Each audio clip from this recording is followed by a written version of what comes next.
refreshed and ready.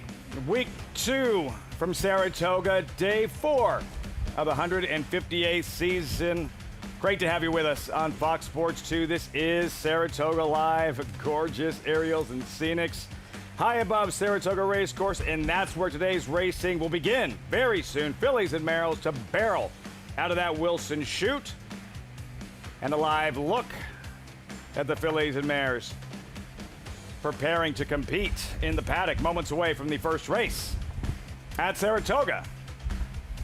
And just outside the paddock, welcome everyone alongside multiple Grade 1 winning trainer Tom Amis, New York Racing Association analyst Andy Serling. I'm Lafitte Pinkai. Tom, didn't feel the same opening week without you. Great to have you on set. Oh, it's great to be here. This is always opening day to me here at Saratoga, and walking in the gates, you guys know how it is. It's a throwback in time, and win or lose, you're going to have a great time out here. I highly recommend it. You'll bring some memories home. Amos and Andy, what could possibly go wrong? Andy, first Thursday of the Meet 9 race program. What are you looking forward to most? Well, being with my man Tom. Contrary to popular belief, I'm happy to see Tom. And we did miss you last week. I think it's an interesting card. Obviously, smaller field, some scratches in the first race. But the late pick 5, the late pick 4, exceptional races later in the card today. So while maybe it starts a little bit slowly, we end with a bang. A very, very strong second half of the card today. All gets started in moments. Today's races brought to you by Claiborne Farm. 100 years doing the usual, unusually well. Promising 2-year-olds in the second Spendthrift 2-year-old race of the day. Ever popular.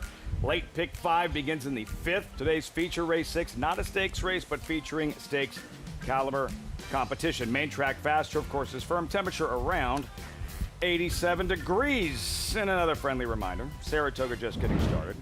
What better time to sign up? NYRABets.com and get up to a $200 deposit match bonus with promo code SPA200. Enjoy betting on over 300 tracks around the world. Start winning today. Join now, NYRABets.com. Field for the opener. Looks very different than it did this morning. Big scratch morning line favorite is out. Snide, along with Linda Rice's other entrant, number 2, Royal Bobby. Early pick 5 begins here. Tough Street, the favorite at 6-5, Tom. You're going with the third choice in the wagering, Street View. I am. Look, we got to remember, this is a claiming race. These horses are for sale. Anyone can buy them. A trainer and an owner can buy out of this race. So motive, reason horses are in these specific spots comes into play with my pick on the 5. And I've got a pick 5 here, and to give you an idea of this 4-horse field, I think it's pretty wide open, all here. But I'm going to narrow it down in the second race with Generational. I think that horse is a standout with a race under her belt. And then Cold Spell in the next race. And then I'll spread back out in the last 2 legs. Not an expensive ticket. Roll the dice, take a shot. My favorite part of Tom's ticket is in the 4th race, there are 5 horses. He used 4, and I like the other one. So that's the highlight of that ticket. You know what? We're going to touch on that when we get to that race for sure. I missed a pick 6 once here using 4 or 5. Andy, We've all been there. For you in this first race, who's it going to be? Well, I thought Snide was going to take a lot of beating. I was kind of looking forward to disagreeing with Tom about that in general. I end up scratching in a Tough Street. I didn't scratch into her. I changed my picks. I don't love Tough Street, but I feel like she's going to be the controlling speed in here. I won't be surprised if the 3 wins, the 5 wins, the 6 wins. My concern with the 5 Street View, Tom, is the best form she had was when she was with trainer Steve Schauer. And all the dry dirt races were very strong and much better than any race she's run. She didn't run those races before Steve had her, and he's a trainer that has moved up horses when he's taken them over in his very short training career. And she hasn't run as well as that for another trainer, Safi Joseph, who knows how to move a horse up himself. No doubt. And I think when you look at the setup of this race, Andy, the 3 and the 5 look to be the ones that are going to be up front. I want Tyler Gaffalione on the 5-horse Street View to be very aggressive from the gate. If he can perhaps clear the 3, that would make my opinion a lot stronger. Well, he's only clearing the 3 if the 3 completely fails to get out of the gate and Manny Franco forgets how to be a good jockey. Well, that took about 5 minutes. Let's meet the field. There is Tough Street, aptly named battle-tested New York bred. She's supposed to be going to the lead from the inside post, but in these small fields, they usually end up fairly compact. Number 4, Malou, for 2-time Suburban winning trainer Gus Rodriguez. Longest price in the field, a horse that's dropping out of New York bred allowance into the claiming ranks. Street View, number 5, Tom's top selection. I picked her second. Not going to be surprised if she wins. I'll be interested to see if she can regain her once okay form. Not that she needs her best form.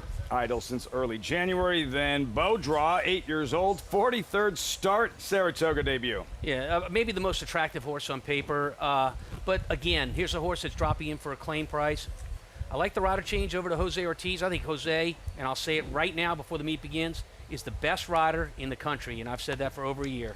The meet right began on last cue. week for those of us that worked last One more week. time. You know, those of us that actually worked. He's observing from home and observing what Jose Ortiz has done all season here, Tom. You look at that. He and Steve Asmussen, the damage they've done thus far, some of the biggest races like around the world, and yeah, it's only early July. Check it out. That's a career for a lot of trainers, myself included. That's an amazing group of wins in one half of a year. Interesting. Irad, of course, serving a suspension. I think he's riding out of town on Saturday, but he's back here on Sunday and going to spot some wins to his brother, to Flavien Prat, and the other riders as well. And maybe he's given himself a little bit of a challenge with this suspension early in the meet. I imagine he's up to it, though. They'll always be looking. He's like that closer in the race. You're always looking behind you. You know he's coming. Right. They'll all be looking for Irad. Yeah, he might be looking over the wrong shoulder, and he'll sneak up the rail exactly. on you. Have to make a decision for the Whitney magnitude. Nitrogen, good problems to have, can be problematic nonetheless. Jose Ortiz there aboard. Bow draw. 3 of the first 5 races today, Andy, from the Wilson chute. And, you know, it's funny. There's so much conversation about the Wilson chute. People think it's unfair, inside horses, speed horse an advantage. We ran a competitive race over the weekend where outside closers dominated. I think sometimes it's a little bit overblown. See how this one unfolds as we welcome Maggie Wolfendale to the broadcast, standing by trackside. Maggie, you've been clocking these fillies and mares. Let's start with Street View, currently 2-1. Yeah, taking a look at Street View here. She's the one that is coming off a little bit of a layoff. But boy, Lafitte, I liked what I've seen from her throughout in that she has great energy coming back here, very bright disposition back on the paddock, and it's spilled over to the track in that she's moving incredibly well, very animated and big floating stride to her overall. Now, she sometimes has issues at the gate. I remember last time that she ran here in Saratoga on August 9th of last year, she was acting up back there. Now, the good thing is that she only has 3 other rivals, so she won't have to be in there that long, or she won't have to be back behind the gate for that long either. So I think that's a good thing for her. But otherwise, she looks fit and really ready to go from a mental standpoint too, as she does return, as she always is, wearing those front wraps. Now, number 6, Bow Draw, she is the eldest in this group at 8 years old. And look, last time she was coming off a little bit of a freshening. She ran second. You know, she sat back behind a compact group. She swung 6 wide into the stretch. The winner was the favorite that day. 2 back when she was only beaten length and 3/4. Carrie's Kiss. She would come back and run a 97. First time in the Safi Joseph barn, winning a stake there at Gulfstream Park. So I think she's in pretty good form overall. I didn't love how last time she stayed and lingered on that inside lead through the stretch run. She's a big loping kind of filly. It's kind of surprising that she's actually one going shorter than this. I just wish she looked a bit stronger behind. I don't know her. This might be how she always looks, but when you look at her in the face of the 5 and the 3 in here, she's the one I like least from a physical standpoint, as I, however, went to number 3, Tough Street in here, Lafitte, as I think she is the speed. I've always had a thing for her, and I do like what she is showing me here pre-race. Now, looks the part, Maggie. Tough Street. And as you were explaining, Andy, if she's not in front early, then something's wrong. Something went wrong. I mean, you know that Manny looks to be aggressive, and you know he's thinking I'm the speed here. I think these short fields, Tom, I always feel like race dynamics sometimes seem to play less into small fields than big fields. They just bunch more. Funny you would say that. You know, sometimes small field riders find ways to get in trouble more than in big fields. Maybe they just are a little bit more casual about what they're doing out there because they feel like they're going to have the opening when it's there. There's too much. A lot of times they're riding their horse and kind of riding the other horses in the race as well. That's what good riders do. Your dad is included in that one for you're sure. Not wrong. 2 things. You're not wrong. All the money came in on the 6. Is it Jose Ortiz money? Perhaps it is in this situation. The thing about her is she has that one big buyer figure 2 back at Oaklawn. Other than that, Tom, she doesn't have any kind of speed figure edge. I don't know about the figures I look at. How about you? Any figures I look at does not have her an even money shot in this field. Yeah, I think she's the logical favorite. Okay. Whether it's even money Really? or not, I don't know. But, you know, I think the rider change has a little bit to do with that. Just you're going to one of the top riders in the country. It doesn't matter who was riding beforehand. And on top of that, you know, you're looking at a horse that was second last time at Churchill, and I know it's only been a small sample of a few days so far, but Churchill Downs meet just as it was last year. was one of the most competitive meets that I've been a part of, and I think you're going to see those CD horses, Churchill Downs from the last race. I think they're going to run very, very well. As we've seen in the past, last year specifically. I don't think they overperformed last year. I think that the horses that were logical ran to their races. We saw Joe Sharp bring some horses with good form come over here. I don't agree. I don't think she's that guy supposed Tom to be Ames favored. did pretty good with those Churchill horses. Yeah, but he did, retired, so we don't really pay much attention to him anymore. As far as Tough Street, I'm surprised she's not favored in this race. I'm a little surprised by the betting. And believe me, I don't love Tough Street by any stretch of the imagination. I'm just hoping she can be the one that's the most comfortable in here on the front end. Beau Draw, as Maggie mentioned, didn't love what she saw, but also pointing out not as familiar with Beau Draw and something to watch in the stretch. Yes, her mechanics in the stretch. She switches leads properly. Andy, as they march towards the Wilson Chute, biggest takeaway in the first 3 days of racing at Saratoga regarding the main track, how the races unfolded, and the results. It was a very strong inside speedy bias on opening day. It mitigated quite a bit. We saw a dichotomy of results in the second day. Some inside speed do well. We saw some outside closers run. And then I thought Sunday's track was perfectly fair. Some people might make an argument outside late closers actually did more running in those races. I think the track was very fair on Sunday. And Tom, this race, like not just the first race on a Thursday, there is added significance. Oh, yes, there is, indeed. So this race is in honor of Rusty Roth, who was a retired Division 15 captain for the fire department in New York City, who passed away from illness later in life related to 9/11. His friends and family are out here. I got to say hi to them this morning. I know they'll be in the winner's circle, and I'm excited for them, and I know they're excited to be here. Great to have them here as they have reached the gate for this first race, just a field of 4. I got 4 texts from smart friends of mine saying, why is the 6 heavy favorite? And I said, Tom seems to be the only one that seems to know why. I don't see it either, Tom, but we'll find out. Frank Miramati, the voice of Saratoga, with the call. First of 9 on a Thursday from the Spa, live on FS2. Beau Draw goes in.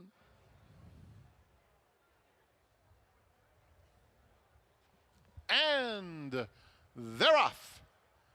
And a very fast start for Tough Street. Tough Street opens up a length and a half in the first few jumps with Malou. Beau Draw is on the outside, and that leaves Street View as the trailer 5 lengths off Tough Street, who will take them onto the backstretch. Beau Draw, the favorites are 1-2 as they straighten up now, and the margin is down to about a neck. 2 more back to Malou in third, who's then 2 in front of Street View. The opening quarter went in 24 seconds flat for Tough Street, prompted by Beau Draw, who's a neck away second. Another 3 back to Malou in third, and Street View is inching up a little closer to her. They're coming to the half-mile pole.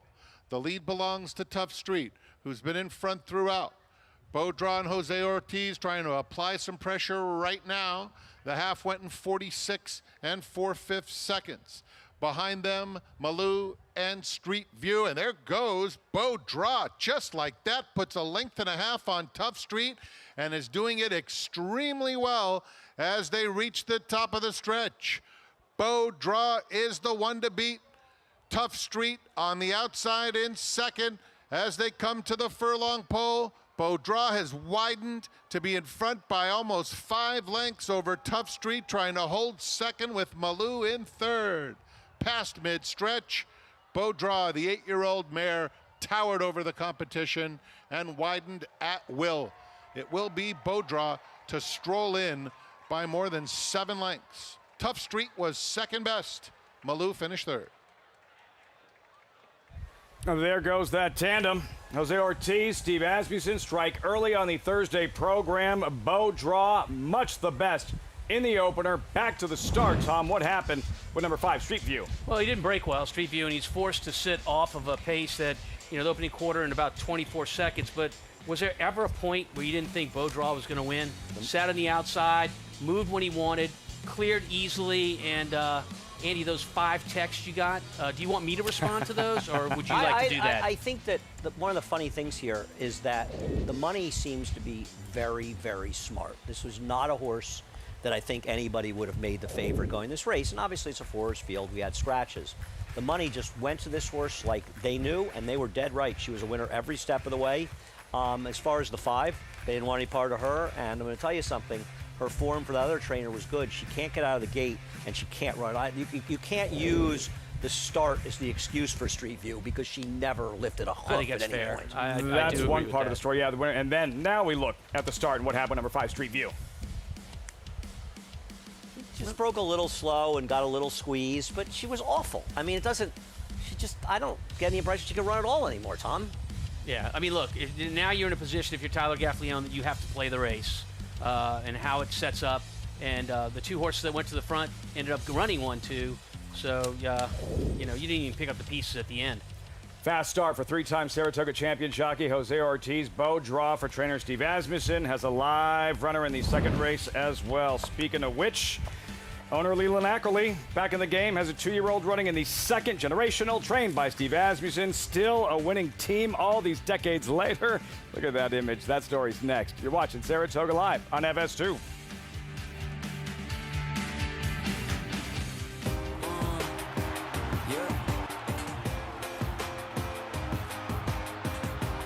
Can wait no more. 3/4, 111 and 3. Lion Lake attack and fits right. Angles out for the drive behind them. Kind of a stubborn Lion Lake.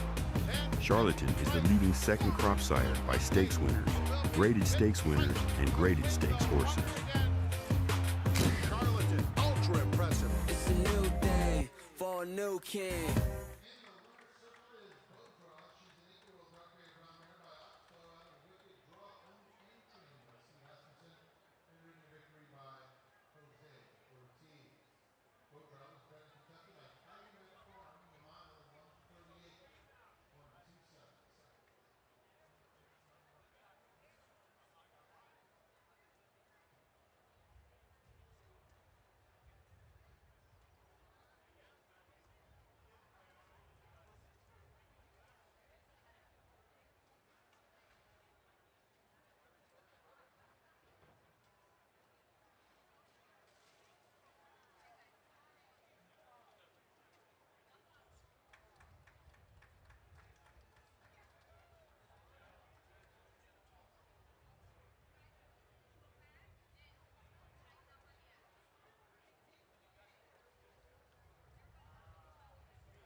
Welcome back. You're watching Saratoga Live here on Fox Sports 2 as the first race going to a popular victor in Beau Draw. As I'm here with owner and trainer Steve Asmussen. And Steve, an 8-year-old mare, what's the key to keeping the ignition going when especially the females at this age? Well, Philly's always had some quality, been around. I think it's just trying to find the right spot with them. The upper level claimers getting the races to go. Doesn't happen all the time, but she finally got back in a nice time period. And she won so easily. We'll see you in the next race as well with Generational. Talk a little bit about his first race. He's one of the few horses that has experience, but experience on the turf too. Missed the break, covered up early, made a nice little run late. Have popped him away from the gate since. Can't win the double if we didn't win the first, but we love his chances. Excellent. And tomorrow, well represented with Goodall in the victory ride. Talk a little bit about her, the outside draw. It seems like her main rivals are horses that have to come off layoff. She could be sitting in the right position. She should. And with having a race over the racetrack, going 8-3 here in the Jersey girl, done well since, expect a big run from her. Looking forward to her, but hopefully keep things rolling today too. Best of luck and congrats here. I appreciate that. Thank you. All right, Steve Asmussen coming up next, a generational but good all in the future feature tomorrow. Lafitte looks to have a pretty good chance as well. Maggie, that victory ride, keep prep for the Grade 1 test, most prestigious race at Saratoga or anywhere for 3-year-old fillies. Can't wait for that one tomorrow, the Friday feature. I think the best thing that happens to stake races is when you don't have some hugely dominant horse in the division that everybody's looking to avoid. And I think the 3-year-old fillies are a good group, but there's no huge horse out there that they're all afraid of. But, a lot of years they separate themselves this time of year. Sure. I think Kofefi really came to hand when she won the test here. She did, but she also beat a pretty good horse in Saratoga Empress. One of the best tests for the ages. Yeah, we Todd won't looked to use that to bring up Saratoga Empress. That was, I saw what he was doing. That we won't revisit. Generational, trained by Steve Asmussen, owned by Leland Ackerley. Race 2 coming up 23 minutes out. You know what happens from time to time in this sport? Prominent owners who reach great heights and then downsize or leave the game altogether, only to return to greater success. Peter Brandt, one that comes to mind. And same can be said for owner Leland Ackerley, who is back in the sport he loves. He missed the game, and then all it took was a phone call from a certain Hall of Fame trainer, and he's back. Here's Acacia Clement. So happy to be sitting here with you in the historic Saratoga Grandstand. Amazing. Really, no better place. I've got to ask first, sitting here, does this bring back any memories for you? It brings back, first, when I first got into racing, I grew up in Floral Park, which is right next to Belmont. And so I was always around the track. And when I was about 14, I talked my parents into coming to Saratoga for the summer vacation. We were all just in love. And we came here in, I think it was 1999, with Jersey Girl.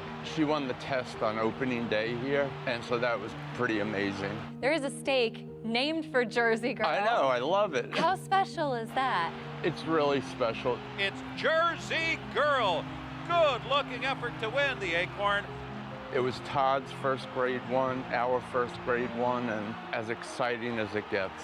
You've had a long relationship with both Todd Pletcher and Steve Asmussen. You and the Ackerley brothers are kind of credited with launching those big careers.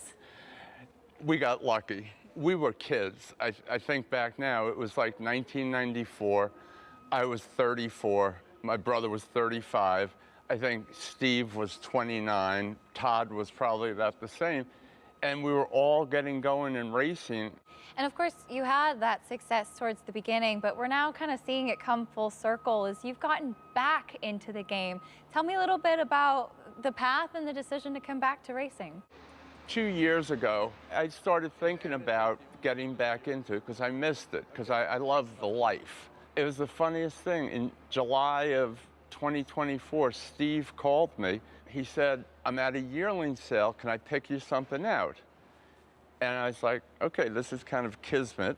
You know, he's calling me, I've been thinking about it. And so he picked out 2 yearlings. You know, Obliteration and Chip Honcho have been really fun horses.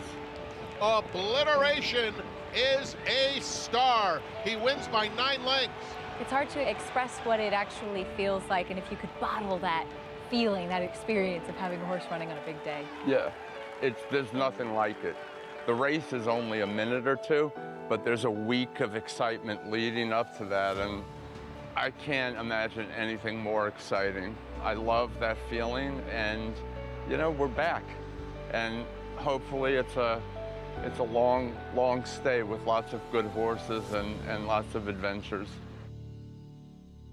What it's all about. Obliteration, big effort in the Woody Stevens, third behind Englishman, who freaked in Belmont Day. Best horses owned by Ackerley. It's Miss Linda, Chip Honcho, third on the Preakness, snuck in, Tom. But 2 names jump off that screen: Jersey Girl, Valid Expectations, and what they represent. Oh, yeah, they represent what every young trainer needs to get his career going. So Invalid Expectations as far as Steve is concerned, and Jersey Girl as far as Todd is concerned, they're the ones that put them in the public eye early on, and you need that as a young trainer because it brings attention to you, it brings attention to your stable, it shows what you can do, and obviously we've seen through the years just how good they both are. The same owner, like the first graded stakes win for Steve Asmussen, and also owning the first Grade 1 winner for Todd Pletcher. It's unreal. Yeah, sort of foreshadowing what was going to happen for those people going further, obviously, with so many big wins for both of them. He was a good owner who found the right trainers. Leland Ackerley back in the game, and here with a 2-year-old about to compete at Saratoga in his second career start. Currently 2-1, the favorite with horses entering the paddock. Generational for Ackerley and Asmussen. What'll he do in his second career start? Spendthrift 2-year-old race of the day. There's Generational.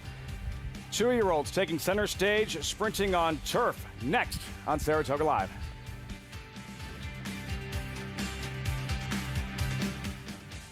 Bet any track, anywhere, anytime. Download the NyraBets app to play today and get a $200 deposit bonus. Watch and bet on live horse racing from over 300 tracks worldwide. Get expert picks, play live money betting contests, and boost your bankroll with daily promotions. NyraBets is the official betting partner of Saratoga Racecourse. Sign up now. New members use promo code SPA200 to claim your $200 deposit match bonus. You bet with NyraBets.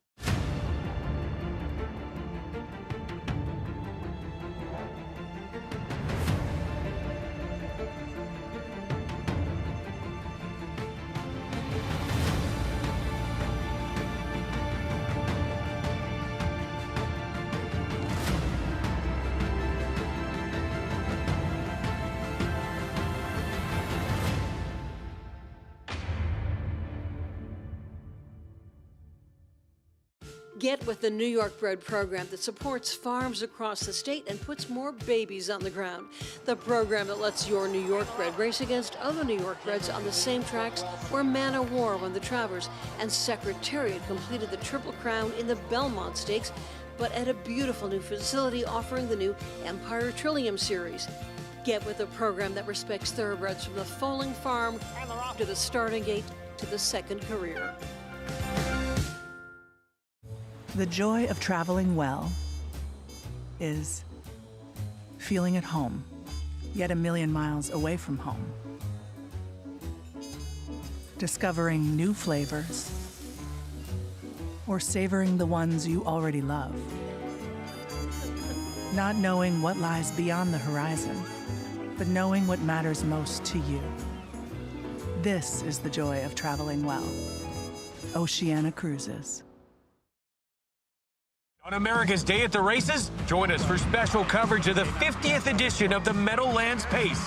And Samantha Perry live from Prairie Meadows for the Iowa Derby. Saturday night, America's Day at the Races, 8 Eastern on FS1.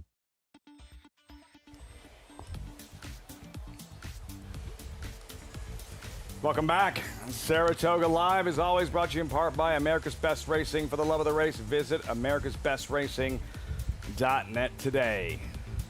That statue at Arlington Park for years. The Bart and John Henry, back in the early 80s, the first ever $1 million race here at Saratoga. Time to introduce last week's Bullet Performance of the Week, brought to you by Bullet Frontier Whiskey. Get to doing, Andy. It's booked in Saturday's historic Sanford. Yeah, booked right in a strong figure and I think high 80s to get it done for Steve Asmussen. And he's right now sort of the early leader of that division. I guess you could say the current favorite for the hopeful. But we're going to see a lot of 2-year-olds during the course of this meet, and I'm sure we'll see some good ones from Steve as well. But this one's okay. Bullet Performance opening week booked. Next for him, likely August 1st. Saratoga Special. And up next for us, Spendthrift 2-year-old race of the day. The boys sprinting 5.5 furlongs on grass. Started the early pick 4, 2-1 favorite currently. Generational. What do you think? I'm with Tom on this horse. I picked him. I'm going to usually side a horse with some experience. And this horse did not break very well. Kind of got shuffled back to last. Now gets Flavian Pratt, a rider improvement for the second start. Probably going to be more professional today. And frequently the ones that get left, the 2-year-olds, they'll break better second time. Yeah, and I would go a little step further than that. And I would say that this horse wasn't going to get there down the stretch and was mildly asked to finish up as opposed to being pushed upon. And so there's improvement to be had in the 6-horse Generational. To Maggie Wolfendale with this Spendthrift 2-year-old race of the day paddock report. Maggie. And Lafitte, he does have a advantage because he's the only horse in here that has turf experience. And looking at him, he looks quick. So I foresee him showing a lot more speed than what we saw first time out. He should be tough in here as the board would suggest, but let's take a look at some others who have experience, just not yet on the turf. And that does include number 3, Just a Holiday, a son of Justify. The dam did win on the turf and ran her fastest figure on there. And this horse is half to Chi-Town Lady, who obviously a multiple graded stakes horse sprinting on the dirt, but as a 2-year-old, she did win the Bolton Landing on the turf here. Now, there have been 3 other foals to try it, however, none have won, but I do see a turf hoof on this horse for Wesley Ward, and he was a rare Wesley first-time starter that came out of the aforementioned booked race, who just didn't look mentally turned on, nor did he look particularly strong, which is not something I am accustomed to seeing from Wesley Ward. Today, however, he's so much stronger.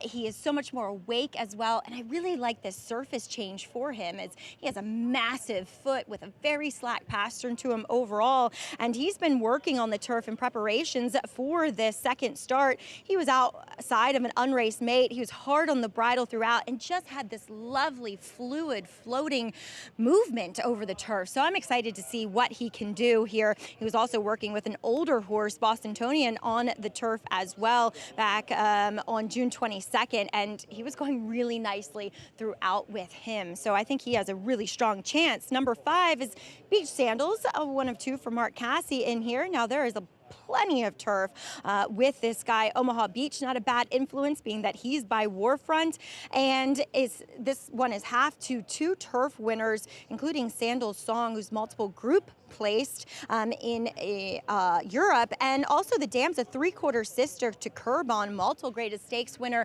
in this country. So I'm excited to see what this horse can do. I'd written in my notes as he too comes out of the booked race that I would love to see him on the turf. He's a bigger, more mature and developed 2-year-old, and he is long on experience in here. Lafitte.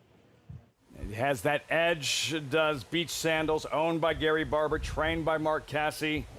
Andy, the success together over the years, just a few of the marquee wins with his Barber-Cassie combination. Yeah, obviously they have a lot of horses together. Gary's got horses he owns them by himself. He's got horses he owns in partnership, and some good ones. Catch a glimpse, not only that Belmont Oaks, that was also Mark Cassie's long-awaited first ever Breeders' Cup victory at Keeneland back in 2015 in the Breeders' Cup Juvenile Fillies turf. Amazing, right? She was a good horse, Catch a Glimpse. She carried her speed a little bit, too. Terrific filly. Tom, what are you expecting from Beach Sandals today? Well, look, I like what Maggie had to say about the Omaha Beach influence. And, you know, the Sibs have had some wins on the turf. I think that's important when you're looking at young horses running on the grass, particularly if they haven't done it before.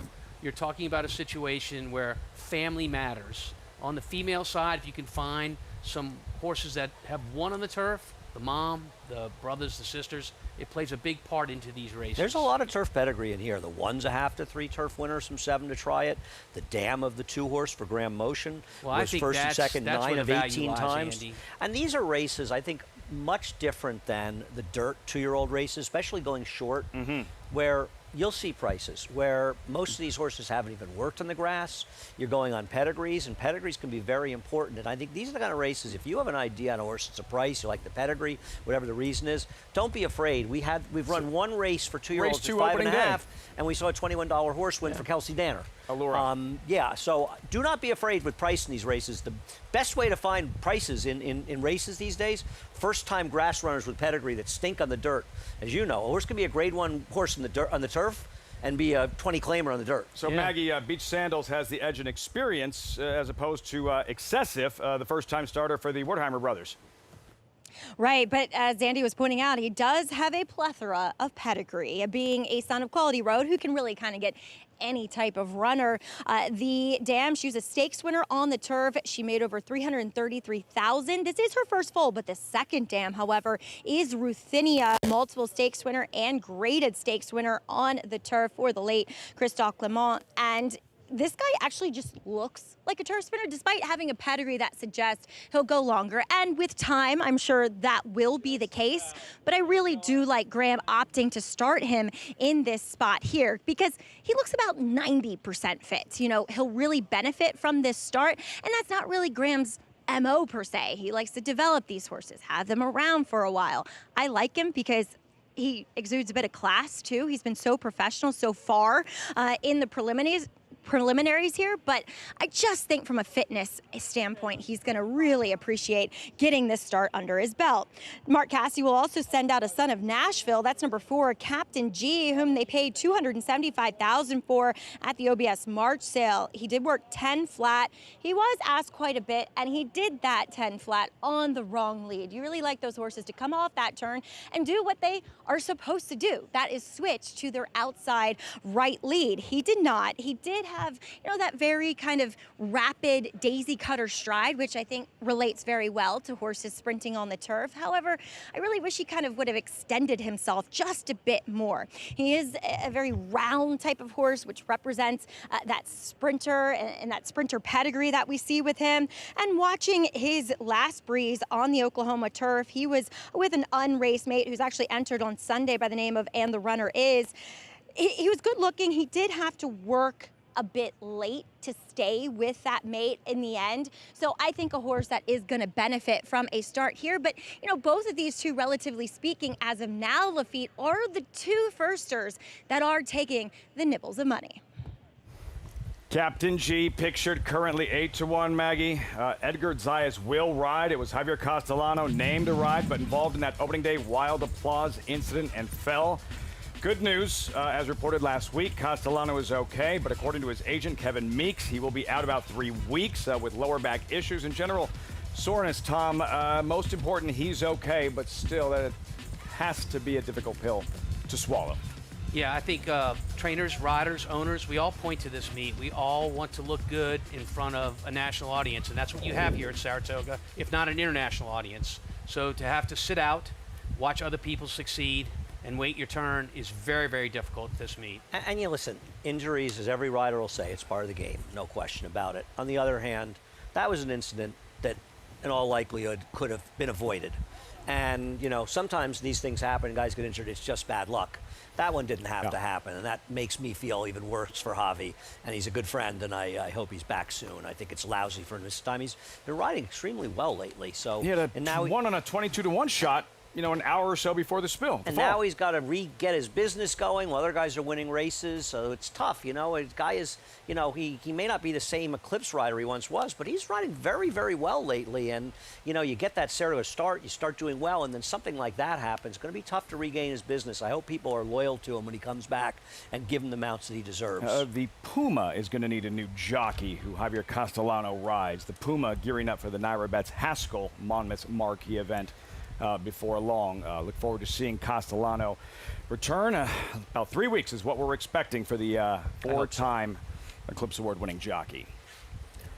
Post parade shortly, the Spendthrift 2-year-old race of the day. 5.5 furlongs on grass. Anything surprise you on the board here, Andy? No, I think the board, Tom, is really sort of stagnant.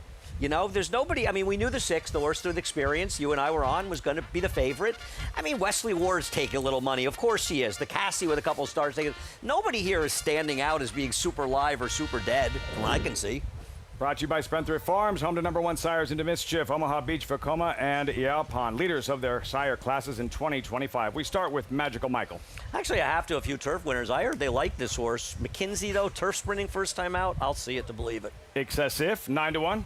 9-1, but with a trainer that knows how to win first time out and a very, very strong grass family on the girls' side. Going the wrong way, Jim Marshall. Get it turned around. There's Just a Holiday. It's a Justify. So even though there isn't a ton of pedigree on the dam side, Justify is good enough to say this horse can on the turf, as is Wesley. Captain G, M Racing Group, first-time starter. Edgar Zayas in the saddle. Yeah, a little edgy coming on the track, as you can see there. And look for that horse to try to settle down before he goes to the gate. Beach Sandals exits the same race as Just a Holiday, Belmont Week. Experience is this horse's advantage. I wouldn't bet at 7-2, but I can see people liking. And the favorite, generational, Leland Ackerley, Steve Asmussen. Yeah, look for improvement. I mean, we know how it works in racing. First to second start is usually when they show the most. Number 7, Call attendant. Another exiting that day after Belmont race. Showed a ton of speed against Booked in that one's maiden win and just completely stopped. I don't see a lot of turf pedigree, but maybe this one will improve on the surface for Tom. And Pirate Ship, Kirk Wyckoff's debuting colt. Yeah, from a family that doesn't have a lot of experience on the turf. Mom didn't win in one start, but with a trainer that sure knows how to get him home. Second dam, though, okay in Japan. There's some good turf in the second family, but taking no money. I think Midshipman's a very under-the-radar sire. Tom can do anything. I agree with that. And he's a value if you're looking for a stallion. It's a Breeders' Cup Juvenile winner on synthetic at Santa Anita. Midshipman who's about to graduate. 2-year-olds ready to rock and roll. Early pick 4 starts here. Spendthrift 2-year-old race of the day. Another look at your top selection and current favorite generational at 2-1. Yeah, I mean, I'm not proud of picking the favorite in this race. I like the experience, and I just didn't find anybody else I kind of want to jump on.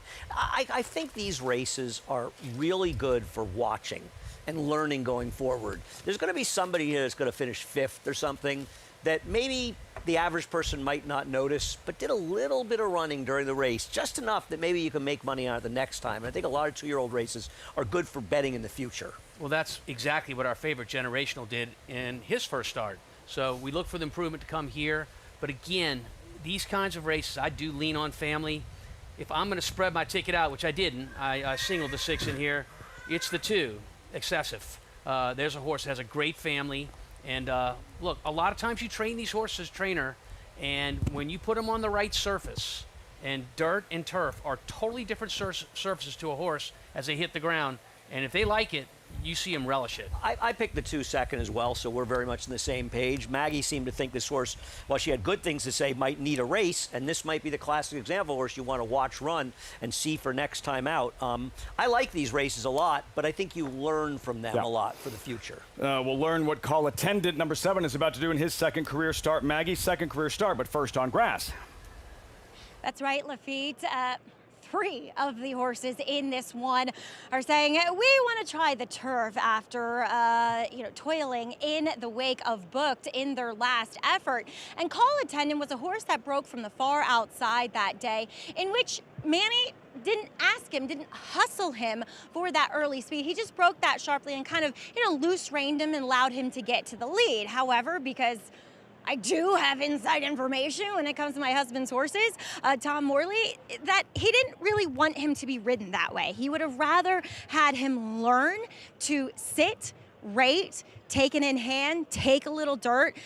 It's not how it played out. That's what racing is. Some things go perfectly to plan, but so many times they don't.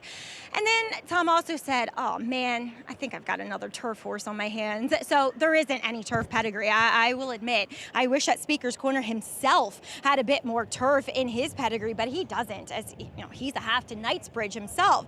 On the bottom side, there was in the second generation, the dam half to a turf winner in Japan.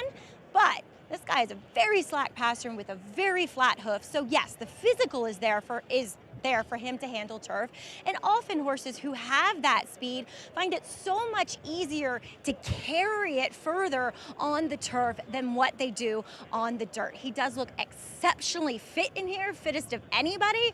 I don't know if that's, again, a good thing or a bad thing, but he is definitely the most tucked up and defined of any of these horses. As number 8 is Pirate Ship for Joe Sharp. Maybe, flirting with taking a little bit of money, but I always pick up my head when Joe Sharp sends something out, especially the Midshipmans, which I agree with Andy, is an underrated sire that honestly, for the most part, I love his progeny sprinting on the turf. That's what I think, they're very wide range, but I think they're best at sprinting on the turf. And this guy is in possession of some turf pedigree. The second dam is Atonia Autumn, a stakes winner on the turf, went 4 for 14 in her life. So well spotted here, might eventually want a little bit more ground, however, just because he has that longer, more athletic frame. Is wearing blinkers first time out. I don't love to see that, but I do like the fact that he draws towards the outside so he can have that unencumbered break. Lafitte? Pirate Ship Maggie, trained by Joe Sharp. Solid start to the meet, Tom.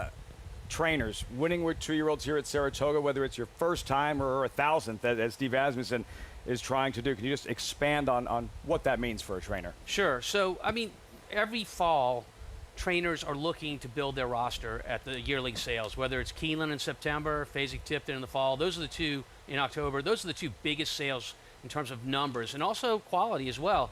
That's your roster for the next year. So think about it like an NFL draft. You're picking these young, unproven athletes, and they're going to be part of your team the next year. If you can have a good summer, it moves your salary cap to a much higher level when you're at the sale and you're buying these horses. Whereas if you don't do so well, you're going to struggle competing with other trainers when you're bidding on horses. And like a GM that makes bad draft choices, you might end up getting fired. You might indeed. It's all very relatable. Remember, we're talking about athletes here, equine athletes, but nonetheless athletes. Let's talk agents. From what I've heard, are very good at reminding owners when they pick out good horses. The ones that don't do so well, they don't seem to come up that often. It's a skill. Remind everybody that you drafted Jamarcus Russell with the number overall pick. Right. Where did he go to college? LSU, baby. Say what?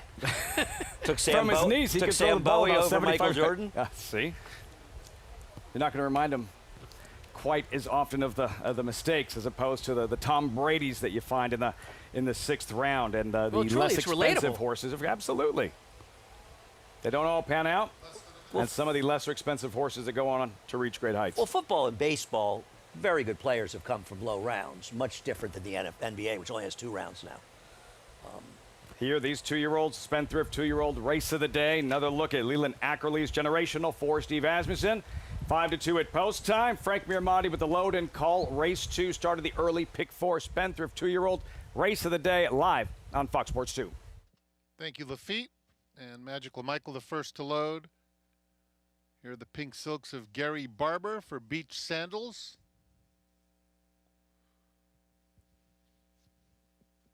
Excessive.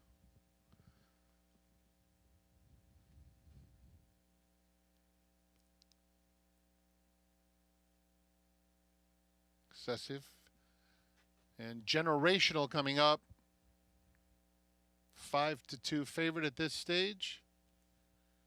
Call Attendant will be next. Just a Holiday coming up.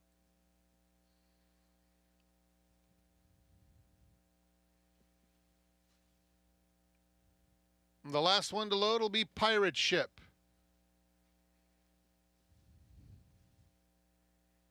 Walking up. And in. They're in the gate.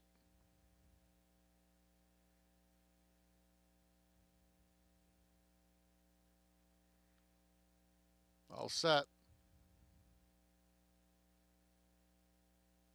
And they're off. Beach Sandals in the center of the course is out very alertly. Call Attendant on the outside is pressing the pace. Excessive comes through along the inside. And also Just a Holiday in the green. In fact, Just a Holiday is the quickest over Call Attendant. And those two are now 1-2, 2.5 lengths clear of Excessive, who races in third. It's a gap of 4 as they string out into the far turn. Beach Sandals is racing in fourth, followed by Pirate Ship. Generational was up close and is now 8 lengths off the lead with the orange cap racing 4 in front of Captain G and Magical Michael. 21-1, Just a Holiday. Pressed by Call Attendant at the top of the stretch. Excessive angles out for the drive in third. Behind them, Beach Sandals. And further out, Generational is really kicking in now. Here's Generational out in the center of the course, picking off horses as they come to the 16th pole. Beach Sandals currently in front of him. Down at the rail, Just a Holiday. It is Generational running strongly through the stretch to mow them all down. Just a Holiday was second, Beach Sandals third, then Excessive. Leland Ackerley's Generational from out of the clouds. Flavian Pratt, Steve Asmussen, Generational graduates in his second career start. Wow. He needed every bit of that fast pace to get it done. You look at this race where 3 of the first 4 finishers all sat off the pace. This horse got it done, but I'm not sure, Tom, that Just a Holiday didn't run the best race. Maybe today, for sure. But, with Generational, it just shouts for a 2-turn distance, which you don't have right now for these young 2-year-olds. When you start in the summer, that's 2 this weekend. With these for those kinds of us of races, that have handicapped the cards going forward. Yeah, as I was trying to say, you'll notice the races will extend in distance, and as they do, that's where Generational is going to bloom. Generational, take another look. Flavian Pratt here, not in the screen yet. far outside, Andy, and just starting to find his best stride. Excessive runs well, about to strike the front. Just a Holiday, as you mentioned, big effort, but generational, about to jump into the picture and go right on by. And a lot of times when these second-time starters win, they run a very different race than they did first time. This horse actually ran a very similar race. He didn't get left, but he was well back in the field, got the pace to run at, and today he was able to finish very, very well. I still think Just a Holiday ran way too well to lose this race for trainer Wesley Ward. Co-owner Leland Ackerley, he was out of the game. He wanted to get back involved. Steve Asmussen picks up the phone, makes a phone call. You want to pick out a horse for you? Here he is. They get to celebrate this one with Generational. 30 years after Ackerley owned Steve Asmussen's first ever graded stakes winner. Valid expectations in the Derby trial. Ears up, Generational. Generational, getting it done, finishing on the outside there. Andy, you talked about looking for horses that maybe get some experience from a race. The 2 Excessive, who was close early and kind of faltered a little bit late, but wasn't really asked for his best once he was getting beat. That's one to watch back. Early double, Steve Asmussen, 6'3", 5'2". Results reaction when we come back. Plus, she is back. Tommy Joe, last year's Grade 1 Spinaway winner, takes the stage tomorrow where she'll clash with another Grade 1 winner, New York bred Iron Orchard, in a lively edition of the Victory Ride.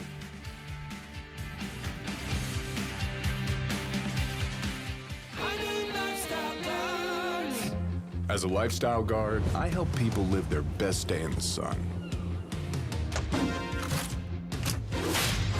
That means keeping the games going. Coming to the rescue when the floaty is too floppy. And delivering high noon when the cooler's empty. Oh, do you have any peach?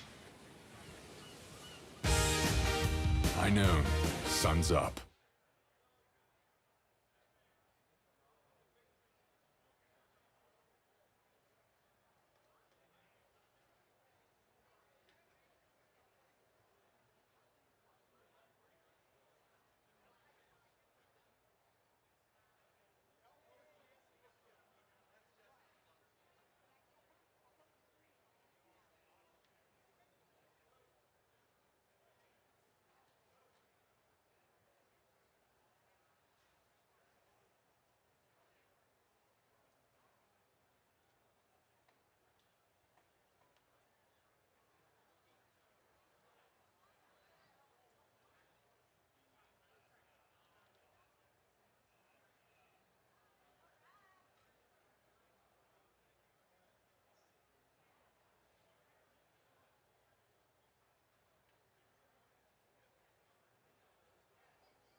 Welcome back. Saratoga Live, brought to you in part by Naira Bets. Bet any track, any running time. Visit nairabets.com or download the Naira Bets app to get started.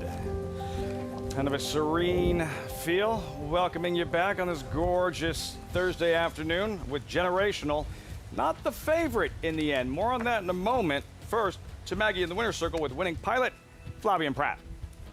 That's right, Lafitte, and a well-timed ride aboard Generational, Flavien. They were going pretty fast up front. Could you sense that? And, you know, we were kind of expecting him, all of us, people who don't know try to handicap, for him to show a bit more speed, but that just wasn't the case. He ran almost the same race that he did first time out, but yet he was able to get the job done. Yeah, I mean, honestly, he jumped well out of there, and I probably could have forced him to be a bit closer, but I thought, there was some speed, and I was happy where he was, and so therefore that's where he ended up. But I think, in different circumstances, I think he could have been a bit closer. How much did you have in the tank? Because you barely had to ride him. I mean, it was a measured 3/4 of a length, but it felt like he won with something left. Yeah, I felt very confident around the turn. He came underneath me nicely, and at that point I thought I was going to make a good run. It was just a matter of if someone was going to make a run with me. But yeah, I felt very confident at that point. Flavien, we saw a well-known face, at least to those in the Asmussen family, Cash Asmussen in the winner's circle here. I noticed that he spoke a little French to you. How's his French still? His French very good, honestly. No, I mean, obviously, it's one of the best riders worldwide, and I think he kind of revolutioned the way of riding in France. And so, yeah, very much a lot of admiration for him. Were you old enough to watch him when he rode there? No, I watch a few big races, but no, not on a daily basis. But my dad obviously really loved the way he was riding, and like I say, when he came in France, with the way of riding from North America, it just kind of changed the whole world. He's a revolutionary, that's for sure, when it comes to being a rider. Congratulations here. I think you're well on your way to becoming one of those too. Yeah, I'm far from it for now. Thank you. Always humble, always love catching up with Flavien Prat. Lafitte? Maggie, make no mistake, young, aspiring riders all over the world look up to and marvel at Flavien Prat, his abilities, the success he's had here summer after summer. Strikes with generational, spendthrift 2-year-old race today. Generational, not the favorite at post time, Andy. No, a big late punch, and you rarely see late odds changes the win pool here. That's why it's so noticeable. The 7 call attendant for Tom Morley, who attended the pace, took a huge late punch and ended up favored by like $1,000 over the winner of the race. Hard to have seen that coming, Tom. I wouldn't even have paid attention to it after the race because it didn't make sense. But if there was one and paid $7, you just said, wait a minute, yeah, where'd that come from? That's how we all do it. Moving right along, race 3, more maidens, not 2-year-olds. Fillies and mares sprinting 6.5 furlongs. No surprise, Tom. Cold Spell 1-5 here. Cold Spell defeated in her first pair, but you could hardly fault her given who she happened to run into. Yeah, I mean, look, she didn't break all that well in her last start, and just kind of handridden at the end because she wasn't going to get to the winner. If you're not familiar with who she's lost to, the horse in her debut ran a 106 buyer. She came back and won here with a 96 buyer in the opener, I think, on Saturday, Tom. And then last time out was a Chad Brown horse that he had taken to the train from. He did absolutely no running first time out, but looked like a stakes horse winning that race. So she's been a little unlucky. And that's why you're getting 1-5. Still a maiden, but lots of ability. What will Cold Spell do today? Trying to graduate her 3rd career start. As for the division, the 3-year-old filly sprint division, do not miss this one. Tomorrow, Grade 3 victory ride featuring Grade 1 talent. Number 2 for Zet winner, Iron Orchard. Number 5, Tommy Joe, Grade 1 spinaway winner. But we start with 3 others. This was the Jersey Girl Belmont week. Andy, Flavien Prat loses his crop award. Goodall and still defeats Carmel Toast in the favorite, Mythical. And I think the rail was still a bit of an advantage this time, and Goodall was between horses, chasing outside, and got an impressive win, sort of putting aside that bad race 2 back and going back to her win the prior race down at Oaklawn. I think Mythical ran okay chasing on the outside, but Goodall draws very well, Tom, on the outside, and I think she's the horse to beat, but it's a very, very tough race. Well, I mean, this is basically a dominant performance over 2 horses that she's going to run against in the victory ride on the 10th. And so you watch her run and you think about her post draw in this upcoming race. She's all the way on the outside. That's a great post for her, in my opinion. She is the one to beat. And she showed she doesn't need the lead to win, that she could rate last time. And I think you'll agree, sort of dueling a little bit between horses can be the toughest position to be in for a speed horse. As a trainer, I can tell you, when I'm watching a race, if I have a speed horse and I'm between 2 horses, that's not where I want to be. It usually spells doom. Yeah. The horses get intimidated a little bit. But this race is so good. There's 2 of the best 2-year-olds last year, Grade 1 winners coming back, and they're not even going to be favored. Yeah, it's Goodall, not the only filly spendthrift we'll have running in the victory ride, Maggie.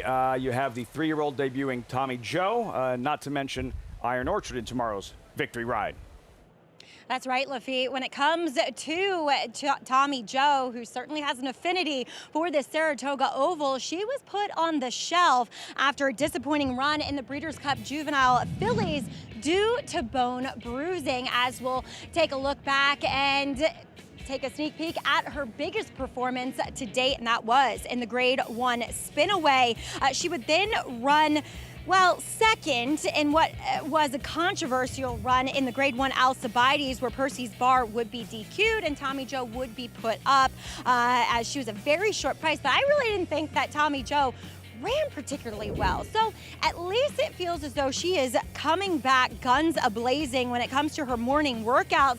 And she has been by herself in the mornings because she has shown as a 3-year-old to be so aggressive. Going to the pole, we didn't get to show it here, but I encourage, if you want, to take a look at First TV and watch how she begins her workouts. She is giving her rider all sorts of fits to get to the pole, you know, the half mile or the 5/8 pole in a measured sort of way. The thing I do like, though, is it appears as though she has plenty left in the tank for the gallop out as she extends her stride and increases her speed through the gallop out. This is very typical of Todd Pletcher type of workouts, very stamina building overall. But when asked by DRF's Dave Grenning about the headstrong behavior in those workouts, Todd Pletcher has said that that's why we've brought her back in a sprint race, because therefore she gets the pace out in front of her, and therefore the rider, and John Velasquez, won't have to take a hold of her mouth. So excited to see Tommy Joe back, that's for sure. She was one of my favorite juveniles from last year, and I'm not opposed to her coming back sprinting, that's for sure. Another one that comes back for her 3-year-old Bow is Iron Orchard Lafitte, who Katie Rich Farm paid $2.5 million for after that win in the Frizette. Can she get back on course for new trainer Steve Asmussen? That investment on Iron Orchard, as good as she was during the course of her 2-year-old season, a chance to see her return tomorrow in the victory ride. Andy, what are you expecting from the New York bred? I don't know. You know, I think it's a really tough question. I obviously have a humongous amount of respect for Steve. He's not great, though, off trainer switches, and Steve is a trainer that often, it takes a little while before they start showing their best, but clearly, and she's good, and she showed the ability to be very fast early and get it done, and she ran a completely different race in the Frizette where she rated. She did. I mean, look, there's a ton of pressure when you pay this much for a racehorse, and you're responsible for getting him ready off the layoff to come in this kind of race. Joel Rosario is riding. It's really not one of Steve's go-to riders, but it is Iron Orchard's regular rider. So that familiarity, I think, plays a big part in that. And the bigger picture, Andy, the fact that this is a stepping stone en route to the most prestigious race, sprint race for 3-year-old fillies in North America, the test in early August. Yeah, and I think you have to imagine Explorer for Bob Baffert will be in there. I imagine that horse for Brendan Walsh that we were talking about, Mashallah, will probably be in there. And, you know, I think this division is benefiting from the fact that there's no monster out there, as we said before, that everyone's afraid of. There are some really good horses out there, but there's nobody running so fast like an Englishman who's scaring everybody away now at this point in the boys division. So that test could be one of the best tests we've had in a long time. Look, this is the meet that can really separate those 3-year-old fillies. By the end of the meet, we're going to be talking a whole different game rather than it's wide open, in my opinion. Not bad for a Friday afternoon. The feature tomorrow, you'll see it right here on Saratoga Live. 3-year-old filly sprinters in the victory ride, looking to take that next step towards the Grade 1 test. Plus, yeah, that Whitney's coming together pretty strong, pretty deep, competitive. Another star you can add to the list. Met Mile winner Nisos from the West, likely next stop, the Whitney.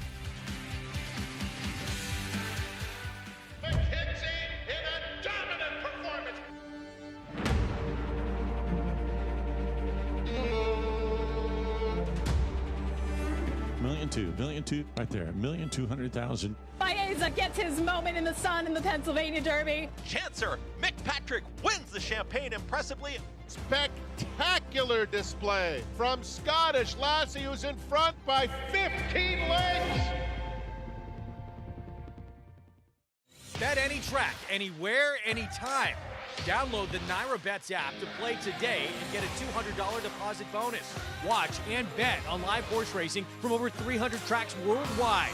Get expert picks, Play live money betting contests and boost your bankroll with daily promotions. Naira Bets is the official betting partner of Saratoga Racecourse. Sign up now. New members use promo code SPA200 to claim your $200 deposit match bonus. You bet with Naira Bets.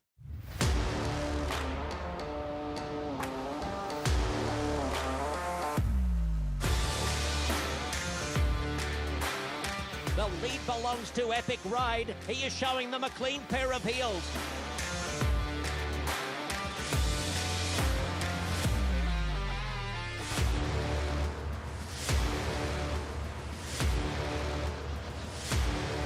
Eclipse champion Blame, standing at Claiborne Farm. Racetrack Television Network brings you every race, from every track, on every screen, every day. With monthly packages starting as low as $5, RTN gives you great value and access to more live HD streaming and race replays than anyone. Visit RTN.tv today to sign up and watch on almost any device, including Roku and Amazon Fire. RTN has packages that start at $5 per month.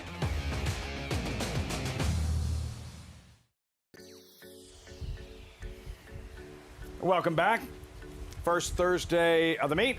Saratoga Live on Fox Sports 2. Two-time Triple Crown winning trainer Bob Baffert said the Whitney is a sexy race, quote unquote. A lot sexier now with the presence of Nysos back at the scene of one of his biggest wins, Tom. Met Mile, Belmont Day, likely next stop, the Whitney on August 8th. Seriously impressive in the Met Mile. Broke sharp, was hustled away from there, but ended up sitting behind.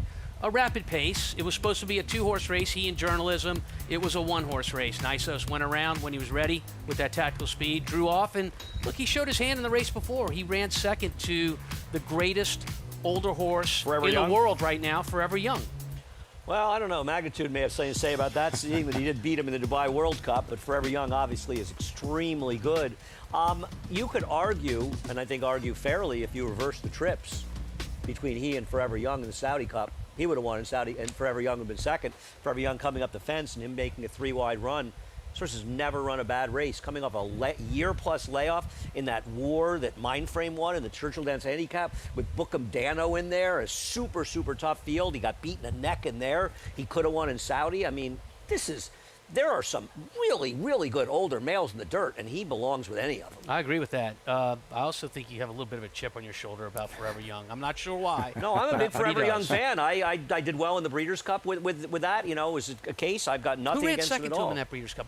Yeah, Sierra Leone. They were the two best horses. Much better than Fierceness that a lot of clowns I know like. Well, I mean, look, all I can tell you is that the Eclipse Award voting, if it had been a fight, they would have stopped it. It was 117 for Forever Young, and I think 36 for Sierra Leone. To be fair, it was the same kind of margin the year before for Sierra Leone and Fierceness, and while I think that Sierra Leone deserved it, those margins in Eclipse voting are really funny because there's no way that Sierra Leone was 4 times better than Fierceness the year before when he had the same kind of margin. I think if you look at margin in votings, it's almost like everybody says, I think that Fierceness was like 40% the champion last year, 2 years ago, and Sierra Leone was like 60%. But the voting has them like 90-10. I think it's a bad look. Spoken like a true politician. You know we're going to pop the cork and celebrate the brand new reopening of Belmont Park with Forever Young as the centerpiece of the star. I'm thrilled that he's coming, and it's going to be even better if somehow we can keep Amos out at Belmont that day.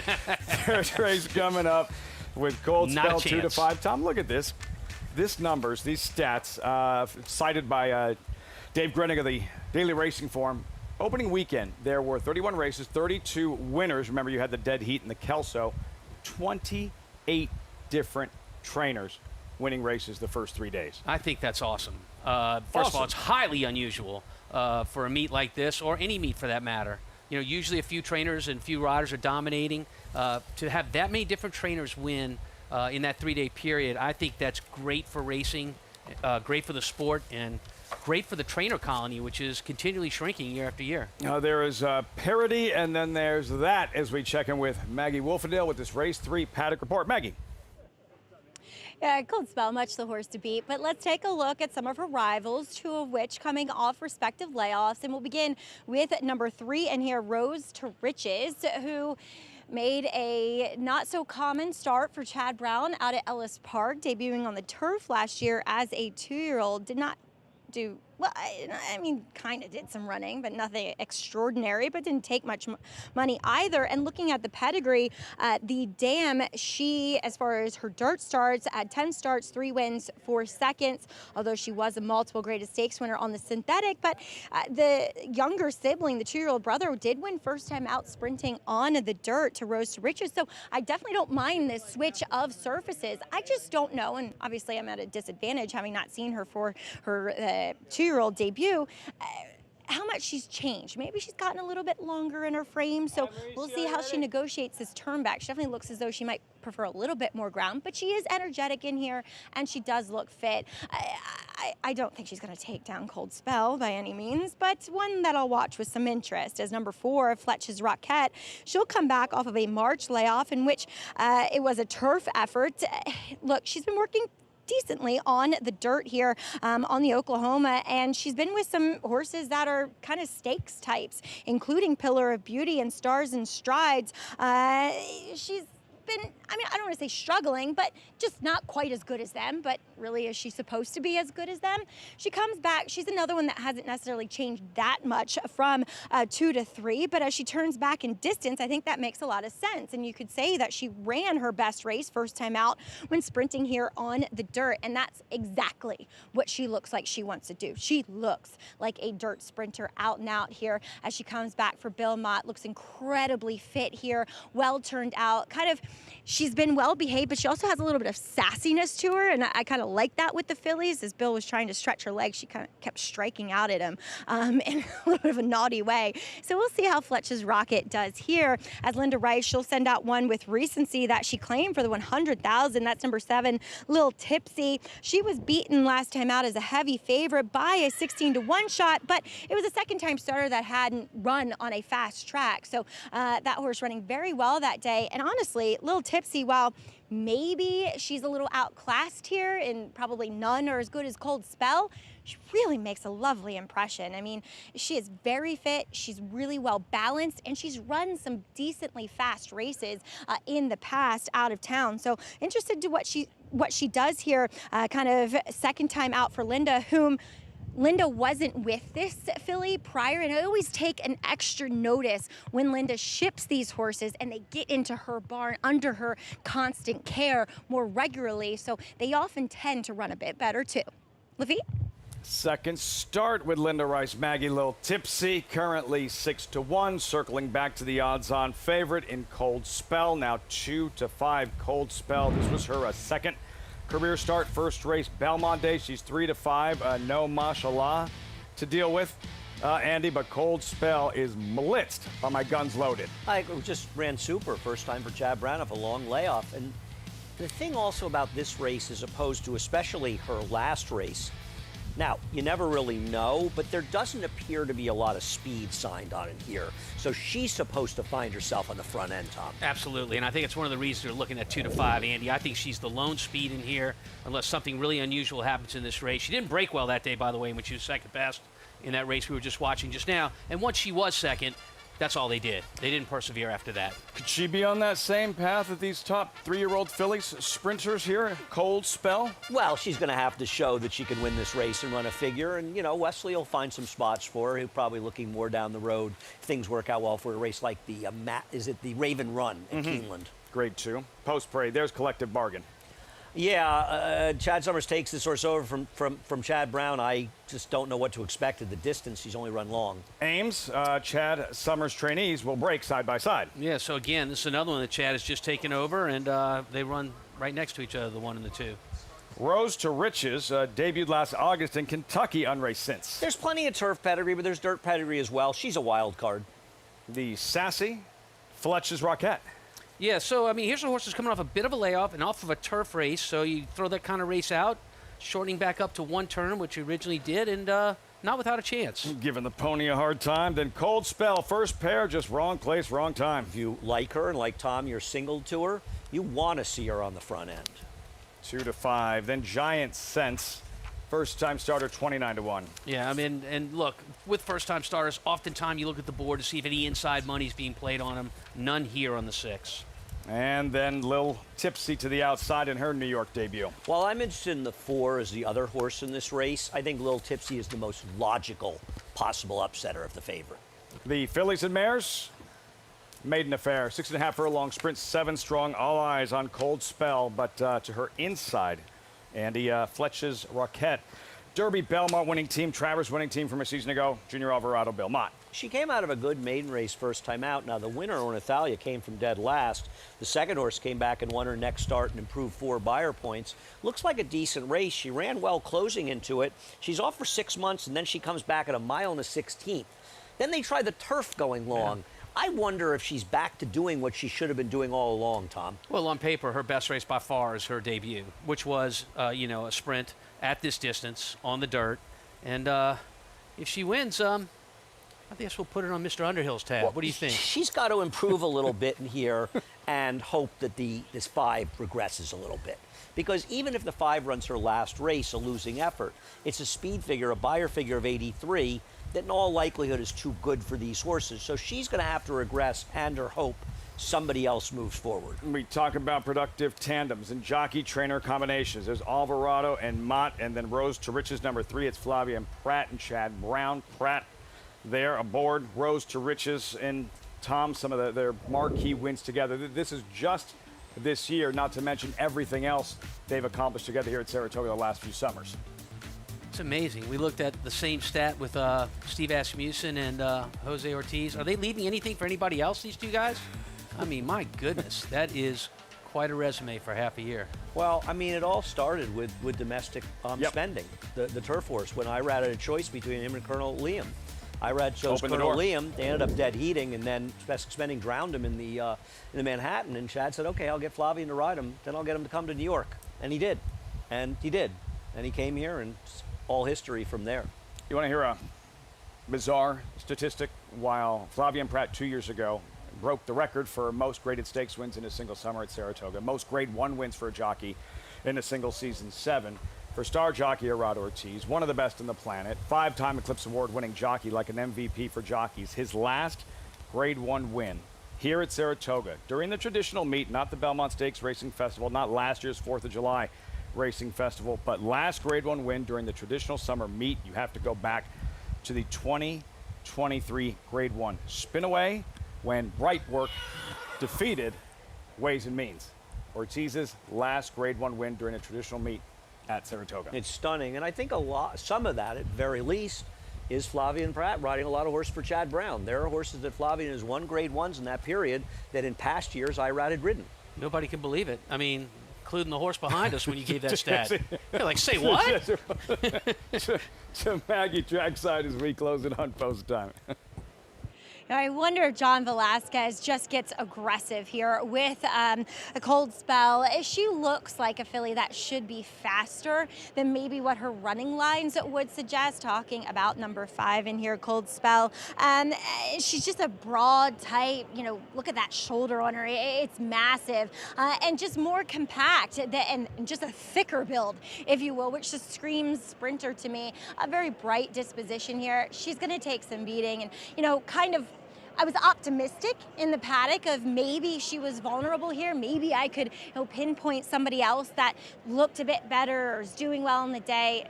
I couldn't out on track here. So I think she is much the horse to beat. Though I do want to mention number 1, Collective Bargain.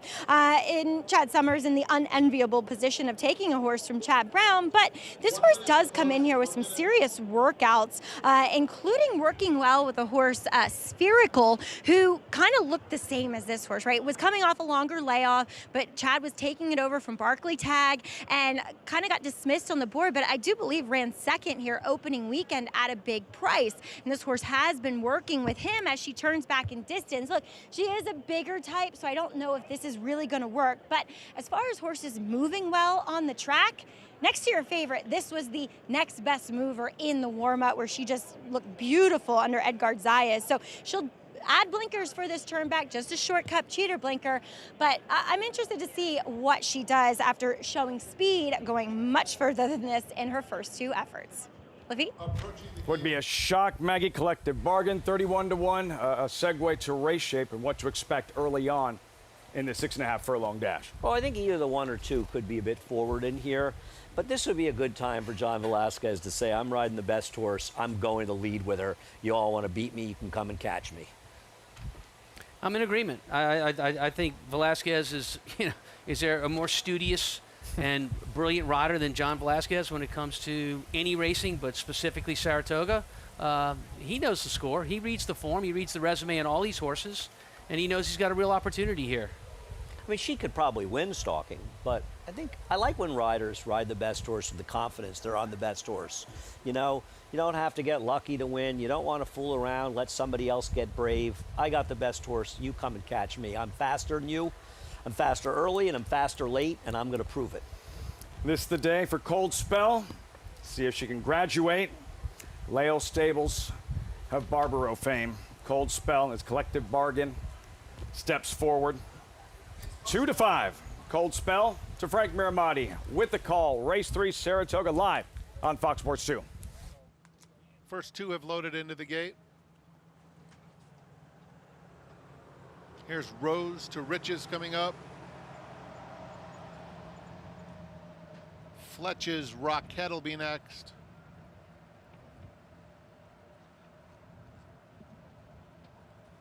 Heavily favored Cold Spell.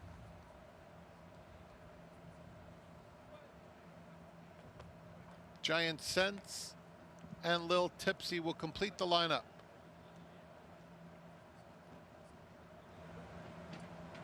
One more.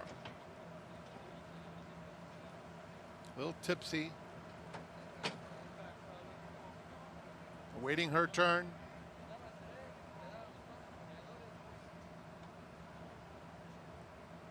Going in.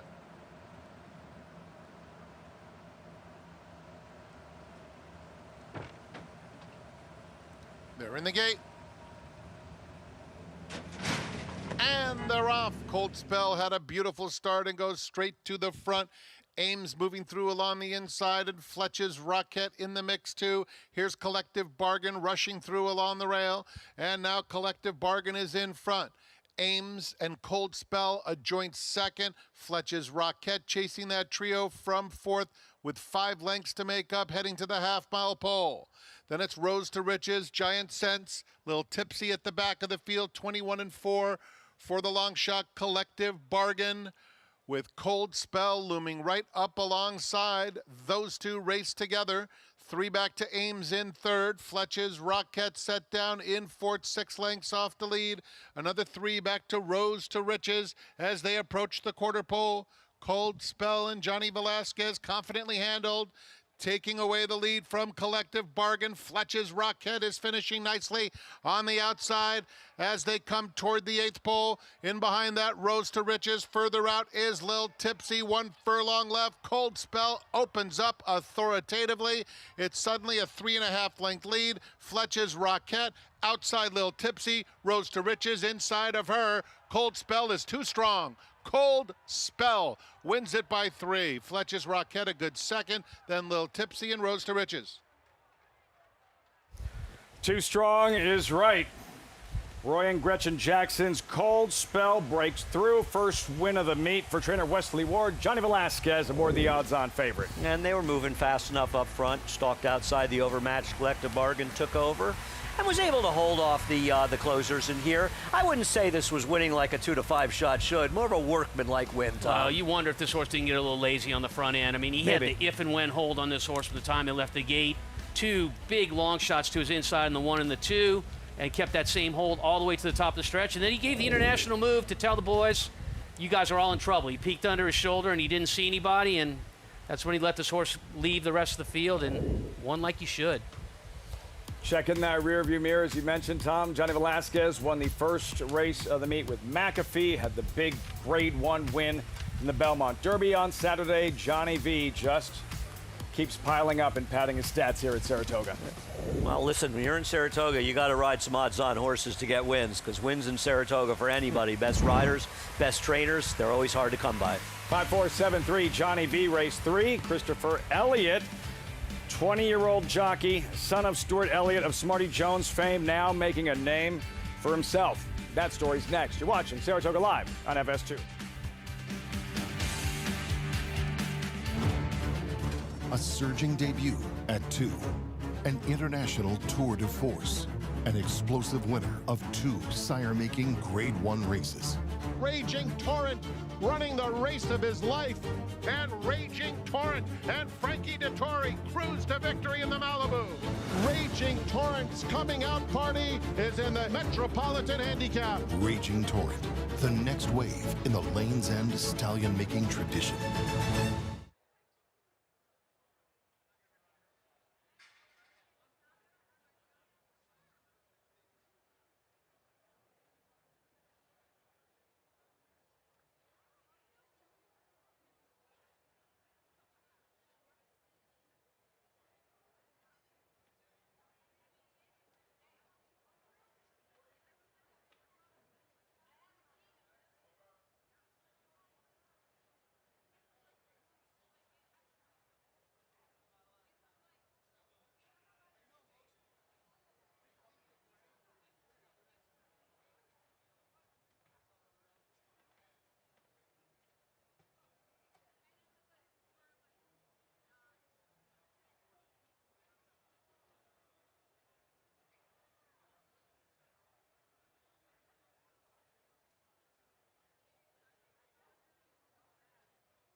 Welcome back, Saratoga Live. Brought to you in part by Claiborne Farm, 100 years doing the usual, unusually well. Where it all begins for so many of the legends of the sport, Claiborne.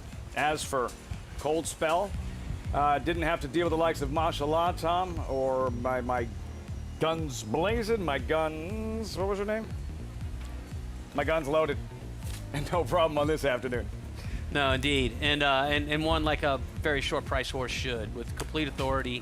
And I really do think, watching the horse's ears that last portion of the race, this was just a horse waiting for a challenge. It wasn't there, and just kind of loafed a little bit going home, but nothing against the talent. What our jockey thinks of the performance. Speaking of the legends, Johnny Velasquez with Maggie in the winner's circle. That's right, he is a legend, and I always feel privileged standing next to him, getting to talk to him. But Johnny, when it comes to the popular performance of Cold Spell today, you know, it felt like she was a filly that had a bit more speed maybe than she'd shown, and you kind of rode her that way today, taking no prisoners, best filly in the race.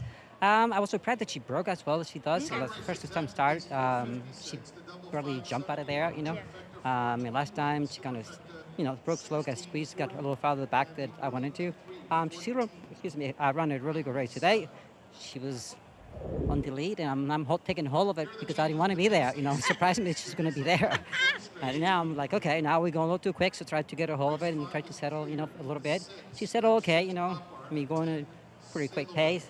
Then I asked her to run down the lane. It was pretty easy for her, yeah. So you think she's a horse that's better when she's able to sit back off of it? Well, the first time she run like that, and I was expecting that today. Right. I was not expecting she's going to be on the lead. So I had schooled her already, though, you know, so I was expecting she's going to be behind the horses, and today she broke really well. She really surprised me. Well, she did it the right kind of way, no matter what, and that's find her way to the winner's circle. But we were previewing the victory ride, Johnny, the feature tomorrow, Friday. You'll be aboard and reunited with Tommy Joe. Her workouts in the morning, she's been very aggressive. Todd said, I'm not worried about it because in the afternoon in a sprint race, she gets more pace. What are your feelings about what she has shown coming back in her morning preps? I haven't got on her since she left, so I haven't seen it. I know last year when I used to work that she was pretty aggressive, though, you know. So maybe she still has some of that. But also she's pretty versatile. She doesn't have to be in the lead. She can come up off the pace. We hope that she can continue what she left out last year. The last race wasn't so good, but her beginning of the career was really good. And seeing of the best performances here at Saratoga. Well, Johnny, always love catching up with you. Congrats here. Thank you so much. All right, cold spell to the winner's circle. Definitely not on a cold spell. Livy. Just heating up. Tom, that kind of insight post-race, Johnny Velasquez, regarding cold spells performance, like how helpful, how useful is that for a trainer moving forward? So for any trainer, you want to use the players on your team to help you to know what to do as the trainer yourself. So a rider that can give you good information, not only when he's in the saddle, but off of it after the race, makes a big difference as you're moving forward with any horse. Johnny V, cold spell, and Wesley Ward. Leo Stables, race 3, turning the page, this $20,000 claimer, a mile. 3 of the first 5 races on the afternoon from the Wilson Chute. You see the field corresponding odds. Margarita Molly 6-5 with Flavia and Pratt. For outside, Carey 3-1 with Christopher Elliott. Elliott, who wasn't even born when his father was part of one of the biggest sports stories back in the spring of 2004, with Smarty Jones trying to become the first Triple Crown winner since 1978. Christopher Elliott, though, now here at Saratoga, riding with the best of the best and holding his own.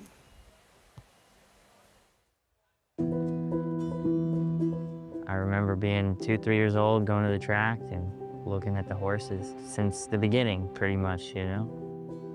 When I was like 14 years old, we were in California and my dad had won a stake at Del Mar. That's when I started thinking about it. Smarty Jones and Stewie Elliott goes on to win the Kentucky Derby by 2.5. I've watched the Derby and the Preakness and the Belmont 150 times or more, you know. It was just really cool. I thought that there was probably a good chance that he would want to, you know, ride, but moving sometimes made it difficult. When we got here, the first couple years, you know, I'd get on the pony and he'd get on the thoroughbred and take him around the track. Then he went to Ocala and then came back and then actually started galloping on the track. You know, when they all start off, they're all pretty green, but he wanted it. He wanted to learn. After every race, pretty much, I talk to him and, you know, he says, oh, you did great, or you could have done this, maybe you should have done this. And I think that's why I've been able to get better in the quick amount of time that I have, you know, because he's been a big help. My agent is Jose Santos Jr. I started off the meet at Lone Star Park in Texas. I actually rode my first winner the first race that I rode at Lone Star. And after that meet, I had rode about 85, 90 horses. He said, listen, this is the plan. We'll go to Monmouth, you'll ride a little bit over there, and then after Monmouth, we'll check out New York. My first stakes winner was for Tina Hurley. It was my 6th winner at Monmouth Park in the Regret Stakes. I was way in the back, and they were flying up front, and I came like maybe 12 lengths out of it and won.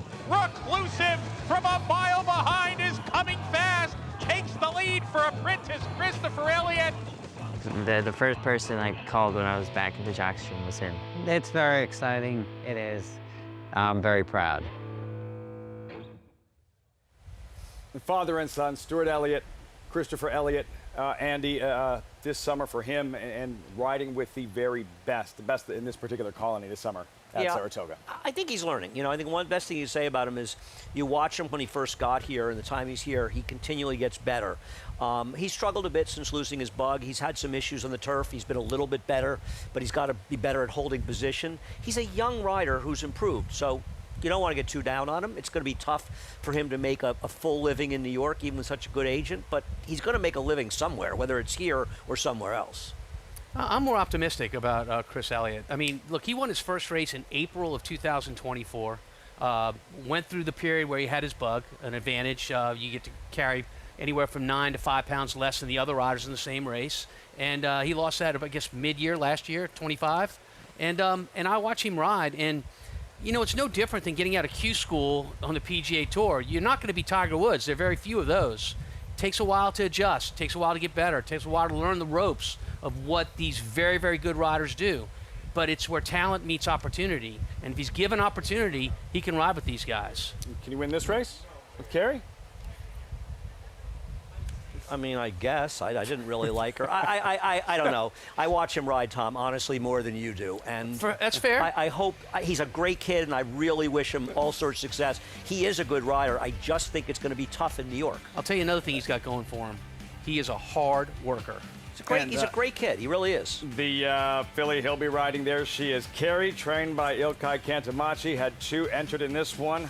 Now, just Carrie. Cantamachi there. He and Christopher Elliott teaming up in the upcoming 4th race, 18 minutes out. You're watching Saratoga Live on FS2.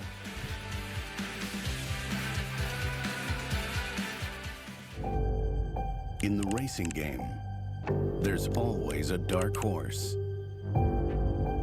This is Proxy.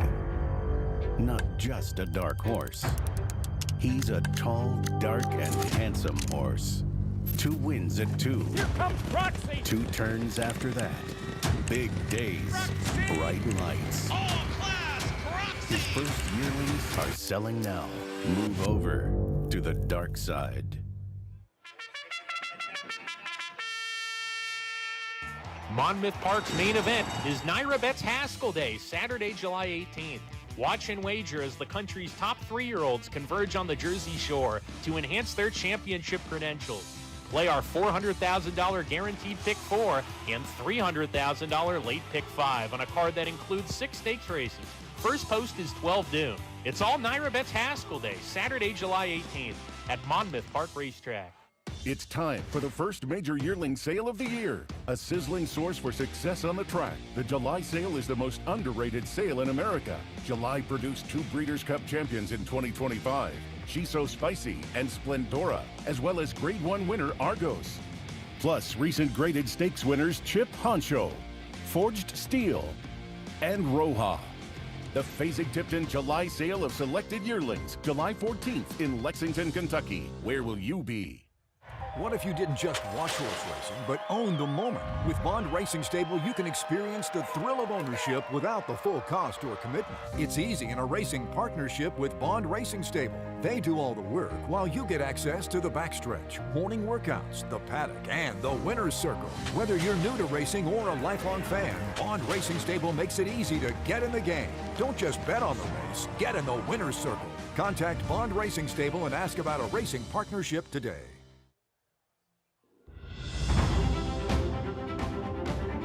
We're over here at the Bill Mott Barn, and I'm so happy to be joined by Will Graves. We have Chief Wallaby behind us as well, enjoying his life in the round pen. But Will, tell me a little bit about how you came to be working here at the Bill Mott Barn and what that experience has been like. I'm actually kind of a 3rd-generation horseman, I'd say. My granddad was a Hall of Fame hunter jumper in Virginia, and he worked for Fasig-Tipton for about 30 years doing the whole sales ring.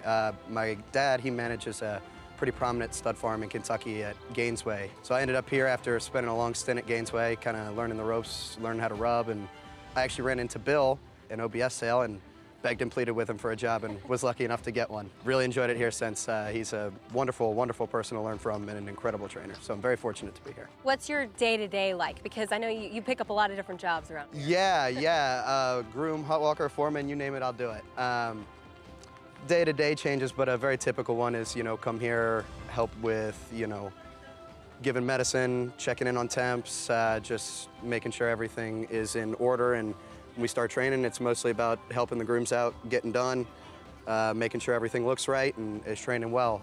We spend a lot of time ponying horses to and from the track, and through the afternoons, it's running races and taking care of things here, making sure everybody stays healthy and happy. Coming to the racetrack was one of the best decisions I ever made. I'm not totally sure I want to leave. I'm having a lot of fun.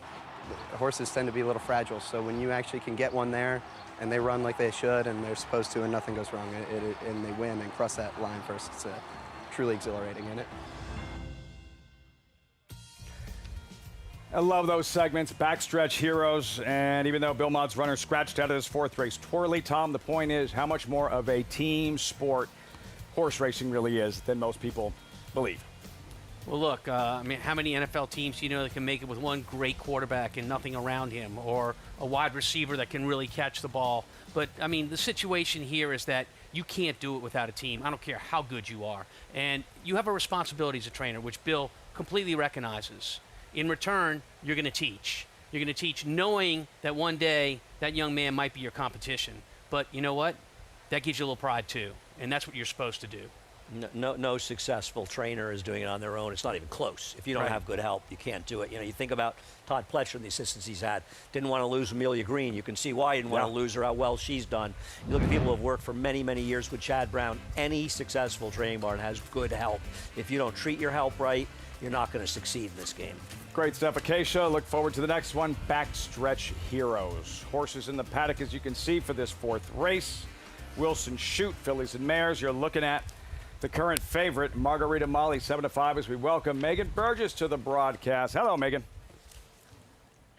Hey, Lafitte, and this, from a handicapping perspective, I talked it out a bit with the current favorite, the number 4, Margarita Molly, who's taking a significant step down in class as she's been up against way tougher since breaking the maiden versus New York breds. Then it came off of the 6-month layoff to face a group where she was no match, an open group of foes, then got back and was a bit disappointing last time out. That was at 10-1, again, against tougher company.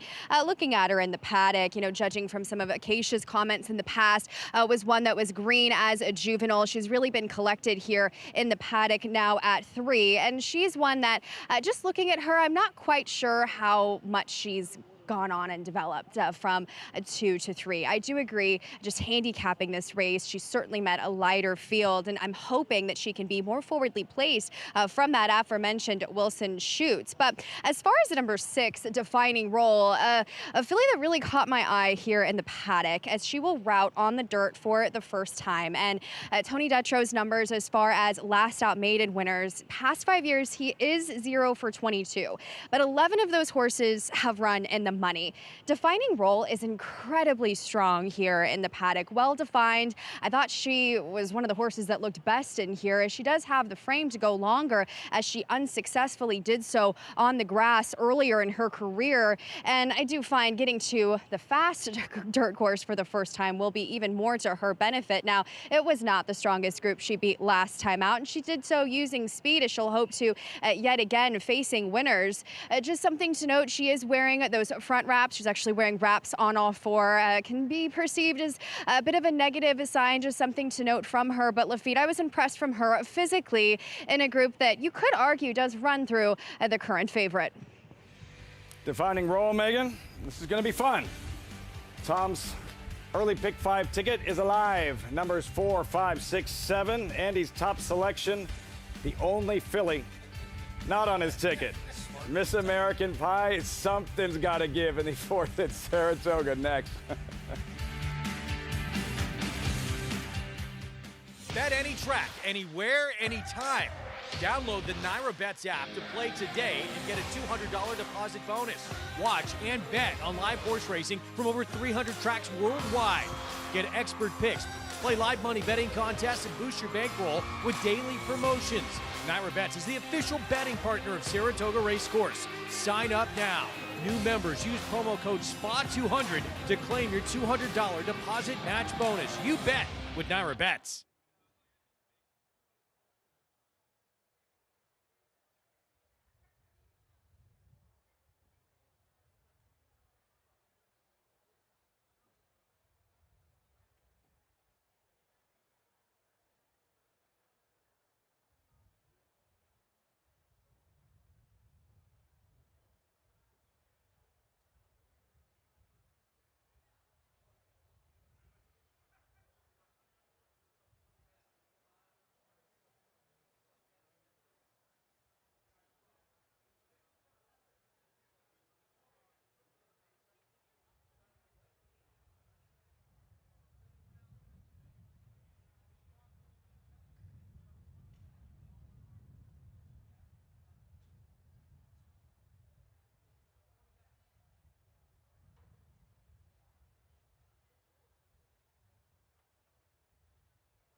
Surrounded by benches and flower pots, it weighs 300 pounds, is constructed from yellow pine, and has a ball at its apex covered with gold leaf.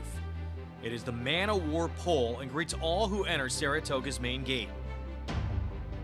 John P. Greer never left man-o'-war's flank after the champion set grueling fractions in the Dwyer Stakes at Aqueduct. John P. Greer briefly headed man-o'-war at the 8th pole. The Chestnut shrugged off the challenge to stop the clock in world record time. In 1959, Naira dedicated a white and gold pole shortly before the facility's grand reopening after a 3-year, $34.5 million renovation. It was the pole where man-o'-war surged past John P. Greer. The man-o'-war pole stood in Aqueduct's backyard until video lottery terminals were installed. It was restored and relocated to Saratoga in 2010. After all, it is a clear court where man-o'-war learned to accept a saddle and rider. Saratoga is also where the Chestnut captured 5 stakes during his legendary career. Grand Central Station has the clock, Old Yankee Stadium has the bat, Saratoga has the pole.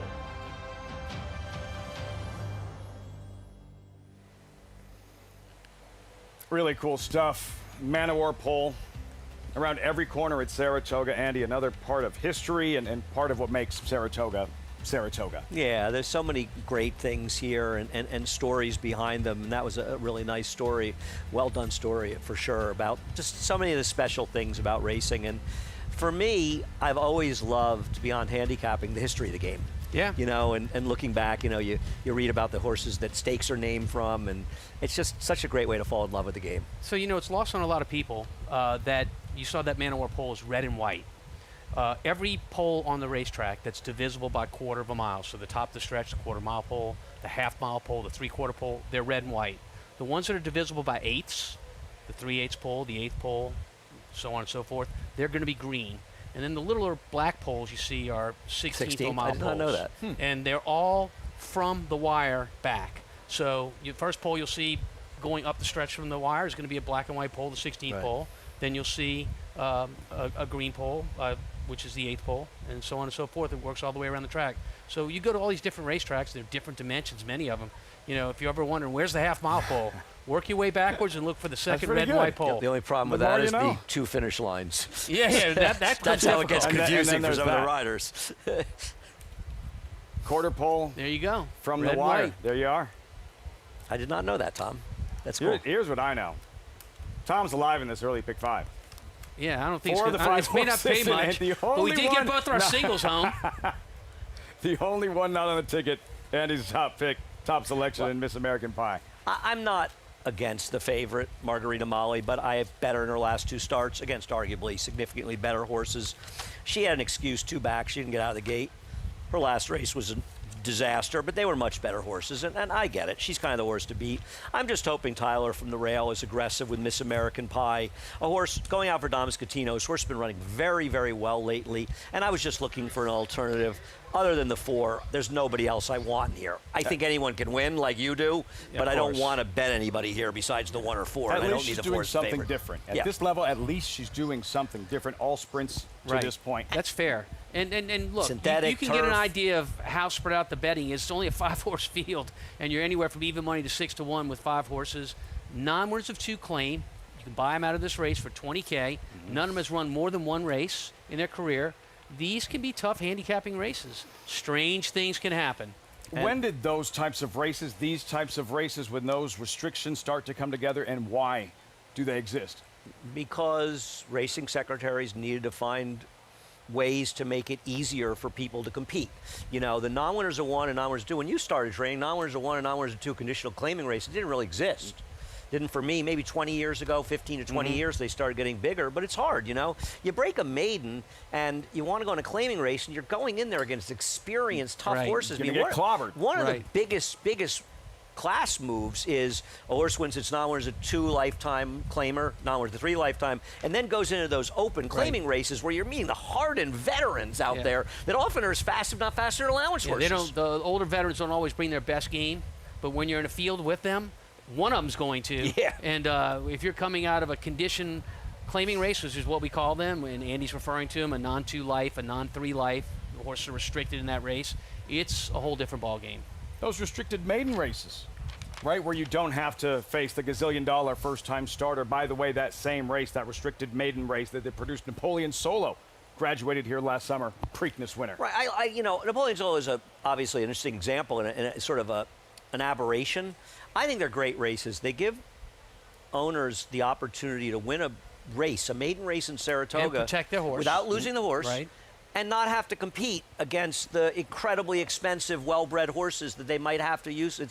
I think they were great. I think Martin Panza is the one who started doing them here, and there's been a lot of proliferation of them at other racetracks, and I think they're a great idea, and they're really good for owners, especially for owners putting their money in the game. Because listen, for some person, $40,000, $50,000 is more than $500,000 to somebody else, Tom. As are these races. These races are important too. You've got to give every horse on the backside a chance to be competitive. Otherwise, you won't fill your backside with horses to enter in races. They'll all go out of town to run against horses where they can find places to go. And you know, one of the things that is never talked about is the migration of the claiming horses from NYRA 30, 40 years ago to slot tracks. NYRA was kept away by the state from getting slots for many, many years. And the whole claiming group moved to the Prairie Meadows of the world, the Charlestowns, the different slot tracks, and for a good reason. The purses were better, it was cheaper there to do it, and there was a better situation for owners and trainers to go there. But I mean, you look back 40 years ago, man, we ran a split division 40 claimer at 1 1/16 in the turf. You got 2 divisions at 12 with horses on the also eligible list. They all migrated away. One of the best in the business all time, Bobby Frankel, who cut his teeth with the claiming runners he saddled for years in New York. Speed horses going 1.5 miles in the last race in Belmont. That's what Bobby knew how to do, among other things. Call to post in these $20,000 claimers. There's Miss American Pie, Andy's top selection. I'm not saying I'm rooting against Tom's pick 5, but actually I am. Horses 2 and 3 are out. Odds-on favorite, Margarita Molly. Odds-on Flavian Pratt takes over, seeking a second win this afternoon. Yeah, this is a horse that's going to have some speed in here, is making a significant drop into the claiming ranks, and you have to ask yourself, is the drop so we can win, or is the drop because we're not doing as well as we hoped? Carey and jockey Christopher Elliott. Did she improve off the claim for the Cantor Machi's running the best figure she ever ran, or was it an also ran in a sloppy track race? I think the latter. Defining role, Daylight maiden win in the slop 9-2, then Heaven's Lead, New York bred Saratoga debut. The problem with Heaven's Lee is the one buyer figure of 56, other ones are much too slow, was a race that got an aberrationally high figure for the winner as well, and it's not necessarily a predictive figure. Revving her engines, Heaven's Lee. 4th race, pick 6 starts here. Back to Miss American Pie, Megan Burgess, trackside. Megan. Lafitte, the inside runner, Miss American Pie, certainly looking at her, looks as if she will move forward, being able to stretch her legs to this route of ground distance, and does have to contend with the inside draw breaking from the Wilson chute, where sometimes when watching these races from the chute, horses can, especially with other speed to her outside, they can kind of get lost in the shuffle and taken out of position if they don't get that critical early position going forward early. So that's something that's key for her to make the right kind of trip. I will say the barn, first off, the trainer switch on the dirt, 0 for 4 and 0 for 7 overall. So just something to note.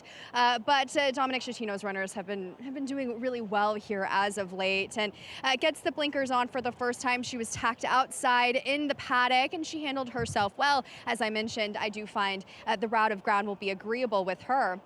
The number 5, Carey, a horse that, despite the figure and last time out a 66 buyer speed figure on that sloppy sealed surface, I didn't love the visual of that race, running second behind a dominant winner, as if you take away that race, you're kind of asking for a bit more to be desired from her. But I do like the route for her. She was strong. I just wish, I say she was strong, I wish she was stronger, especially through her top line and overall. And physically, I preferred others. But if you're just going through her form lines, she does match up in this race, Lafitte. Carey and Christopher Elliott at 7-2 as these fillies and mares warm up. From the Wilson chute, we can talk race shape and how that will dictate how this race unfolds. Well, I mean, I think that you're going to see Tyler come out riding a Miss American Pie. I don't believe that Flavian will be far off at a Margarita Molly, and maybe like the first race today, he'll be riding the best horse. She'll take over and get it done. But let me ask you a question, Tom, and I understand why she's the favorite. How do you feel about a 4-5 shot like the 4 coming off such lousy races, even if they were against better horses? I mean, look, you pick your poison in terms of betting this kind of race. You have the choice of taking a horse that's dropping into the claiming ranks like the 4 Margarita Molly and doing exactly what you're talking about. Taking a horse that just broke its maiden, so it's stepping up in class into non-winners of 2 life and defining role, the 6 who is at 9-2. These horses all have vulnerabilities. And as we all know, handicapping is not a game of perfect. So when you're trying to decide how to play it, 4-5 seems short for the 4 horse. But nonetheless, I can see why the horse is 4-5. I agree. I wouldn't bet her at that price, which is why I picked the 1. I think she is the likeliest winner of this race.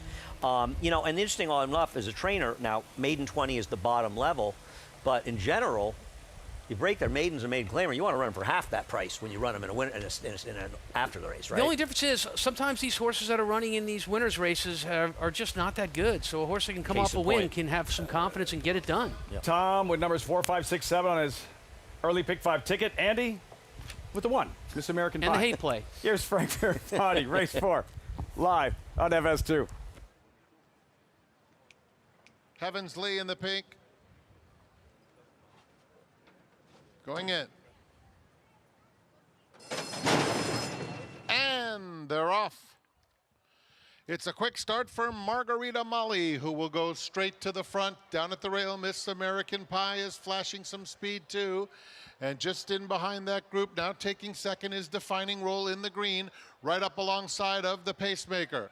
Then it's Carey in the 4th spot, racing 4 lengths off them, and Heavens Lee is at the back of the field. So it's the favorite Margarita Molly and Flavien Prat in charge, heading toward the half-mile pole. It's a half-length advantage over Defining Role in second, then Miss American Pie and Carey racing side by side, 7 clear of Heavens Lee. The quarter went in 24 1/5 seconds. Margarita Molly opens it up to a length and a half on Defining Role in second. Miss American Pie is down on the inside. The half went in 47 and just under 4/5 of a second. Carey pushed along in 4, trying to make some headway as the field moves around the far turn with less than 3 furlongs to run. As they come toward the top of the stretch, it's still Margarita Molly. Here's Miss American Pie coming off the rail to engage. 2 lengths back to Carey in 3rd, and then it's Defining Role in 4th. They're at the top of the stretch. Margarita Molly is asked to respond and has done so. Leads it by 2 lengths. On the outside, Carey becomes the fresh thread in the center of the racetrack as Miss American Pie has flattened out a bit. Coming toward the 16th pole, Margarita Molly or Carey. Carey on the outside. Surges past and opens up. It will be Carey and Christopher Elliott to win it by 2. Margarita Molly was second. Miss American Pie finished 3rd. Maybe there is more reason to be optimistic, Tom. Carey, Christopher Elliott, the winning ride in the 4th at Saratoga. He rode a sharp race. You know, Margarita Molly set the pace with Flavien Prat and was able to slow it down a little bit. And there was 2 lengths between the 4 horses that were actually a part of this race, with the 5th horse being too far out of it. But for Carey, you know, the outside move and maybe running down a horse doesn't want to quite go this far in Margarita Molly. Margarita Molly doesn't win here. I don't know where she's going to win in New York. Yeah, well, it helps us pick 5. Yeah, for sure. And it helps jockey Christopher Elliott getting a win, getting on the board early in the meet. And, you know, I guess I should have touched on that more than I did. Absolutely. You know, he looked good doing it. He's always been a strong finisher in my mind. We're watching him up top there using his hands to communicate to the horse. You know, he doesn't overuse the crop at all. I mean, it was a good race. This race was won by a horse that survived the battle of attrition. I thought that my horse, the 1, Miss American Pie, seemed poised to go by the 4. She could not finish at the mile and probably not good enough. But man, if Margarita Molly can't win under these circumstances in this quality of field, there isn't a race for her to win in New York. I'm sorry, she's not going to find a softer spot than this. Seriously, I mean, what is she going to do in New York to find a softer spot in this? And she's able to control at a fairly moderate pace. And, I mean, Carey just ran her down. Carey was wide, chasing the outside. Looked like she was going nowhere in the turn. And did she find more, or did away at the leader in deep stretch? I thought Christopher Elliott looked very, very good finishing on this horse. And how many times did he ride for you last year? Pardon me? How many times did Christopher Elliott ride for you last summer? You know, at least a couple. And what I liked about him was he was willing to come out at 5:30 in the morning and work horses. That's when the track is at its best, early in the morning before the sun gets to it, and it just opened up. And he was more than willing to do that. And so, you know, it's a quid pro quo. If a guy's going to come out and help you in the morning, you know, you should be thinking about giving him mounts in the afternoon. But you don't pay him to come out in the morning. Again, it's I'll take care of you. Well, you pay him by giving him out in the afternoon. 20-year-old jockey Christopher Elliott in the winner's circle at Saratoga, 5-4-1-6. As for trainer Cherie DeVoe, you know her story, made history this spring, winning the Derby, winning the Belmont. With that colt, Golden Tempo silenced his critics in the Belmont. Next stop, the Travers, here at the Spa. Gather your group and head to Saratoga Racecourse this summer. Enjoy a private suite in the 1863 Club or take advantage of flexible seating options in the Trackside Rail Restaurant. Head down the stretch to the Casamigos Spa verandas for casual gatherings of up to 50 guests, or bask in the view of the historic paddock from the paddock suite and nearby Surfside Party Deck. The Mia Netto Easy Goer features world-class Prosecco with sparkling views of the backyard. Book your group outing today at NYRA.com/groups.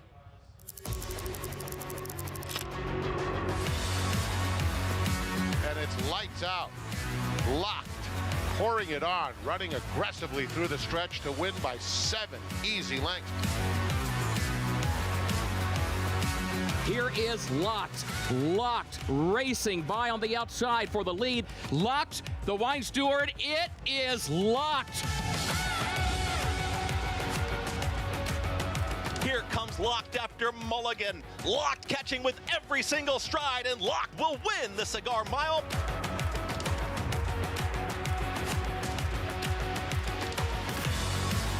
It's all about Locked, dominating the big cap, cruising home to an effortless 8-length rock.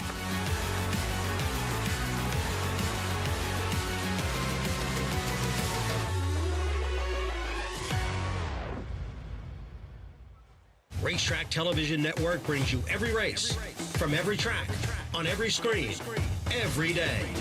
With monthly packages starting as low as $5, RTN gives you great value and access to more live HD streaming and race replays than anyone. Visit RTN.tv today to sign up and watch on almost any device, including Roku and Amazon Fire. RTN has packages that start at $5 per month.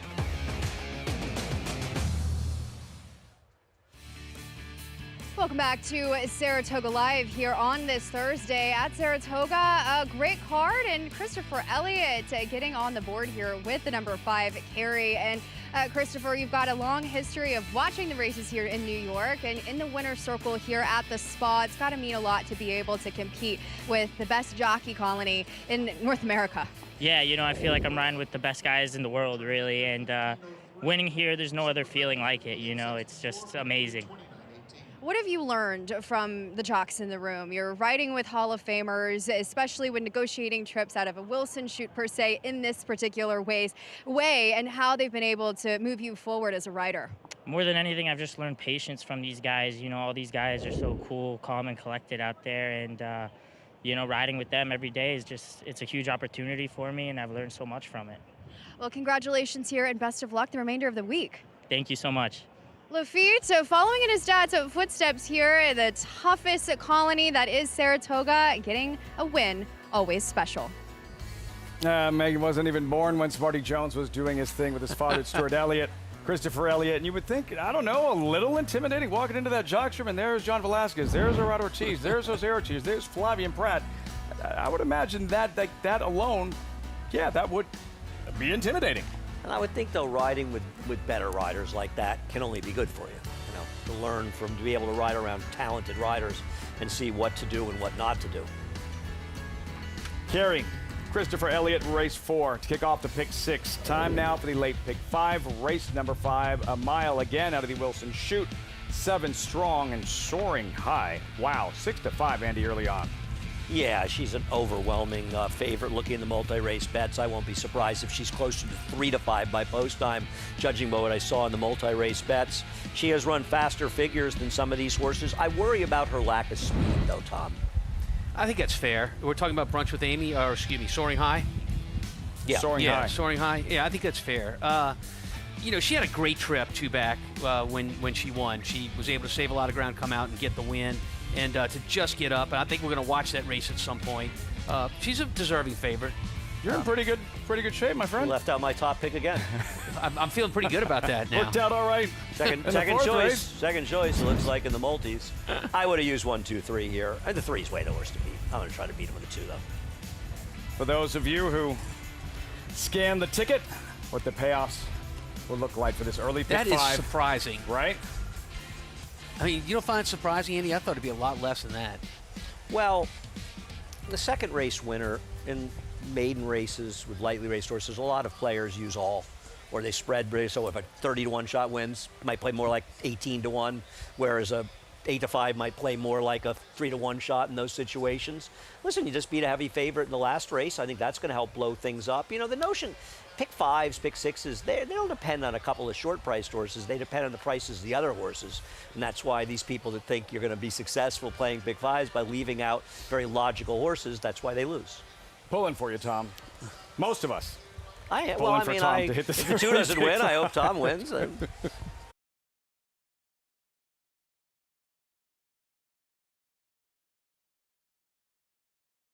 Saturday on Saratoga Live, the winning pace of summer racing continues from the spa. And join Michelle Yu on track live from Horseshoe, Indianapolis for the Indiana Derby. Saratoga Live kicks off 12:30 Eastern on FS2. And that Indiana Derby field looks like this. Live on-site coverage, as you just heard. Michelle Yu on-site Horseshoe Indy. Their marquee event featuring 3-year-olds Saturday evening. There's the field, 9 strong.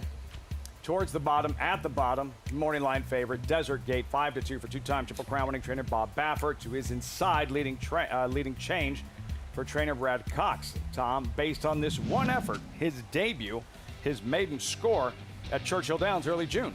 I mean, this was a big race, but you know, you're asking a horse off of one race experience to now stretch out to a very difficult spot in the Indiana Derby. And you know, look, when you look at this field, and I believe that the favorite Desert Gate is going to Iowa for Bob Baffert. He said that, so that horse will be out. It'll change the odds somewhat with that favorite being out. But look how easy this horse goes to the wire. The hands are perfectly still with the rider, and a lot left in the tank.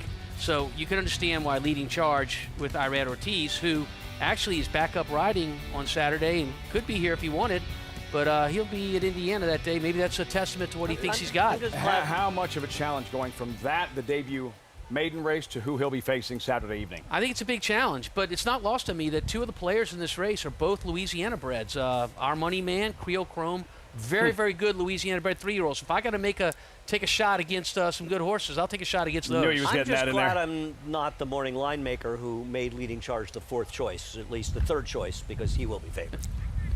These are the types of races, I believe it was the Iowa Derby last year that Magnitude ran up the score in, and then he wound up here second choice in the Travers. Like, these kinds of races can produce eventual Travers runners. Like, they can. Yeah, I mean, I would say that Magnitude's a little bit different, and they obviously can produce some good horses, but, you know, Magnitude had run a brilliant race, the best race a 3-year-old had run when he won the Risen Star. Then he got hurt. So Steve brought him back in the Iowa Oaks. He wanted to get him started, and obviously he just wasn't quite ready to take on the charge in the Travers. He has proven, though, that he belongs in there.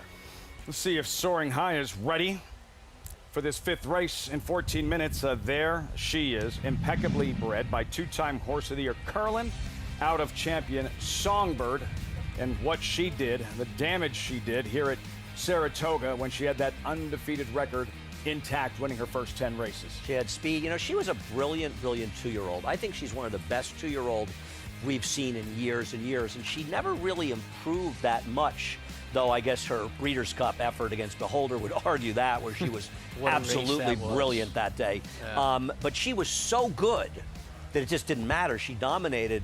This is, I think, I don't know if it's her first winning foal, but she seems to be her best foal, the one that's running in the race That's today. the kind of record you'd like to have. Look at those numbers. With At the highest level. Horse. At the highest level. And she lost a photo in the 2 losses. She lost by a nose to Beholder, and she lost by a neck in her final career start.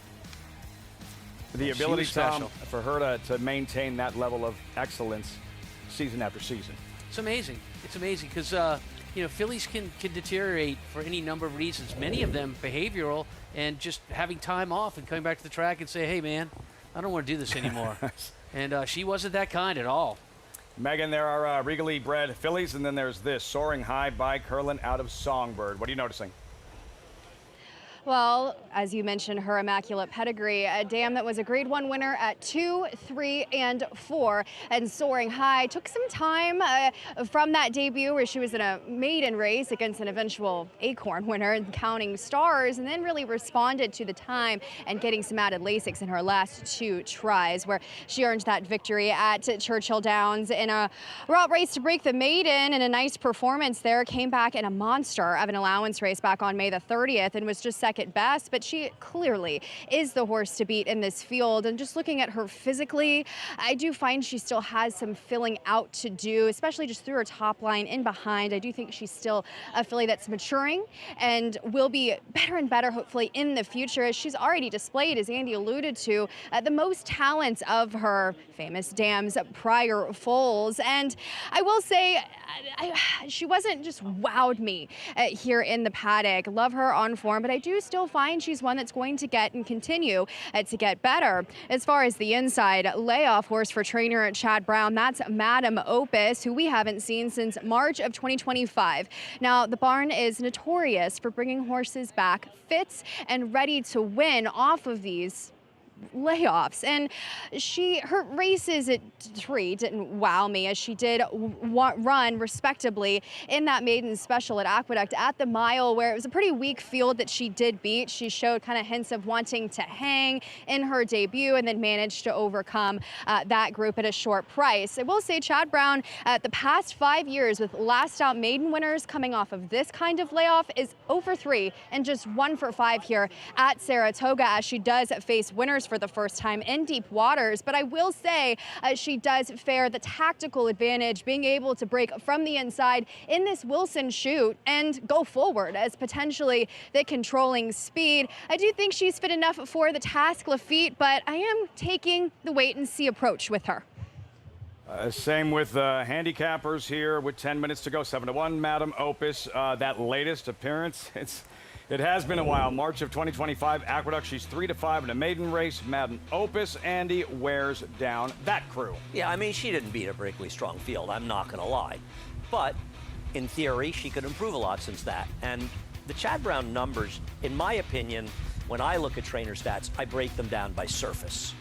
And off year-plus layoffs on the dirt, Chad Brown is 7 for 25, 28% and a 230 ROI.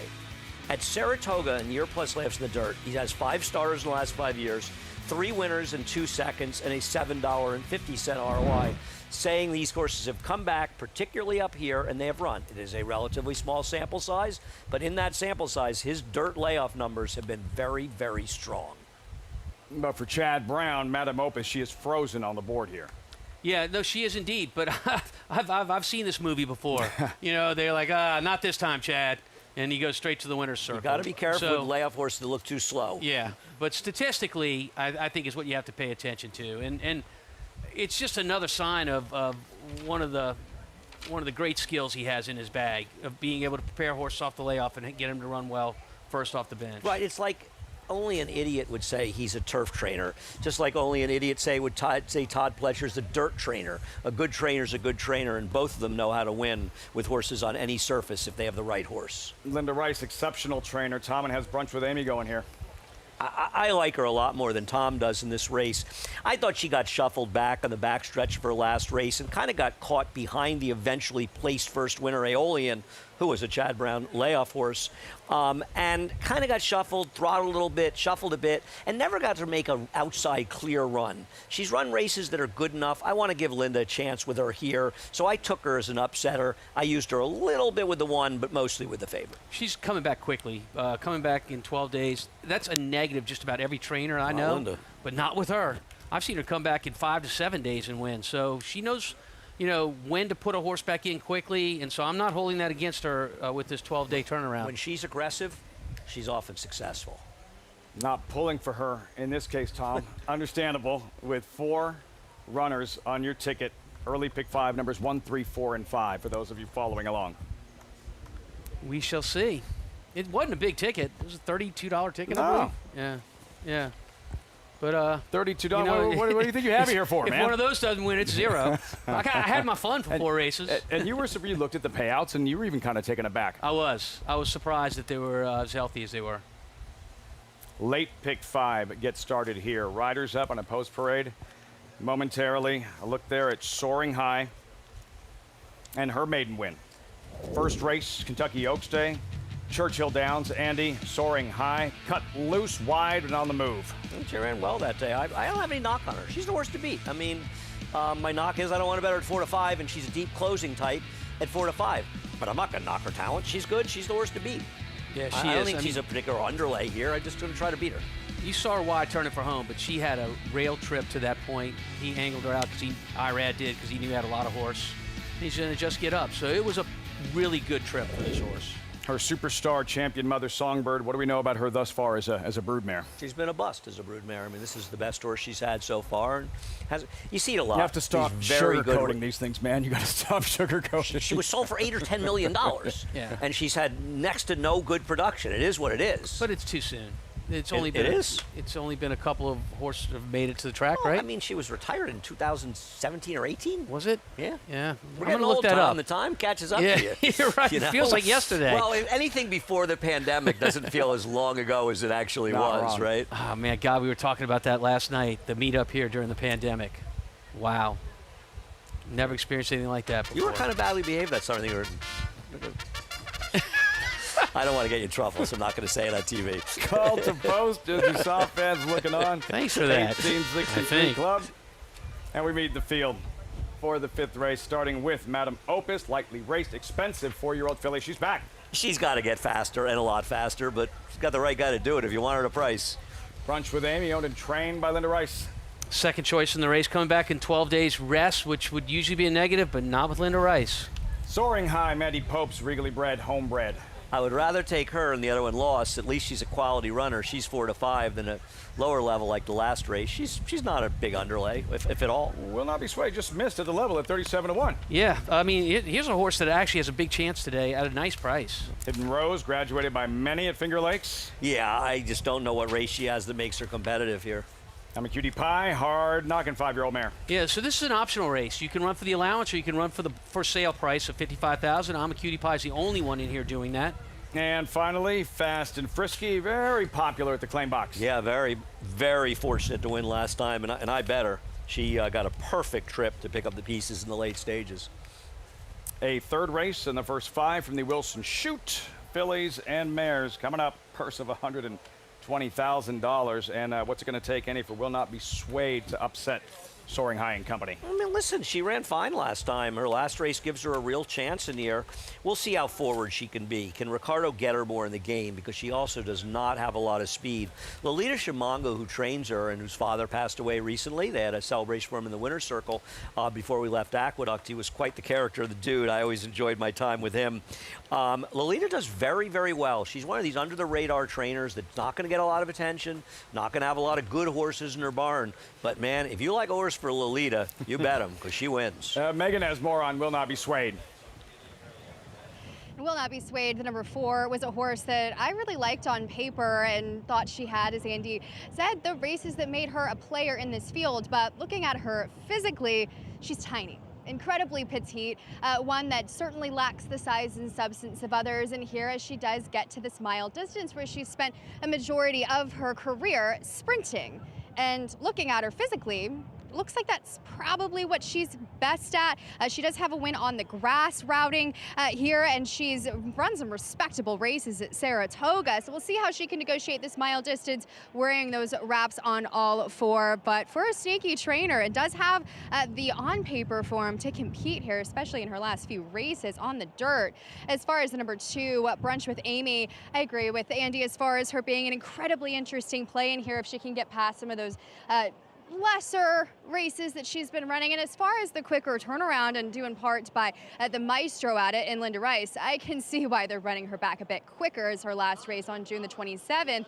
She's a robust individual. She carries her weight incredibly well. She looks fantastic in her coat. I have no issues with her coming off of that time and spacing. And as far as some of her races, if you're going back through, back on May the 10th and some of those better races, she tracked off a sharp pace. She's a big ranging mare, and I do find that winner was second in a stake at Churchill Downs with an 81 Buyers speed figure. So she certainly has the races that put her into this scheme, and she hopefully will have the tactical ability as far as the pace. A big long shot, I shouldn't say big, but a horse that I thought was incredibly interesting was the number 5 Hidden Rose. Now, I get it. Huge hike in class, going to be up against it as far as that win last time out at Finger Lakes. But boy, she really impressed me in the paddock in here for Miguel Clement. She was honestly one of the best looking horses in there. Incredibly strong, carrying good weight and condition. I know she's a bit harder to make, but if she can take a step forward against stronger company,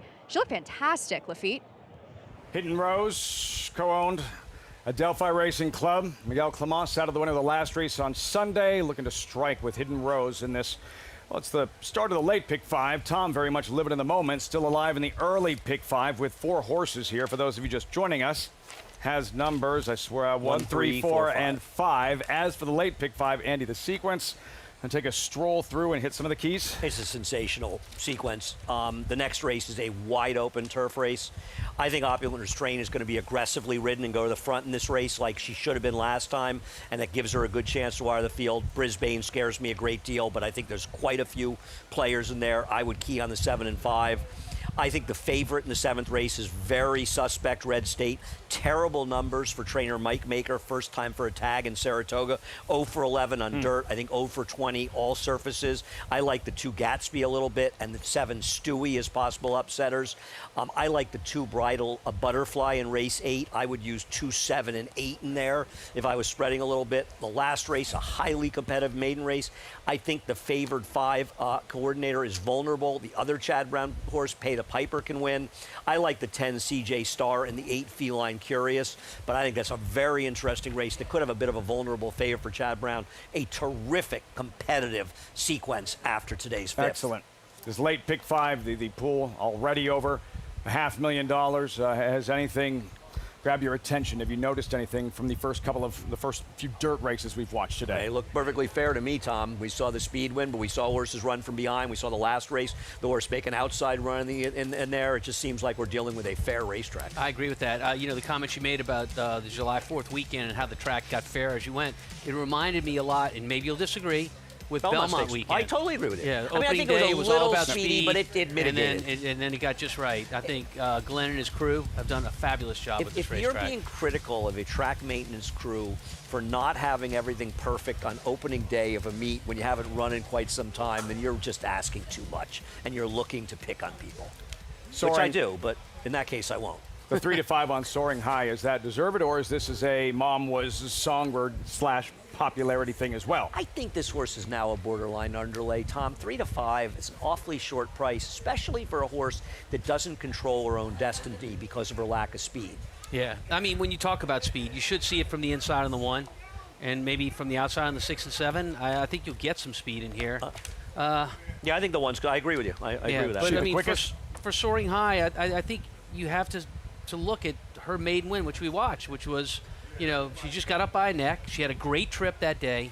This is a whole different type of race, stepping up into the allowance conditions and horses that have already done exactly what she did that day. Go get them, Tom. Good luck, Tom. All right, Numbers gang. 1, 3, 4, 5. It was fun, no matter how it turns out. It could be a lot much more fun and exciting if one of those 4 check in. And the start of the late pick 5. Odds on Songbird's Daughter, Soaring High, 3 to 5. Frank Mirmati with the call, the 5th from Saratoga, live on Fox Sports 2. Will not be swayed going in. Hidden Rose. I'm a Cutie Pie. And Fast and Frisky will be the last one to load. Walking up. Goes in. They're off. Madam Opus along the inside is going straight to the front. Fast and Frisky has some early speed, and in between them it's Hidden Rose taking the second spot. Here's the favorite Soaring High in the pink, 3.5 lengths off the pace. I'm a Cutie Pie, Brunch with Amy, and Will Not Be Swayed. The field moves onto the backstretch, and the lead belongs to Madam Opus, who has it by 1/2 length over Hidden Rose. The opening quarter went in 24 seconds flat. Soaring High inches up on the inside of Fast and Frisky. Those two race together as one, with I'm a Cutie Pie in 5th, racing 4 lengths off the lead. Brunch with Amy and Will Not Be Swayed. They've run a 1/2 mile. With Madam Opus in front 3/4 of a length. The half clicked off in 47 4/5 seconds as the field moves round the far turn. Hidden Rose pressing the issue in second. Soaring High has taken third by herself now. Coming after the top pair, and Hidden Rose takes the lead and does so nicely. Hidden Rose opens up 2. Madam Opus is tired. Soaring High moves into second and takes aim at Hidden Rose at the top of the stretch. Hidden Rose has something left, maintains a 2-length lead coming to the 8th pole. On the outside, Soaring High is trying to get to her. These two are dominating. 4 clear of Brunch with Amy, and Soaring High has taken command inside the final 16th of a mile and proving too much for Hidden Rose. Soaring High scores by 3. Hidden Rose was second. Third to Brunch with Amy, and it's a photo for 4th between I'm a Cutie Pie and Will Not Be Swayed. Mom, a rock star, untouchable here at Saratoga. Songbird, Soaring High. All right, maybe not that good, but a win here. And delivers as the odds-on favorite to kick off the late pick 5 at Saratoga. Tom, not a bad opening act, my friend. Well done. Well, I appreciate it. Let's talk about this winner, Soaring High. She ran a nice race today. Sat behind the pace setters. Always looked comfortable back there, and then swung out. At this point, would have loved to see the horse in front get home, but Soaring High, too much horse, and kicks home nicely. Big improvement for the 5, who ran very, very well in here to finish second. And, I think you look at your pick 5. Okay, it ends up, paying. You got about 9 to 5 for your money, Tom. Paid almost $90.50. The parlay, what that means, it's around $350 for $2. The $2 parlay, I think, was around $160. You had in the sequence a 1 to 5 and a 3 to 5. Yeah. You had the even money favorite in a 4-horse field in the first. You had a horse that won the other leg. Last race was like the second or third choice, I think, and the co-favorite won the second race. It's because of how badly so many people play in the pick 5s, and one of the things they do is they undervalue shorter priced horses because they're looking for bombs. And I'm not saying you don't want to have some bombs in your ticket and you want to give yourself an opportunity to make scores. What you really want to do is cash. You want to keep yourself in the game. So the sequence didn't even work out that great for you. You got your singles home, which is great, but the reality is that you still got almost 3 times your money, and you had a couple of short priced horses win the races you alled. It shows the value of playing it well as opposed to trying to be too smart and costing yourself winning investments. 2 wins on the day, Jose Ortiz. The good news, Tom, yes, in your first show, you hit the early pick 5, right? But the bad news, the bar has been raised and expectations now even higher moving forward. Well, if you're scared, go home. I'm not afraid. I don't think anyone's really expecting much from him. Well, I was a little afraid yourself. sitting next to Andy for the opening show. I will say that. He was on his best behavior. I'm sure they had a talking to him. You, on the other hand, I had to do orientation all day yesterday, by the way, and the last thing he gave me was a bulletproof vest. He said, here, you need to wear this when you're on the set with Andy. You didn't do orientation. Who are you lying Yes, to? I did. Seriously? Yes, I did. Did you behave yourself? That's another conversation in itself. Do you do a video like of that? we said, Amos and Andy, what could possibly go wrong? Soaring High, the daughter of Songbird, strikes 3-5-2-6 in the 5th, late pick 4 coming up. Greg Wolf and the crew moving in. You're watching Saratoga Live on FS2.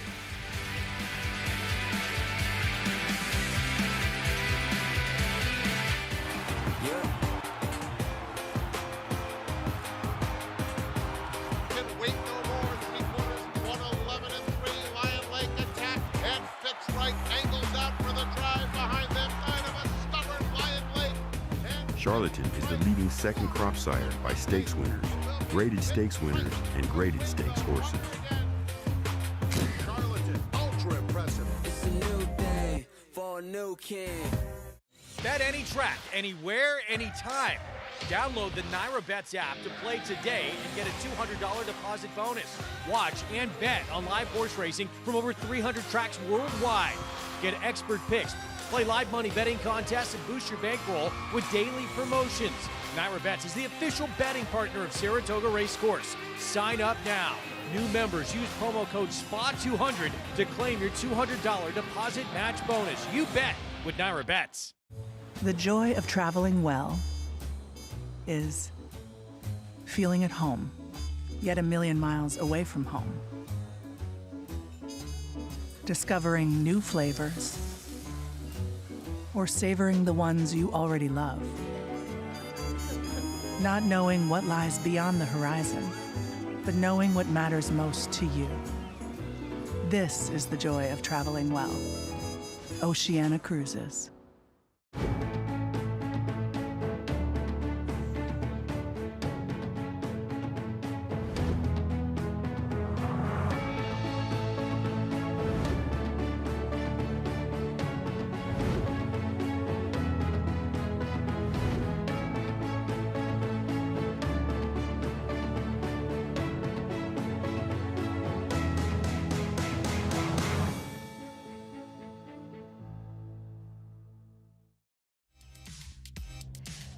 Welcome back to Saratoga Live on this Thursday, week 2 of the best racing you'll find here in North America. Live shots of our beautiful paddock here in upstate New York at the Spa. And soaring high did just that. A juggernaut pedigree, a daughter of champion and Grade 1 winner Songbird. And very pleased to be joined by her pilot, Jose Ortiz, jumps off and meets me here. And Jose, what a monumental spring you've had, but this was the first time you were aboard this filly for Cherie. What did she tell you to some of her talent and ability? Yeah, obviously she showed talent last couple of times.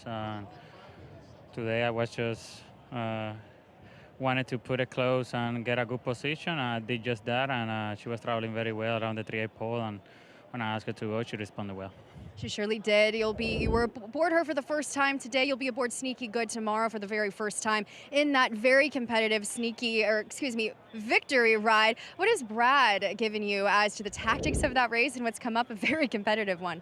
Nothing yet, but I know Sneaky Good. You know, she always try hard, and you know, the race is very even. So we hope that tomorrow she show up and put up a good race.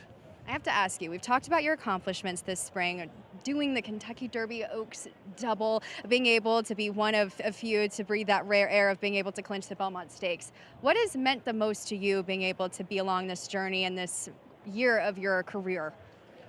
The Kentucky Derby obviously means a lot. We've been chasing that victory for quite a while, and to finally get her is amazing for my career. You know, but obviously the Dubai World Cup was amazing as well, and just very happy with the first half. I'm very focused on the second half. I really want to win the Eclipse Award. Always moving forward, that is Jose Ortiz in what was a competitive race. And here with Soaring Softly, surely some talent, and paid $3.22 up there with Hidden Rose. A monster performance there for Miguel Clement, being able to pay a nice $87.90 there for that pick 5. Kudos to our colleague Tom Amos. And we've got plenty of more action here on Saratoga Live, including a very contentious late pick 4. Don't switch that channel, right here on FS2.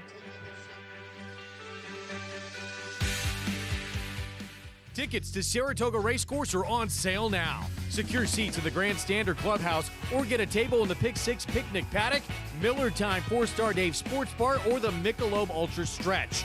Available now through Labor Day. Book today at Naira.com.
Saratoga.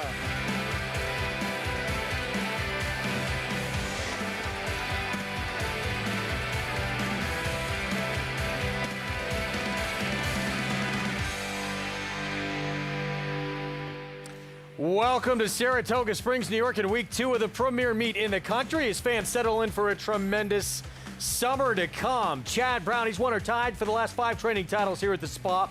Already off to a hot start. He has plenty of chances to increase his early meet lead today. Play with fire among those chances. She looks for her first stakes win since moving to his barn after 2 near misses in stakes company here last summer. Hall of Fame trainer Bill Mott will set out a pair of fillies against Play with Fire, including a former Chad Brown trainee in Opulent Restraint. Multiple Grade 1 place filly tries to rebound off a defeat as an odds-on favorite in her 2026 debut. That and more coming up on the latter half of this Thursday card here at Saratoga Springs, New York. Gorgeous Thursday afternoon, warm weather as we get set for the start of a pick 4 coming up on our Fox Sports 2 coverage. Greg Wolf right behind these horses here in the paddock with champion handicapper Jonathan Kinchin, former champion jockey Richie Migliori, and race 6 coming up next. Kicks off this pick 4, and we'll see Phil Antonacci, a couple of interesting fillies we'll get to. Chad Brown, though, with Play with Fire in this spot, who has been pretty good since she's come to his barn. Yeah, it's a wide open race, right? You have 4 horses that are within 3-1 and 4-1, right? I think that says a lot about the type of quality that's in here. The thing for me, though, is what are you going to do with the first-time starter for Phil Antonucci? Is this horse one that you want to be aware of? It seems like maybe you do. Horse is 9-2 right now on the board. This is one of the most difficult races I thought we had to deal with over the next couple of hours. And, of course, Mig Chad Brown with a couple in here. I'm surprised. I would think this is going to change. Brisbane, pretty big number right now, the 5 at 9-1. Of course, he has the 2 Play with Fire as well. I mean, she came off of that extended layoff, and I thought she ran well at Monmouth and just with natural fitness. Because when you're a 6-year-old mare, it takes you a little while, a little longer to get as fit as you need to. Wolfie, I said Nucci. I meant Nachi. Had a breakout. Yeah, Phil Antonacci's got the 1 Queen Hawaii. He's got the 9, who we'll talk about. Ashikita as well. But here is Play with Fire for Chad Brown. Flavian Pratt, back-to-back reigning Eclipse Award-winning rider, will be aboard. Chad Brown trying to get the first stakes win with this horse since she moved to his barn. Been very close, including in the Lake Placid here last summer. Just missed against Mayday Ready. Yeah, look, I thought her run was good there, right? I mean, the pace wasn't all that quick. She had a little bit of trouble. She got shuffled out of there. She came running late, and it was just a little too late. I think she makes a ton of sense. It's just you're in that situation where you have to deal with, do you want to take this short-priced Chad Brown runner versus the options of someone else in the race? You could play this late pick 4, the action all summer long and beyond, with Naira Bets now live in New Jersey as well. $200 deposit match sign-up bonus. Promo code used at sign-up, SPOT200, and enjoy betting on over 300 tracks around the world. Go right there, NairaBets.com, to get involved. 18 minutes to put a pick 4 in, and a cross-country pick 5 begins here, race 6 as well. That includes races 5 and 6 from Horseshoe Indy, races 6, 7, 8 from here at Saratoga. This race, though, to kick off the pick 4 and that cross-country pick 5, seems incredibly wide open. A former Chad Brown runner, Opulent Restraint, stakes winner in his barn. Now with Bill Mott making the second start of her career. This one, Ashikita, Phil Antonacci, State's debut. He says he's extremely excited about her. Very quick turn of foot. She's really blossomed the last month or so. As for this man, Graham Motion, we expect him to do some damage, certainly on the turf this summer. He'll have a chance in the Caress on Saturday with Italian Soiree. Graded stakes winner on the grass here last summer. Can she go back-to-back?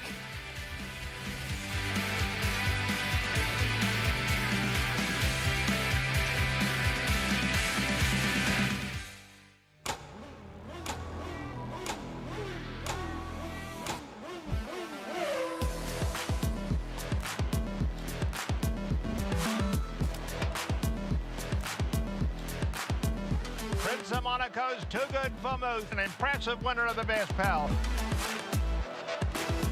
Miramondi's All Hot, but Prince of Monaco Too Good. Prince of Monaco, standing at Claiborne Farm.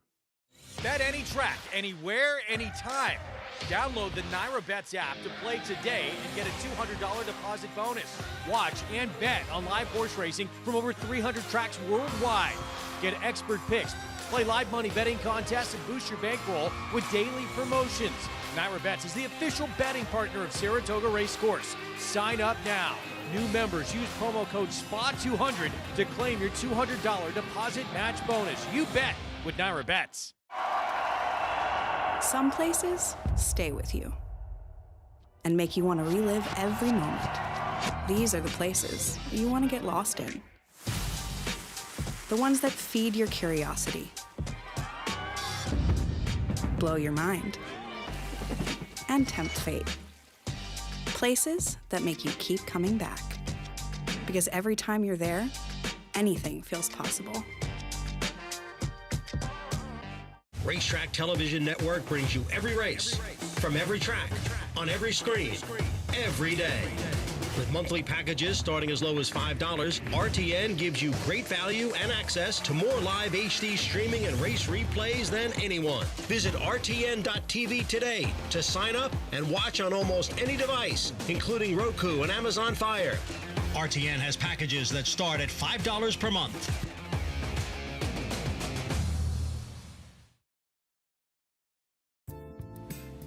Good to be with you on our Fox Sports 2 coverage, kicking off Week 2 action.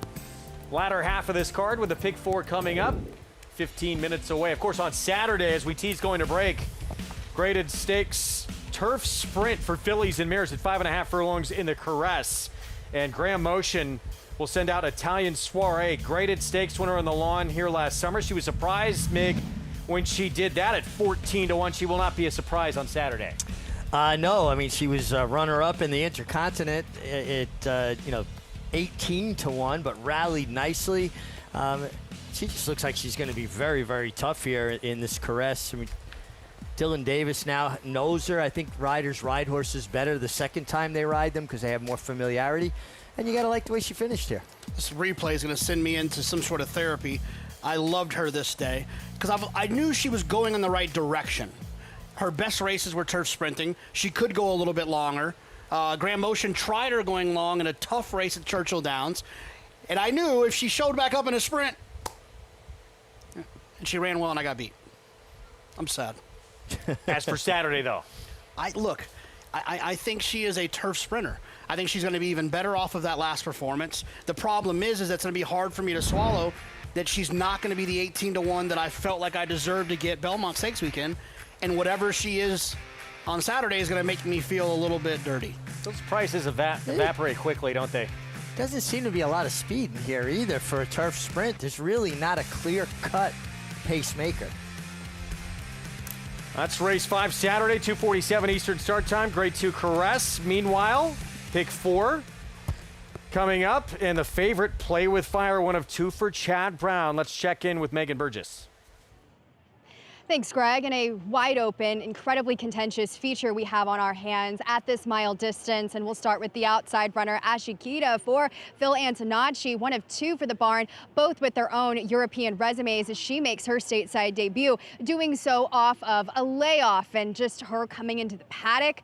Wow, she was pretty impressive. Incredibly strong, well-muscled. They've kept her to the inside there to kind of keep her quiet and keep her handling herself well here, as she's a filly that's just been really, to me, showing some impressive turn of foot over in her native France. They picked her up at a sale from one of the best yards in the world, and Francis Henry Gaffard, who actually recommended, per Dave Grenig's write-up in the Daily Racing Form, they recommended this filly for North American racing. I will say this, she gets to the tighter turns for the very first time here in North America that she will face, and she is a burlier sort. I'm interested to see how she does negotiated, but per her connections. She's been doing incredibly well here in the mornings. The number 5, Brisbane, one of 2 Chad Brown runners in this field who we last saw in a stakes race at Monmouth. That was the first time we saw her from a significant layoff as a 6-year-old now. And she was incredibly impressive in her debut, faced a lot of adversity, was green, still figuring things out with an impressive turn of foot late.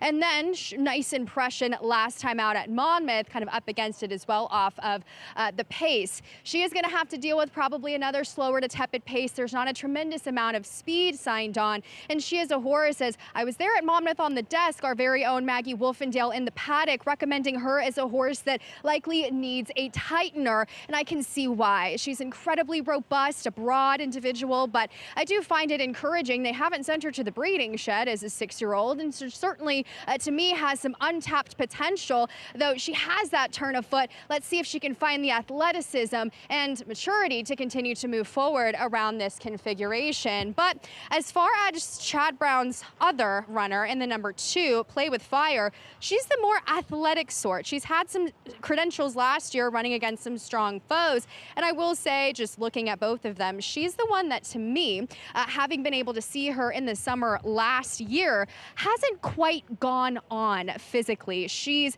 incredibly athletic, incredibly fit, as she does come off of the layoff from last October where she was a no-show at Keeneland, but had some nice performances, perhaps unlucky against some slower paces here at Saratoga. I find she's the more athletic build of the 2 Chad Brown runners, though, hinting from some of Chad's comments about her last summer, Greg, she's one that you have to time just right as she can sort of flatten out. We'll see if she can move a bit more forward today in this incredibly competitive race. She was very good, Mig, on the grass here last summer, Saratoga, although she did not break through in a couple of stakes races, including the Grade 2 Lake Placid. So still looking for that first win in the Chad Brown barn. You know, the one thing you got to remember about Keeneland's turf course, which she, ran poorly last fall, it's a sand-based turf course, a lot different than the footing on a turf course in New York. So maybe she didn't handle Keeneland as well either. Well, formerly with Chad Brown, Opulent Restraint. Here is the multiple Grade 1 placed filly. Moved to Bill Mott, and this will be start number 2, beat at odds on in the comeback performance. That was back on June 12th. Let's go back to the Belmont Oaks last July 4th weekend, and one of those races where she was a Grade 1 placed filly. She's very talented. I remember this is kind of one of those buzz horses for Chad leading into that summer of 2024 where he thought he was one of the best. She was one of the best 2-year-old fillies that he had in his barn, and she disappointed first time out. She came back and won second time out, won third time out, and then has just not really found her way and lived up to who it was that we all maybe hoped or thought she might be. Sometimes just a change of scenery can do that, especially between 2 good trainers, right? You have a Hall of Fame trainer, a future Hall of Fame trainer. Sometimes just the change of scenery can be enough to get it done. Thing about Opulent Restraint as well, Greg, is I don't think Opulent Restraint likes restraint of any kind. I think she wants to be a free runner, left alone to do her own thing, and I don't see anybody that can entertain her here early. I think Johnny Bless just puts his hands down, and they're going to all have to catch her. We're at a 10% bonus on winning bets at Saratoga today. You do have to opt in. Make sure to take that step at NyraBets.com and get some, hopefully, extra money in your account. She's just rolling by us, Opulent Restraint, right now. She looks fantastic. She's on rev. I mean, she's really on her toes, kind of coiled up like a spring waiting to be released. I think Johnny's going to fit her just right, too. There she is, and she's had, JK, the ability to be very forward in her races, although she's shortening up a touch today. Right, but I think that, to everyone's point, I think if she is one that is an aggressive type, one that, maybe a shorter distance, they can kind of give her head a little bit, let her. And like you mentioned, Johnny being the perfect fit, there's not too many riders I would prefer let a horse have their head, right? Johnny's done that his whole career. He's so adept at identifying if a horse needs a pilot or you need to be a passenger, and Johnny's a chameleon. He'll just conform to the situation. So maybe a little assist, too, with the 6 coming out, who looked like maybe one of the other primary speeds. Is she all by herself here on the front end? It sure feels like that. I mean, who do you think could keep her company? Maybe the 4 struts her stuff, who's coming out of a turf sprint and at times has flashed a bit of speed, but doesn't she look like she's more of a confirmed stalker? It certainly does. Opulent restraint, 7-2 right now. Meanwhile, one of the big stories of this race, the pair of fillies for Phil Antonacci, who had a breakout summer here last year. Let's go back to Megan. That's right, Greg. A breakout summer indeed. You'll send out 2 runners in this group, Phil, both with their own European credentials. But per your comments with Dave Grenig, you've been really optimistic about the number 9 Ashikita as she makes her stateside debut. Yeah, I think just being realistic on the age, to Queen of Hawaii, nothing to take away from her. Obviously she's a great stakes winning filly, but, going 3-year-olds against olders right now, I think just being realistic, probably the older filly has an edge. That's why the 3-year-old gets 5 pounds. So it's really nothing taken away from either. I'm just about being realistic in the spot.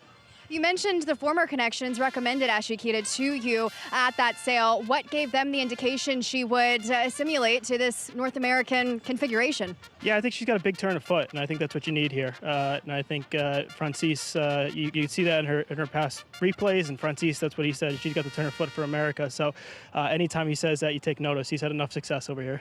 Queen of Hawaii also won, coming off of her respective layoffs. Where do you find her tactically placed from the inside? Yeah, she broke a little very slow in the Breeders' Cup. So, we brought her to the gate a few times. So hopefully she breaks well enough to protect the rail position, and hopefully things open up down the lane and then she can use her closing kick. Best of luck in here. Thank you.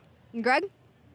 And here is Queen of Hawaii for Phil Antonacci. Has the rail last start, was Breeders' Cup Juvenile Phil. Fillies turf, and yet totally left at the gate last time we saw her. Here's Play with Fire for Chad Brown. A couple of really good efforts here last year in Saratoga. Either one of the Lake Placid or the Wild Applause puts her in the frame. The once very promising Scythian for Bill Mott, graded stakes winner on the grass as a 2-year-old. You see this sometimes. You see these horses that are impressive as 2-year-olds. They never really turn the corner. But she has kind of come back in her last race and run well. Maybe the old Scythian is back. Strut her stuff. The last time she went long at Laurel, she was impressive. Yeah, came back with that turf sprint. Maybe that keeps her a little bit more edgy and maybe a little bit more forward. But I think she finds herself in a stalking spot. The other Chad Brown runner, she was beat by a pretty good one off a long layoff, Ozara last start, Brisbane. I almost did an Australian accent, but I got nervous and backed out. She's going to need that 2-back race from 2024 to beat this group, I think. Just give us a good day, mate. You're good. Okay. Next time. Opulent restraint, the former Chad Brown filly, now with Bill Mott. My eyes will be on those silks as they pop away from there, mostly because I marvel at Johnny Velasquez and I want to see how he handles this situation. 15-1, and here's Being Myself, Dylan Davis, Cherie DeVoe, first time on the turf. Yeah, is out of a mare that has produced 2 other runners to win on the turf, so there is some turf pedigree to back that up. And Phil Antonacci sounds like he's pretty high on Ashikita as she gets set for the state's debut. It's one of my favorite parts about our show when I'm at home, minding my own business on Naira Bets. I want to know what people are saying, and the interview that Megan had with Phil leading up to this race would give me even more confidence in my opinion that the 9 might be live in here. So 4-1. Here she is, and Mig, we haven't seen her since a race at Longchamp to enter 3-year-old campaign. That was back in mid-October. Yeah, but I'm so impressed with Phil Antonacci and his team. They're so good at getting horses ready off layoffs, and I think a lot of it has to do with his harness background. They know how to put the foundation into these horses to have them run well off of the bench. And, yeah, you hear that interview with Megan. You go back to the Daily Racing Form article on today's card. It certainly sounds, and here's the Phil Antonacci, the other filly, and this is the one who, had her head completely turned when she left the gate in the Breeders' Cup Juvenile Fillies turf, and then she did do a lot of running late. Sounds like he's much higher, though, on the outside one. This is the now 3-year-old, newly turned 3-year-old who does get some weight. Yeah, I mean, look, they give the weight for a reason. I would defer to Richie on how much that 5 pounds matters. Does it make up for a year of life? For me, it's more about a spread. 5 pounds isn't enough of a spread for me to make a significant difference. It'd be like you or I running with a Snickers bar in our pocket when you're talking about a 1,000-pound animal. 2 minutes to post. As we get set for this pick 4, here's Chad Brown's Brisbane States debut. She won. She beat a pretty nice horse named Awesome Check. Venencia came out of there to win.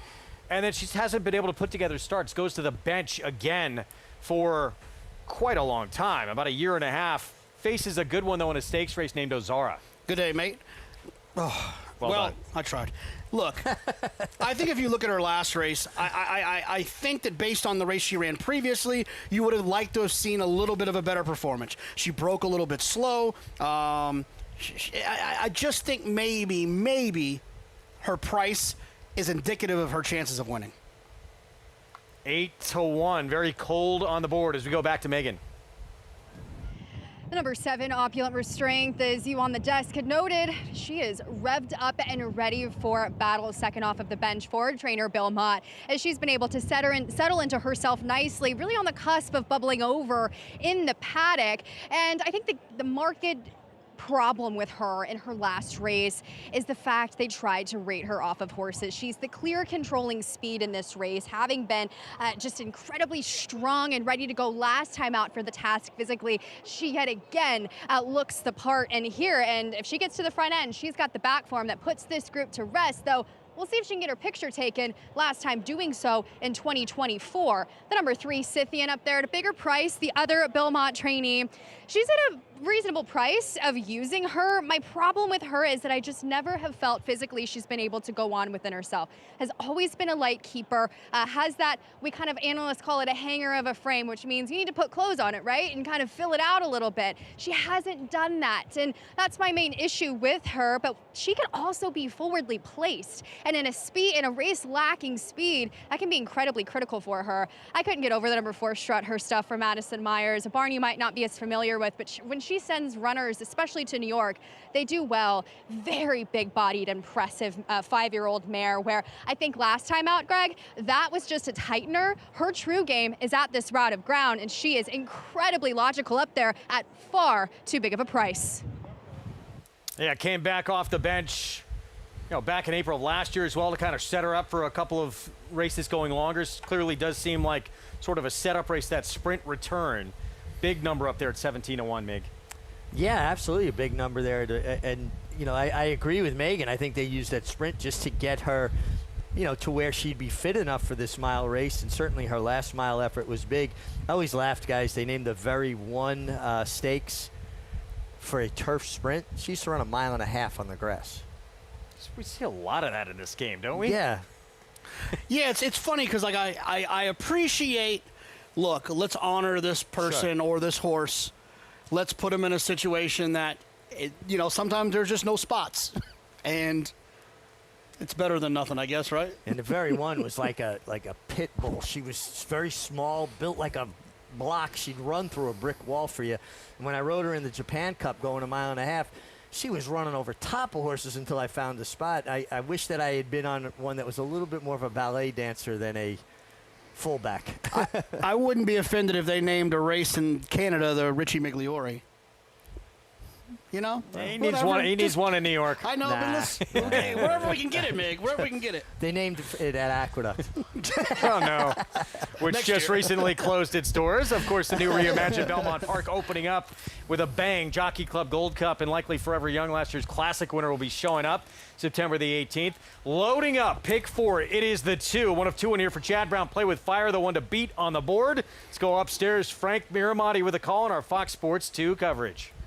Greg, here's Being Myself as the Lale stable looking for their 2nd win on the day, as is Cherie DeVoe.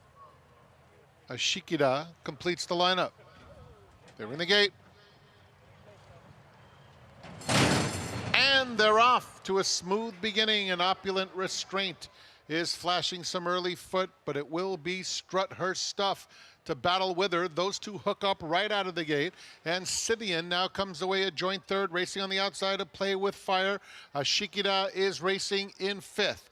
Down at the rail, it's Queen of Hawaii 3rd last. The 2 trailers, Brisbane, who went a touch wide, and Being Myself is at the back. 9 lengths covers the field. The opening quarter went in 24-1 for Opulent Restraint.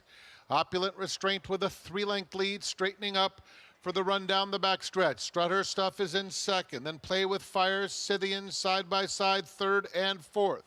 Down at the rail, Queen of Hawaii, who races right next to Ashikida. It's another couple back to an unhurried Brisbane, and Being Myself. Half mile completed by Opulent Restraint in 48 and 2. Johnny Velasquez and Opulent Restraint take them into the far turn with a 1.5 length lead. Struts Her Stuff is racing in the second spot midway on the far turn. Play with Fire hugs the rail and still very much in the thick of it. Will angle out for the drive. And then behind them, Ashikida is next. Down at the rail comes Queen of Hawaii. And Play with Fire, let loose now. Puts away Opulent Restraint at the 16th pole, but plenty of late company, including Brisbane on the outside, and Ashikida. Ashikida comes right to Play with Fire, and in between those two, Queen of Hawaii, who was so cleverly handled by Jose Ortiz, who picks up a triple on the afternoon. The battle for the balance between Play with Fire. Brisbane was in that mix too, along with Ashikida. Now, both of this duo of fillies formidable for Phil Antonacci. In the end, it's Queen of Hawaii, the 3-year-old. Last seen, Breeders' Cup Juvenile Fillies Turf, returns as a winner off the bench. This is a prime example of why saving ground is so important in turf racing. Obviously, the post helped Jose Ortiz out a great deal. Post one, he didn't have to go searching for inside position. But then to find the eye of the needle and thread it as nicely as he did, this was exactly why Jose Ortiz is having the year he's having, Jonathan. It was outstanding. I mean, he was very patient, saved ground on the inside. And look, I mean, I think Phil even said it. He didn't question the ability of Queen of Hawaii. You know, we're all trying to figure this thing out together, and sometimes you think you got a little bit of an older horse who maybe has been a little bit more consistent, but you have a horse like this in Queen of Hawaii who's still figuring it out. It's got a little talent, could grow up, could improve, and she did. She did here today, and she got a great trip from her pilot, Jose Ortiz. 1-2-5-9 finish as Queen of Hawaii racks up her 3rd win, 5 career starts, Group 3 winner at the Curragh in Ireland. Before that lead up to a Breeders' Cup Juvenile Fillies Turf where she was unprepared, had that head turned at the start, and as a result of that, Phil Antonacci, Mig, said that race a lot better probably than it looked. Yeah, I agree with him because she really lost any position at the break. And then it looked to me, Greg, like she was running in stops and starts. The emergency brake was on. And today, she just seemed like there was a maturity level to her that she didn't hesitate in traffic, and she really dropped her head and finished the deal. Morning line maker's pretty good, too. 9-2, spot on. And a triple, as you heard from Frank Miramati, for Mr. Jose Ortiz. His world right now, as we've talked about this, coming into where we're at right now, Mig, halfway point of this year. Dubai World Cup, Stephen Foster, Kentucky Derby, Belmont Stakes. He's lining himself up as you take a look at winning trainer Phil Antonacci to be the leader in the clubhouse. Would you say for an Eclipse Award? Right now, it feels like Jose Ortiz is absolutely your favorite to win the Eclipse Award. Now, we got a lot of year left, but it feels like it's going to take a Herculean effort by someone to unseat him for that top spot. I've said it before, I'll say it again. When it comes to trainer, jockey, and even some of the other categories in the Eclipse Awards, I worry sometimes we get a little bit lazy, look at earnings, look at graded stakes wins. Sometimes there's more to the story. And what Jose has going on right now, I would consider one of those more to the story. Of course, his brother, we've not seen yet at the meet. He'll be back, Arad Ortiz Jr., on Sunday for the first time after serving a suspension to start things out. But in the meantime, this man has been on fire, not just here at this meet, but all year long in some of the biggest races we offer in the game. That man not having a bad year either. Manny Franco closed down Aqueduct in the Belmont of the Big A meet, is the leading rider, his 3rd consecutive riding title on those grounds, 53 wins, and eyeing a very big summer here at Saratoga. Mig sits down with Manny when we come back. Before the charge, there is the wait, the stillness, every muscle ready. They have carried us through every fight we ever dared to begin. 250 years ago, on this ground, a new nation found its footing on the backs of horses that would not flinch. Their kind still stands here. His name is Bucero.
Back with you here in horse racing heaven on Saratoga Live as we open up week 2.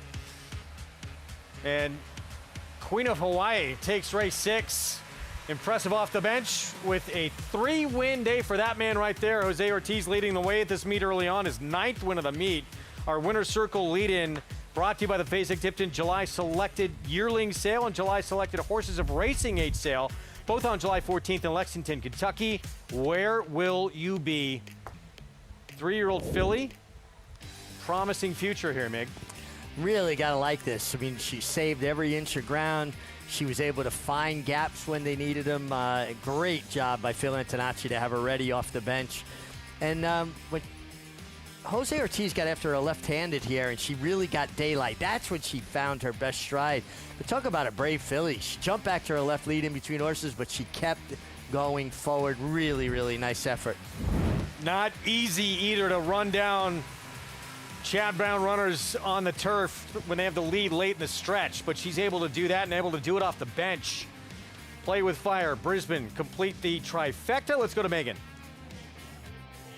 Good luck charm, you could say, is Phil with some valuable information pre-race and ending up in the winner's circle with Queen of Hawaii, who you purchased as a yearling overseas, had that solid campaign in Ireland with Joseph O'Brien, but looks like she showed the grit and determination to get it done here in her first stateside victory. Yeah, I mean, I think her class kind of came out today. I mean, she was a little bit of like a sleeper on us. She was not overly flashy in the morning, but I guess when horses get to her, she puts her head down and goes, and Jose's on point right now, and he gave her a masterful ride. She lost a shoe in the process of that race, and she a lot of horses can get intimidated when trying to find those tight seams, and if she just fought on so valiantly, Phil. Yeah, absolutely. I think we have a lot to work on and build on. I mean, I think 3-year-old filly going against this group of older horses right now, I think it's pretty tough to do, and those horses run solid numbers. So I think hopefully she comes out of it well, and we have a solid campaign ahead of us. What are the options moving forward? Do you find her to be in stakes here at Saratoga in the future? Yeah, I think the Glens Falls and the Lake George, I think both those are the 3-year-old filly races, and I think that's a logical next step, but obviously let her tell us how she comes out of it. Absolutely. Well, congrats here. 2 very nice fillies on your hands. Thank you very much. Greg? Excited to see her, coming back soon. Off that performance, beating older fillies and mares. Not easy to do this time of year as we move on to race 7, $20,000 claiming race at 6 furlongs. Red State going in, Mick, no question. This is the one to beat. Had to duel with an even money favorite just about the entire stretch last time out at Horseshoe Indy and came up just on the short end of things. Yeah, and he's dropping in class, and for $20,000 from the outside, really getting some class relief as well. Today, our second annual 4-H Open House provides members with fun and educational experience at a thoroughbred racetrack, which aims to connect youth with the equine industry, fostering an appreciation for horse racing while providing educational and recreational activities for the entire family. Great to see that going on this afternoon here at Saratoga. So much to see and do here and to create fans for life in this sport. No better place probably to do that in this game. Love 4-H too, so good for the kids. And when I was a kid, my first pony races were in 4-H. And you knew where you finished in those races, don't you? I was 29 for 30 in pony races. 29 for 30. Manny Franco coming off that Belmont and Aqueduct final meet in the history of that racetrack, 53 wins. Third most career wins all time at Aqueduct, 1,549, right behind the man who, of course, is the all-time leader and will stay that way forever, the MIG. Manny Franco, he's built up his business, become one of the most consistent in this sport through perseverance and hard work, and a lot of that through those harsh winters at Aqueduct. Manny, it's pretty remarkable what you've been able to do in your career. 17 times leading jockey at Aqueduct, third all time to myself and Angel Cordero. I have no doubt you would have caught me if Aqueduct stayed open, but you ran out of racetrack. I'm sure I did.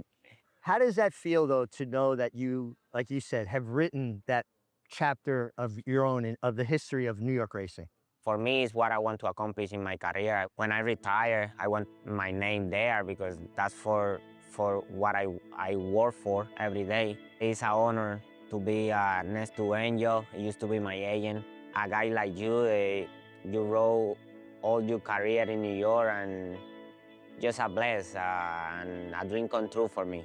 Coming off another fantastic Aqueduct meeting, come right to Saratoga. What was last year like for you up here, and what are your expectations for this year?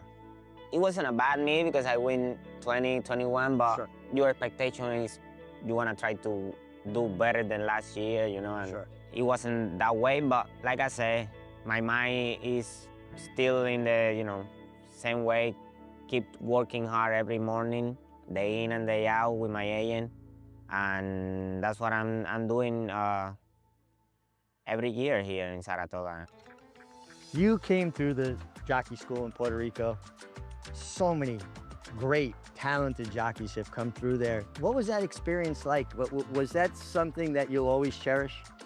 Oh yeah, definitely. The school in Puerto Rico, I think is a big advantage because they show you everything before you get on a horse. You learn from the bottom to the top. So I think it's one of the best schools around the world.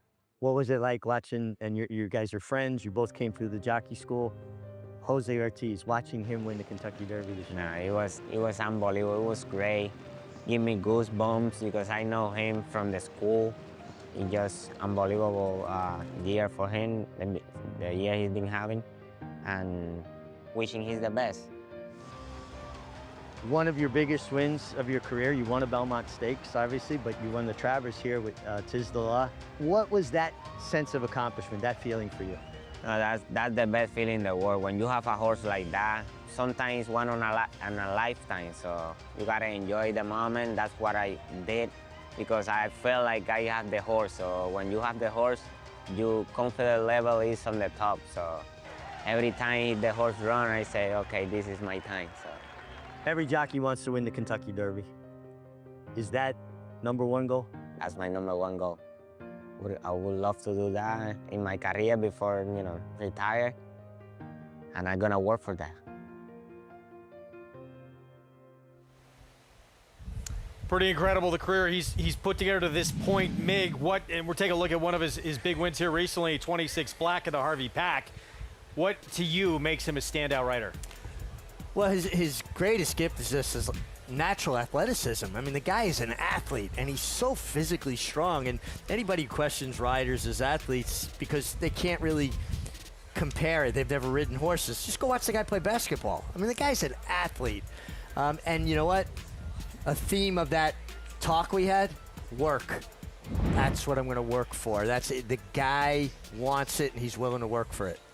Still relatively young, got a lot of years left to try and get that Kentucky Derby dream of his and make that a reality. This is the one he will be aboard in race 7 as we start the final 3 on this Thursday card. Gatsby for the Cantor-Machi Barn. Manny Franco will be back aboard when we return.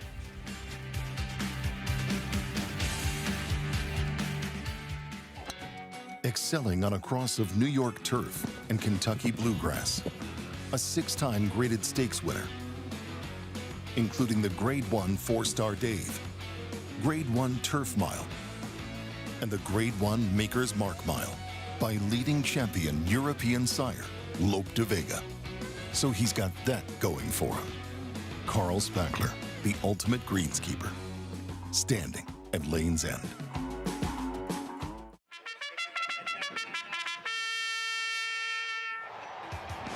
Monmouth Park summer season rolls on with live racing action every Friday to Sunday.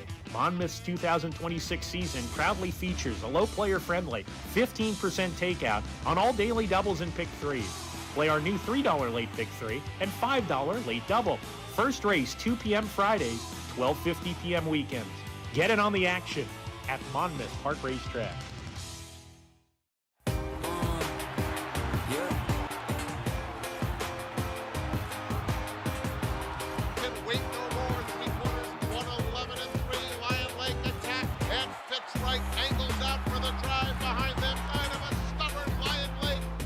Charlatan is the leading second crop sire by stakes winners, graded stakes winners, and graded stakes horses.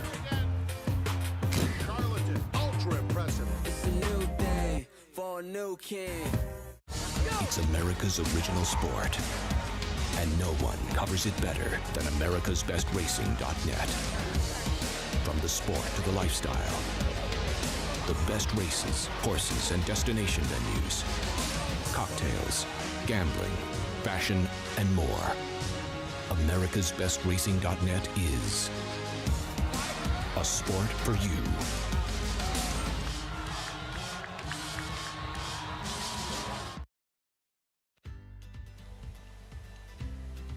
Quick little stroll down Broadway. Gonna be there quite a bit during this summer, and after the races, that's the spot to be. Our program brought to you in part by Hillendale at Alapa. As we get set for race 7 coming up in about 14 minutes. That street, obviously this racetrack incredible, but that street so important to this city as well. And so many watch parties going on for the World Cup right now. Michelob Ultra, official beer sponsor of FIFA World Cup 26, hosting these watch parties in partnership with Saratoga Eagles Sales and Service today through Saturday. Fans on track, big screen TVs in the backyard festival tent, official giveaways, and fans watching right now with France and Morocco going at it. I know you're an Mbappe fan, right? I do like Mbappe. Looks like this guy's about to have a free kick. Is that Dembele? Yeah, look at that, a free kick. No hands, Dylan. That's a handball penalty kick. You join the Harlem Globetrotters with the spinning the ball there. These guys have some skill. Of course, Manny, of course, he can do it all. J.D. Davis kicking it around. And the giveaway today, a jersey, which had quite a line earlier this morning. Spa FC. Apparently everyone got one on the crew but me. Did you get one? I didn't get one. Not yet. All right, at least I'm not alone. I got a guy. Do you? I got a guy. I got a guy. Grabs me the giveaway sometimes. Gonna have some great giveaways all summer long. Belt bag, spa pin, straw hat, Whitney pin on Whitney weekend. Jockey statue. Who? I don't know. Mig? You can throw darts at it. Throw darts at a big statue. All right, some good ones to come. And fans love these giveaways. It's amazing. You see coming up in the morning, these lines just stretching down around the block. Race 7, here's a look at Red State, the one to beat here, JK. For Mike Maker, Ricardo Santana Jr. will be aboard. How is this one vulnerable, do you think? I'm not sure he is. He's got his back numbers are numbers in which make him very tough if he shows up here. A lot of his profile, a lot of his last race, a lot of his trainer suggests that you could get a better performance out of him here. And he's drawn well. Gets Ricardo Santana. He's got a lot of things going in the right direction for him. And I would think that he could be tough to beat from that outside draw. It's actually, and this was an even money favorite that he was dueling with all the way down the line. The fourth place finisher, Cupid's Runway, 82 buyer. Next time on a 15-time winner. We're going to play bet the favorite, beat the favorite in this spot. And it sounds like you're going to bet the favorite. I am going to bet the favorite, but since we're on the family of Fox, I should tell everyone that Mbappe just missed a PK. Did he really? So we're talking about favorites here. Look, I think Red State drawn outside. He's got back numbers that just really put this field away. Two of his last 3 races were much tougher. I thought his last race at Indiana Grand was not bad. He ran well enough in there. I think he'll improve off of that effort. And like I said, where he's drawn, I love. The rest of the horses that I think that could beat him, the 7 Stewie, I feel like I'm getting a little bit too creative there. The 2 Gatsby, I would need a little bit of a better price. Still need some creativity to find that one. For me, it just feels like I'm going to bet the favorite with the 9 Red State drawn to the outside. Yeah, just back to that race he's coming out of, fourth place finisher. That's a 15-time winner who ran an 82 buyer next time out again. The 5th place finisher came back and won his next start, improving 3 buyer points. 6th place finisher Invictus came back, won his next start. 7th place finisher, last place finisher in that race, actually came back and ran okay in a stakes race for $100,000. Yeah, we love to see it. Love to see a little strength of schedule. It's an easy way to try to understand what someone did. We have the speed figures that tell the story about how a horse ran, but I think the second step to that is how are horses running out of that event to give you even more trust in that speed figure. With us for the first time on this latter half of the show, let's go to Acacia Clement.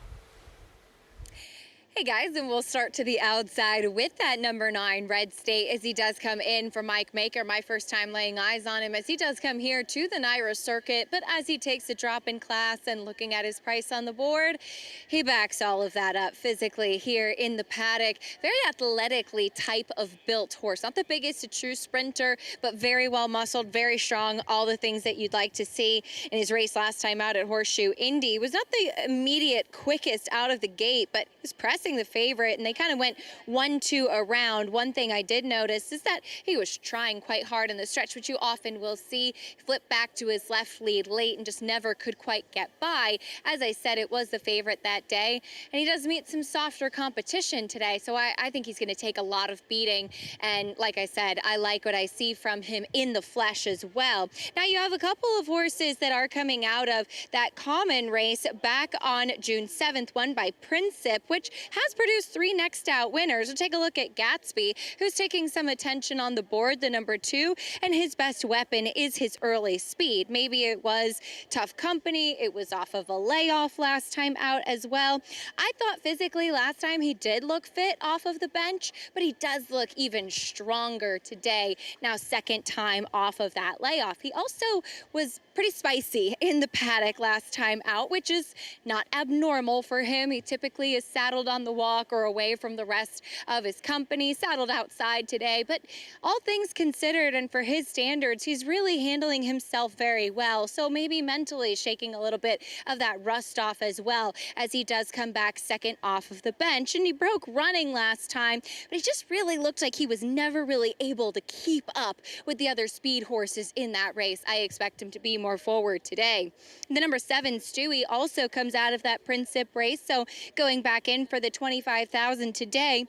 I thought of the horses that were forward that day, he actually ran the best in there. He is a big, good-looking individual. He always carries a lot of weight and conditioning. That is typical of Stewie, but there's a big price disparity between these horses, and like I said, I thought he made a nice account of himself last time out for Mitch Friedman. Dylan Davis stays aboard. He's gotten sharper as they start to head out, but there's a lot of power in this 5-year-old gelding. Greg, we'll see if he can find the winner's circle for the first time in a long time. Thanks, Acacia. 9-1 on Stewie. Here's the favorite, though. Everyone's got to get by this one. Red State, outside post, 3-time winner, and has faced better company than most in this field. The one to beat from that outside post. We'll have the post parade for the 7th when we come back.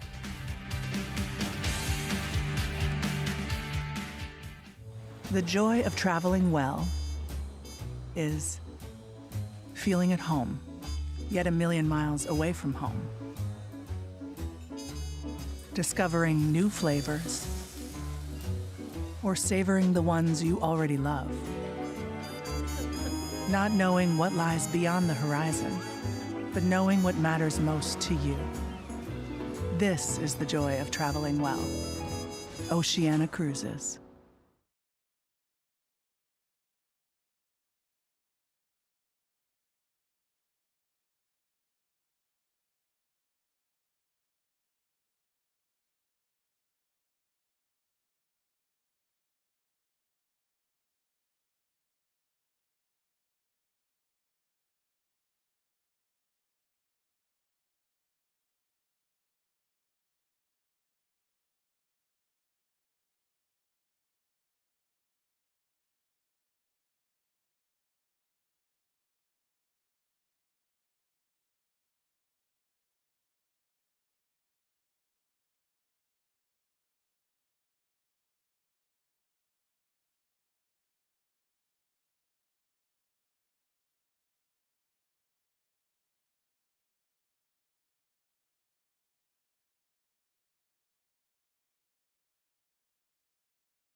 Saturday on Saratoga Live, the winning pace of summer racing continues from the Spa. And join Michelle Yu on track live from Horseshoe, Indianapolis for the Indiana Derby. Saratoga Live kicks off 12:30 Eastern on FS2. Back with you on Saratoga Live, Monmouth Park, Jersey Shore. We got some big ones coming up in our immediate future. We're going to see Bookham Dano in just a little bit of time. We're going to have the Haskell Day as well. And, of course, Naira Bet's now live in New Jersey. For all our friends in the Garden State, sign up today. Get a new member sign-up bonus of a $200 deposit match with NJ200 New Jersey. Welcome aboard. Race 7. This 6-furlong sprint, $20,000 claiming race. And let's take a look at the field from the post-parade just a few moments ago. Here's the 2, Gatsby, and here's Manny Franco. Yeah, I like Gatsby. I think he's going to have to flash his speed from the inside, and he gets back to a fast track, which he hasn't had recently. Factually correct. When he's good, he's very quick early. Yeah, he does have a lot of early speed, but his inside position with some better horses to his outside would be a concern. Christopher Elliott, War Master. Yeah, Christopher Elliott, winner earlier on the card. War Master's going to have to improve. Just burning hunk of love, Jose Ortiz. With a number of good trainers, you look at these past performances, and the wins have gotten a little bit scarce as of late. Oh, this one intriguing, Big Hat Willie, who's won 9 times in his career. Yeah, dropping down to the $20,000 level, and he should be very competitive here on the drop. Dylan Davis on Stewie.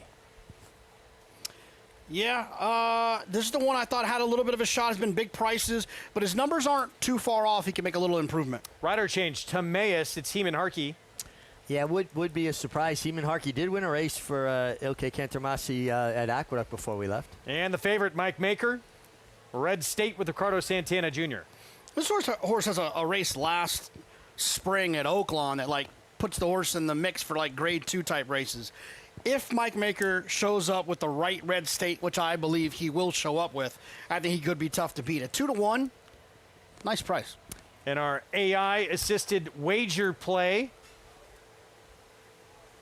a $5 daily double, the favorite, the 9, with 278 in race 8. So that's Bridle a Butterfly, Joker on Fire, and Counter Move in that turf sprint coming up in the 8th. Good luck with those wager plays. Meanwhile, back to the 2. So, Mig, you're going to go inside Gatsby. What'd you like here? Well, I just think that he's getting into a different kind of spot. He's getting back to a fast track. He did have that bit of a layoff and came back with a poor effort, but look at the way the Cantermasis work their horses. He had a 3/8 and 39 and 2, a half and 52. They don't really hone a horse to come back off the layoff. I think he was in great need of his first race back, and I think he can step forward here. Watching the 9 warm up, and I admit he is absolutely the horse to beat. Wish he would have picked up the bit just a little more, showed a little more energy level. Meanwhile, with more on a couple of 6-year-old veterans in this field, let's go back to Acacia. Yeah, looking forward to seeing what they do. And to Richie's point quickly about your favorite, Red State, he has been very quiet throughout the preliminaries. I agree, would have liked to see a touch more energy from him out there, but looking at him and following him, I think that's just kind of the way that he is. Now, taking a look at the 3, factually correct, I bring him up because I think that he could be a potential thorn in the side to Gatsby right next to him. I think Gatsby is naturally quicker, but factually correct, who faced some good New York bred allowance company, including Hit the Post last time out, where yes, he bobbled at the start. It was very slight. Gotta have those binoculars ready. That's awesome. I don't think it really affected him. He was still forward. I just think he was running against much better company, and he was able to control things 2 and 3 back when winning those races. So I am curious to see what kind of tactics they do employ with him, given where he's drawn just outside Gatsby, because his best races are when he can be forward, and he looks great. He stacks up nicely with this group. The number 6, Big Hat Willie, he is dropping back down in for the 20,000. Second off the claim for Rob Atras. He was at the back chasing, and the race was kind of dominated up front last time out. He's always an energetic type, but he has gotten himself completely washed out this afternoon. Hopefully he is not doing too much before the race even begins, Greg. All right, Acacia, thank you. Not a great sign for the 6, Big Hat Willie, Mig. Now, on a warm day, you want to see them sweat, but you don't want to see them go over the top and wash out. But we'll see. Some horses run through that anyway. 7-5 favorite. Red State for Mike Maker coming in from Horseshoe Indy. 7th from Saratoga. This $20,000 claiming race been favored throughout from that outside post. We send it upstairs here on our Fox Sports 2 Thursday coverage. Frank Miramati, the call. Burnin' Hunk of Love. And Red State, who clicks down to 6-5 in the final stages of wagering. Red State comes up, goes in. And they're off. Red State broke very alertly. On the inside, here's Gatsby, though, and Gatsby has speed.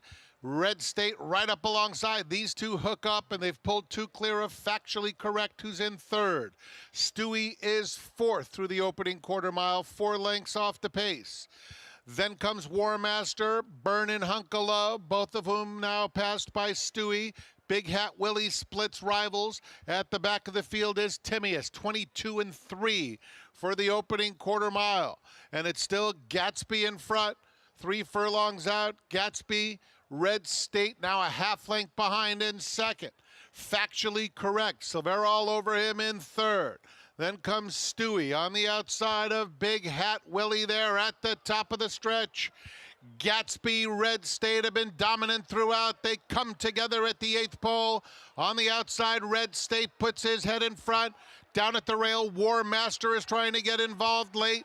Factually Correct keeps fighting on. 16th pole, Gatsby digs in, turns away Red State, and it will be Gatsby, who was simply great today under Manny Franco, defeating Red State. Factually Correct was an honest third, then War Master. Well done, Frank Miramati. He's certainly done his reading. Manny Franco, this one's stubborn. Would not go away with that test from the favorite, JK. Look, it's all about the MiG. Just kidding. The MiG had that nice feature with Manny. No, it's all about Gatsby. I mean, this horse had every excuse to get run by and refused to lose. You can see him here, MiG. I wanted to get your take on this. He starts kind of turning his head to the inside. He just looked like he was trying so hard, Gatsby. Yeah, he was trying to drift out a little bit. And when the favorite, Red State, didn't get by him, and Manny kind of almost slowed down, straightened him out, turned his head in so he didn't come out and brush that horse. And then when he set him down again, he kicked on. He was the great Gatsby today.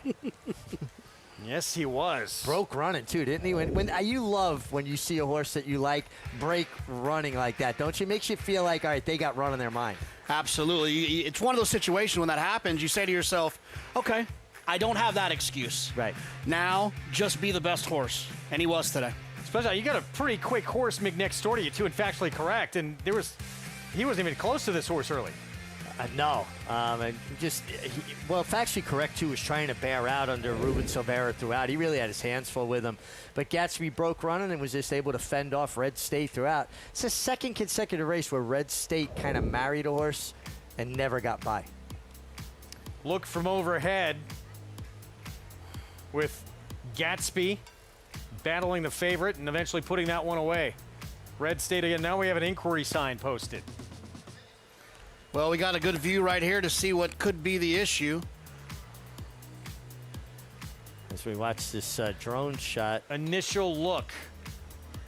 That didn't look like much there. Do I see anything else?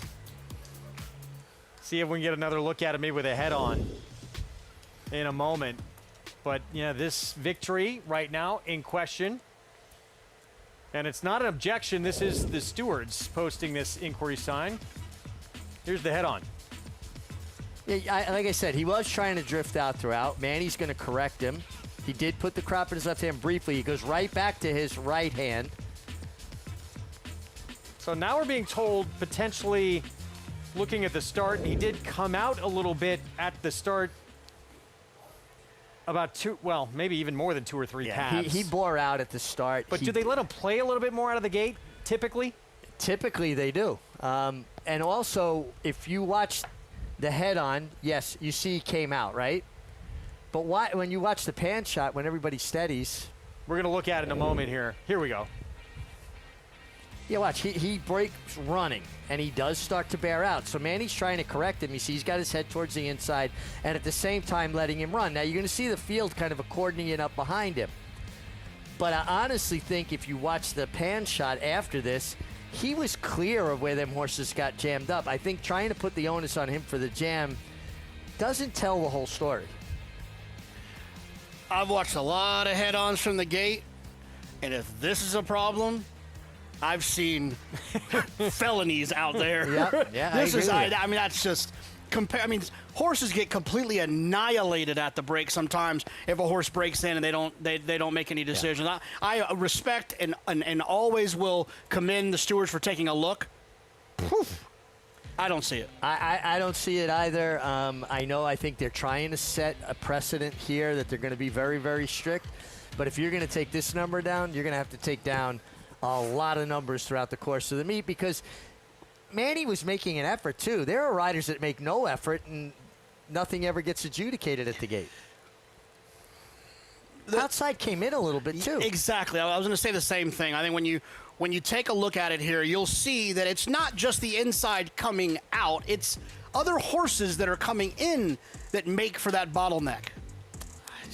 He was well clear of where those horses steadied, too. He had already gotten clear of that trouble. I don't see it. I was surprised by the disqualification the other day in the last race. I'd be surprised if this came down. Let's go to Acacia. Well, I did get a chance to catch up with Manny Franco, the jockey on the number 2 Gatsby, your unofficial winner. And he said he was very surprised that the stewards are taking a look at this, because he said, I had plenty of space when I broke and my horse just really got away from me, and I corrected him as soon as I was possible, which was exactly what is asked of a jockey, that as soon as you feel your horse drifting, you do everything in your power to correct them. And he said he felt that it was fast enough reaction from both him and his horse to correct after drifting at the beginning. He said it was just kind of a natural reaction for a horse that was drawn inside and did not feel that he had greatly impeded anybody. All right, Acacia, thank you. There's Manny Franco, and for now, a very unofficial winning trainer, Akai Kantramachi. They both seem perplexed. We don't see a lot of inquiries for issues out of the gate in this game. Did drift. We're not going to dispute that. I don't think he caused the jam as much as at that point the outside horse runners were trying to get their position coming in. I don't see this as an issue, especially the way it's been called over the last 2 decades. And I also, I deferred to Mig on things like this, but also it didn't seem like there was any intent. If there was intent from Manny where he was like appearing that he was trying to go right, but Sure. he wasn't. He was attempting to go left. The horse's head was cocked to the left the entire time. So I don't see any intent there. I mean, look, you're going to put 1,000-pound animals in the gate and ask them to break straight. There's going to be some horses touching each other. Yeah, I mean, and I've thought at times the stewards have been too lenient on gate infractions. This one, I'm sorry. If anything, the 3-horse Factually Correct was trying to bear out, and you could see there was sliver of space between the winner and Factually Correct, and Ruben Silvera was trying to keep him straight, but he was bearing out. I honestly very surprised there's even an inquiry. We say it a lot, too, because it does bear out.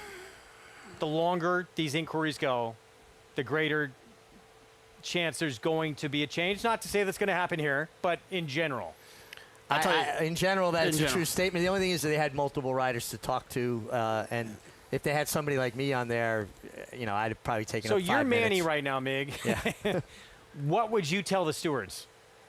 My horse was trying to drift out. I did my best to correct him. I don't really think I impeded anybody. And when I heard, you hear riders yell behind you. By the time I heard the riders yelling, I was already clear of everybody, because that's how it looked. When the real kind of sandwich happened, he was already clear of those horses. Was there ever a case in your career where you talked to a steward and you felt like what you said made a tangible difference? Yeah, most of the time. But, I had a little bit of an edge when it came to talking to the stewards. That's why I think it's an antiquated system to have jockeys talk to the stewards. The only way I can describe it is a referee throws the flag and it's pass interference. He doesn't go then to the defender. Okay. No change. No change. And that's I think they got that right. I'm surprised it took this long to get to it. As long as they get it right. I was just saying, I was going to say, a lot of chatter from the DQ from the other night on the internet, Twitter, whatever, or X.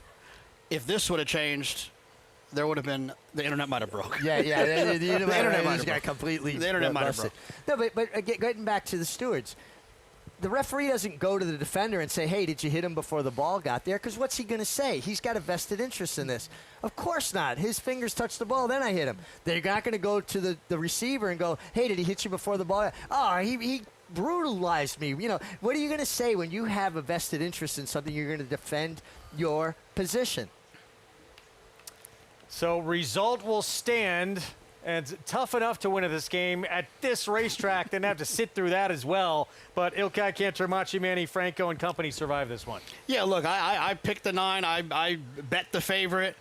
But the 2 was best. The 2 deserved to win, and I did not think the 2 deserved to come down. All is right. Let's go back to Acacia. And happy to be here with official winning trainer Ilkay Cantermachi. Had to sweat that one out. What were your thoughts on the beginning with the inquiry? When I saw it, I got surprised. Like, I asked Manny what happened. He says that he really didn't feel anything, any touch. But of course, they watch him. We gotta respect their decision. It took so long. Like, I got excited. I said hopefully no change, and now finally they just official. I'm so happy we won. As you should be. This was second off the layoff, too. It just really looked like he benefited from having a start off the bench. Yeah, when I claim him, like he finished second, then I won two races in a row at Aqueduct, and then I feel that like he needed the time off. I gave him time off. Last time he ran good, but I think he needed that race, and today I knew that he is different. I told many in the paddock, if somebody go like faster than you, we don't have to fight, but if you take the lead, you go because he's gonna finish. He was fit today, so thank God we got the job done today. He definitely fought for it as well, and I have to imagine, as we've seen such a strong presence with you on the NYRA circuit, particularly claiming horses when it's Saratoga special. Yeah, I won 2 today. I'm so happy. This is the claiming game, you know, like this is what I do, and I love it. Well done. You're doing it well. Congratulations on a double. Okay, guys, I appreciate it. Thank you so much. Greg? And good for Ilkay. Had a win with Carey. Back at race 4, Christopher Elliott on board that one. Started out working with his brother, Matt Can. Now has gone off on his own, but both these Cantermachi brothers, great to see them having success here in New York. Yeah, their father, a champion trainer in Turkey for years. They followed in his footsteps, and they're nice guys. They're easy to root for. A lot of enthusiasm. You can tell that it matters to them. They care. Love to see that in this game. Race 8, sprinting on the lawn, starter optional claiming field. As the board reflects, this one is very wide open. The 7, 4-1 favorite. That is Joker on fire, Bruce Levinebarn, Jose Lezcano. We'll have more on this group when we come back. And our second edition of Kart Talk, brand new $500 million racing facility. Installation of a synthetic racing service. Of course, the Belmont here at Saratoga. A lot on the plate for David O'Rourke. JK has a chat with him next.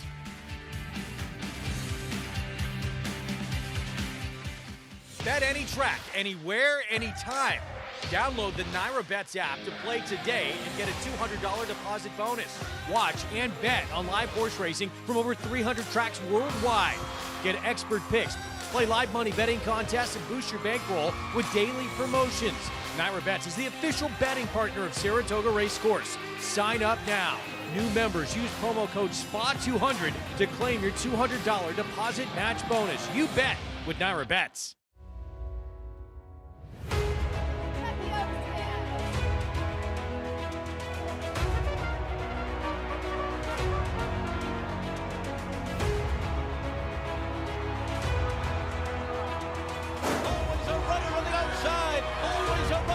Coming, Explorer's down toward the rail, but it's always a runner. She's going to do it in the Kentucky Oaks.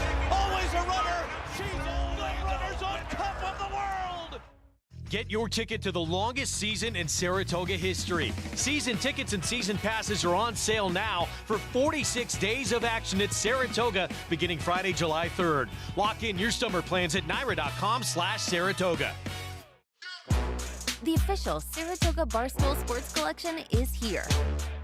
Check out the hottest styles of the summer. shop this limited drop before it's gone. Get yours at shop.naira.com. Perennial leading New York sire Central Banker, sire of a $325,000 two-year-old colt in 2026, and the leading New York sire of stakes horses again, including Hot Currency. Hot Currency up by 4, 5 widening lengths, approaching that final furlong. No catching a geared down, dominant winner of the 4-star Crook. Give it to Hot Currency. Central Banker, standing for $7,500 at McMahon of Saratoga Thoroughbreds. Back with you on Saratoga Live. It's brought to you in part by Gainesway Power, Passion, Performance. It's been an incredibly eventful and exciting time over these last few years for New York racing.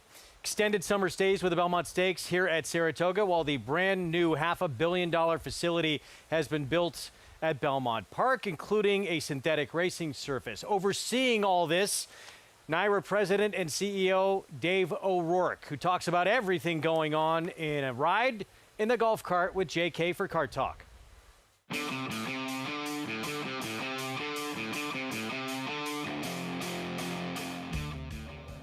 Dave, I knew I was going to be with the CEO today.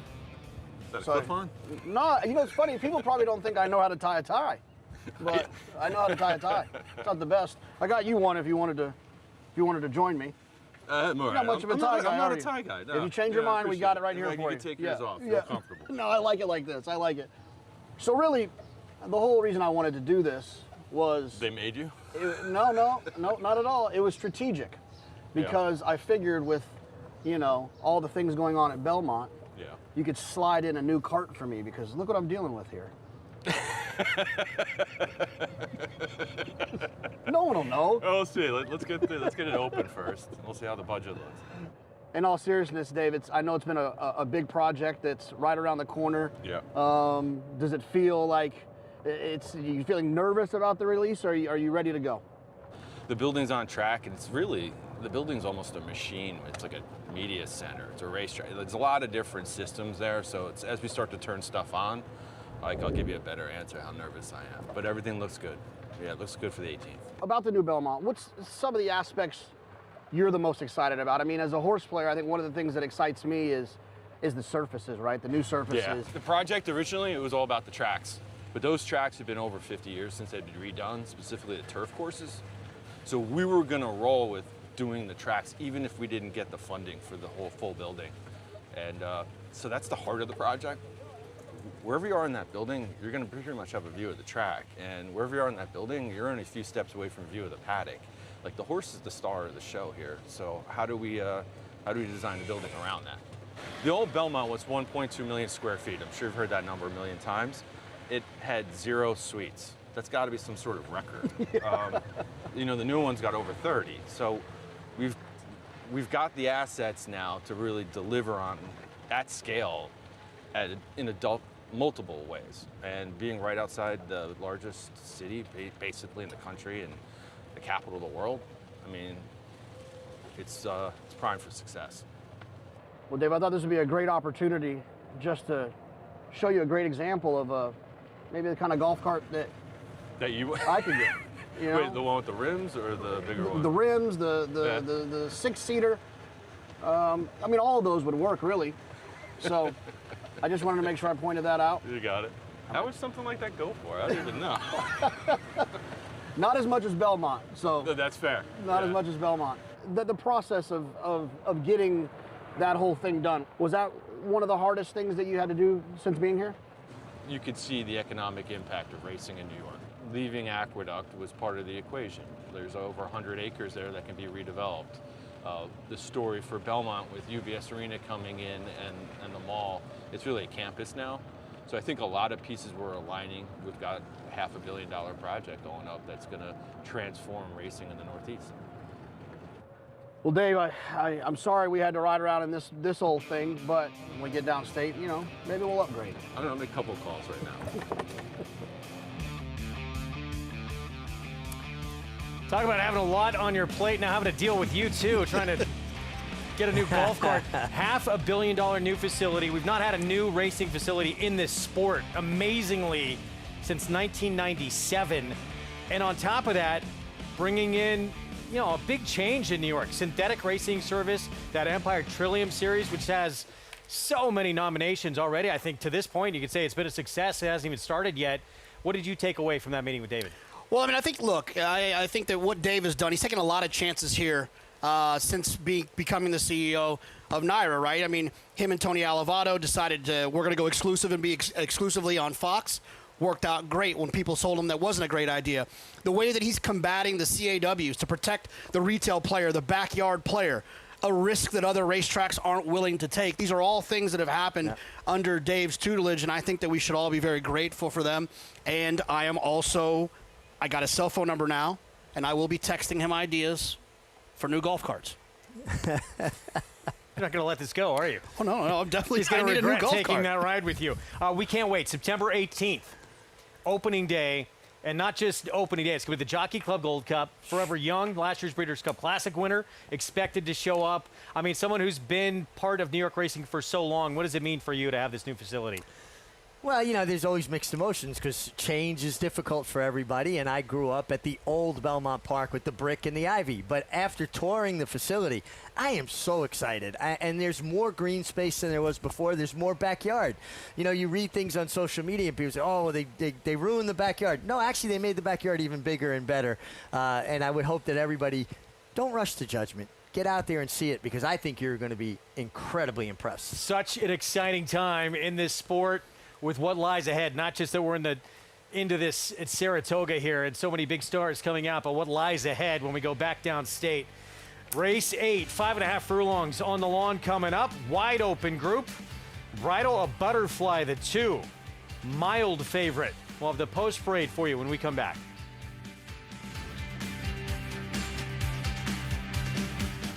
Racing returns to the brand new Belmont Park this September. Get paid to bring new horses to New York with the Big Apple bonus. Each horse can earn up to $8,500. Bonus eligibility based on the horse's prior start or workout location. Both new and existing owners and trainers are eligible.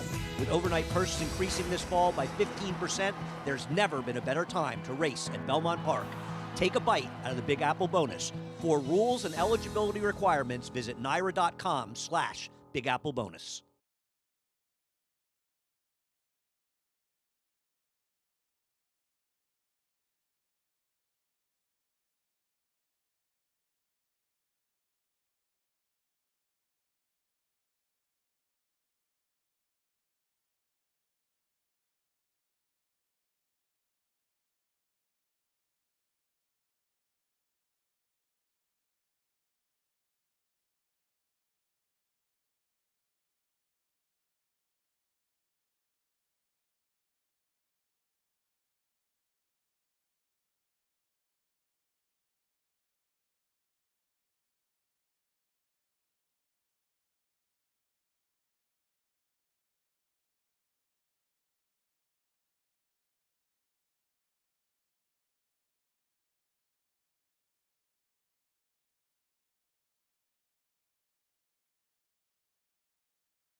So happy to be joined by Liam Burke, assistant to trainer Miguel Clement. And Liam, I know that you have had horses in your blood pretty much from the beginning. Your dad, a steeplechase trainer as well. Tell me a little bit about growing up around horses, and was it always what you wanted to do?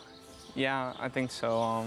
He was a steeplechase jockey, and when he retired, he became a farrier, but he always trained a couple horses. So, you know, it was part of our life growing up. You know, did a lot of fox hunting as well. So, I mean, we just grew up around horses, and we had horses all the time, so. Pretty easy career decision for you? Yeah, it's not all I know, really, so I'm not really interested in anything else. I don't do anything else or watch any other sports, really, just horse racing, so. And tell me a little bit about coming to Saratoga and working for the Clement barn here and working for Christophe and now Miguel. There's a really good team here. All the guys here are very good. You know, the two foremen we have here are very good right now. All the staff are very good, so I think that makes everything way easier. We're looking ahead to the Bowling Green coming up on Saturday. I know Carson's Run pointing there. What kind of horse is he to be around? He's great to be around. He's a character to be around. I think he's pretty genuine too, but you know, the last two starts, I don't know, it just hasn't been going our way, but I think he's a happier horse now, and you know, hopefully in the Bowling Green he can turn it around. And speaking of that Grade 2 Bowling Green, that's coming up on Saturday, race 10, 5:39 Eastern time. Carson's Run, yeah, 10-1 morning line in that race, but you probably, Mig, need to start with the Euro Invader with the weekend the Euros had on the turf here last weekend, Fort George.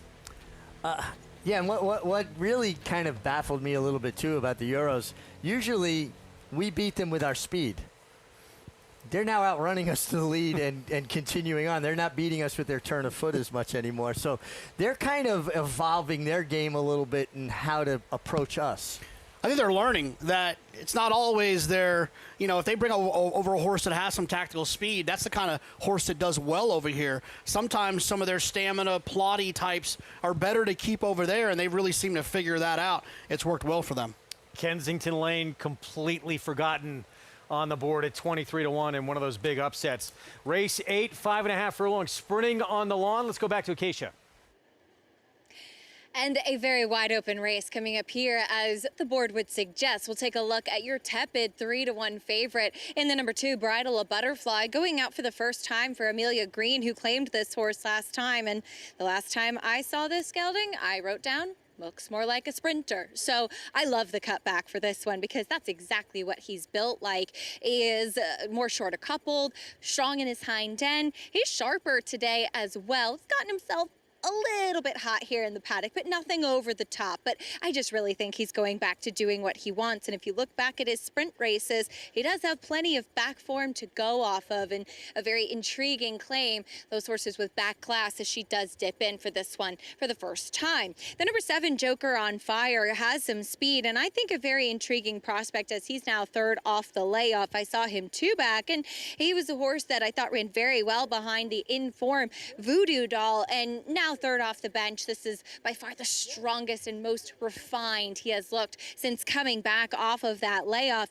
For Bruce Levine, was pressing the pace setter last time out, caught by closers. I know it was a slightly disappointing effort as the favorite, but I think dynamics were against him that day, and he's gotten nicely on his toes heading out. The number 10, Global Prosperity, I find it is an intriguing long shot, as he comes in off the layoff, not having run since February, and off the claim for Lisa Lewis. I love the cutback for him as well. He too looks more like a sprinter, though he has a little bit of length to his frame. I do think that he is better going shorter, and he has been effective sprinting on the grass here at Saratoga. He's always been a big, solid individual. He took a step forward once he had been gelded with previous connections, so he might need a race off of the bench here, but he does look strong. And like I said, at a price, I think he's intriguing cutting back, Greg. And yeah, there is a look at the 10. This man, scheduled to ride Global Prosperity. Of course, he was involved in a spill last week. He's going to be out 3 weeks, I believe, targeting July 29th for a return with a minor back injury. It's a shame, you know, to have your momentum thwarted heading into a meet like this, but after watching the fall he took, you know what? He's talking to us, he's walking, he's, you know, it's okay. It's never ideal to miss time, but Javier's going to be all right, and that's the most important thing. I was in a wild applause, and also in that race, Paco Lopez handed down, here's the man, Jose Ortiz, going to replace Javier, but Paco Lopez handed down a 30-day suspension, which he will appeal. You know, and I didn't really have the ability to watch it until after the fact that the day was over, and I got to see the drone shot, and I applaud the stewards for handing down such a stiff punishment. I think it was very warranted in this situation. Here comes our post parade for this 5.5 furlong turf sprint. Coming up, we'll start with Ambassador Blue. Getting back to grass, actually going to sprint on the lawn for the first time, just one sprinting on synthetic. Yeah, so was it the synthetic or was it to turn back in distance? Because that was the best effort this horse had ever run. Previous look for Joe Rosario to drop out and come with a run. Former stakes winner sprinting on the grass, Bridal a Butterfly. Yeah, homebred for Glen Hill Farm. I just don't love short-priced closers in turf sprints. Russi for the James Bond barn has Edgard Zayas. And does have races good enough sprinting on the turf that would be competitive here. Roar of the crowd would be quite a shock here. Oh, the crowd will roar all right. Might be silenced, actually. Kid Billy has Ruben Silvera. Trying turf for the first time is a full to Grayson Grit, who is a turf winner, but is actually turning into a better dirt horse. Speed with launch control. I just worry. You're right. I see those ones like you do. The pace figures in those races just aren't all that quick. Joker on fire, major player. Jose Lezcano rides for Bruce Levine. Yeah, major player. I like Jose Lezcano sticking here. Maybe the most underrated rider on the circuit. Counter move, 2 back. That state-bred maiden claiming victory. That was impressive. George Weaver's really found his groove turf sprinting over the last few years. A lot of them with 2-year-olds, but he'll win with an older horse as well. Here's Peyton, Manny Franco aboard. Bred and owned by Jan Derschmidt. This horse was foaled just down the road basically from my house, and he improved nicely in his second start. Needs to improve again. Global Prosperity, now with Jose Ortiz filling in for Castellano. Yeah, it feels like one that can win, but kind of needs everything to go his way. And after taxes, Dylan Davis here off the claim for Bruce Brown. Short price favorite last time, was claimed off the layoff, and had to work for it last time. Needs to improve off of that effort, but certainly could. Well, let's go back to the 5-2 favorite. And Bridal a Butterfly, as we told you, former stakes winner. That was on the lawn last April at Churchill Downs. Yeah, look, I mean, you're gonna see horses that win races turf sprinting, and they're gonna do it impressively. They're gonna come from out of it. The problem is it's very circumstantial, in my opinion. I think there's times in which it can happen, but it just doesn't happen enough for me to take a horse at 5-2. The pace has to fall apart. They have to work out a good trip. They can't get stopped. So many things have to go right for closers to win turf sprints.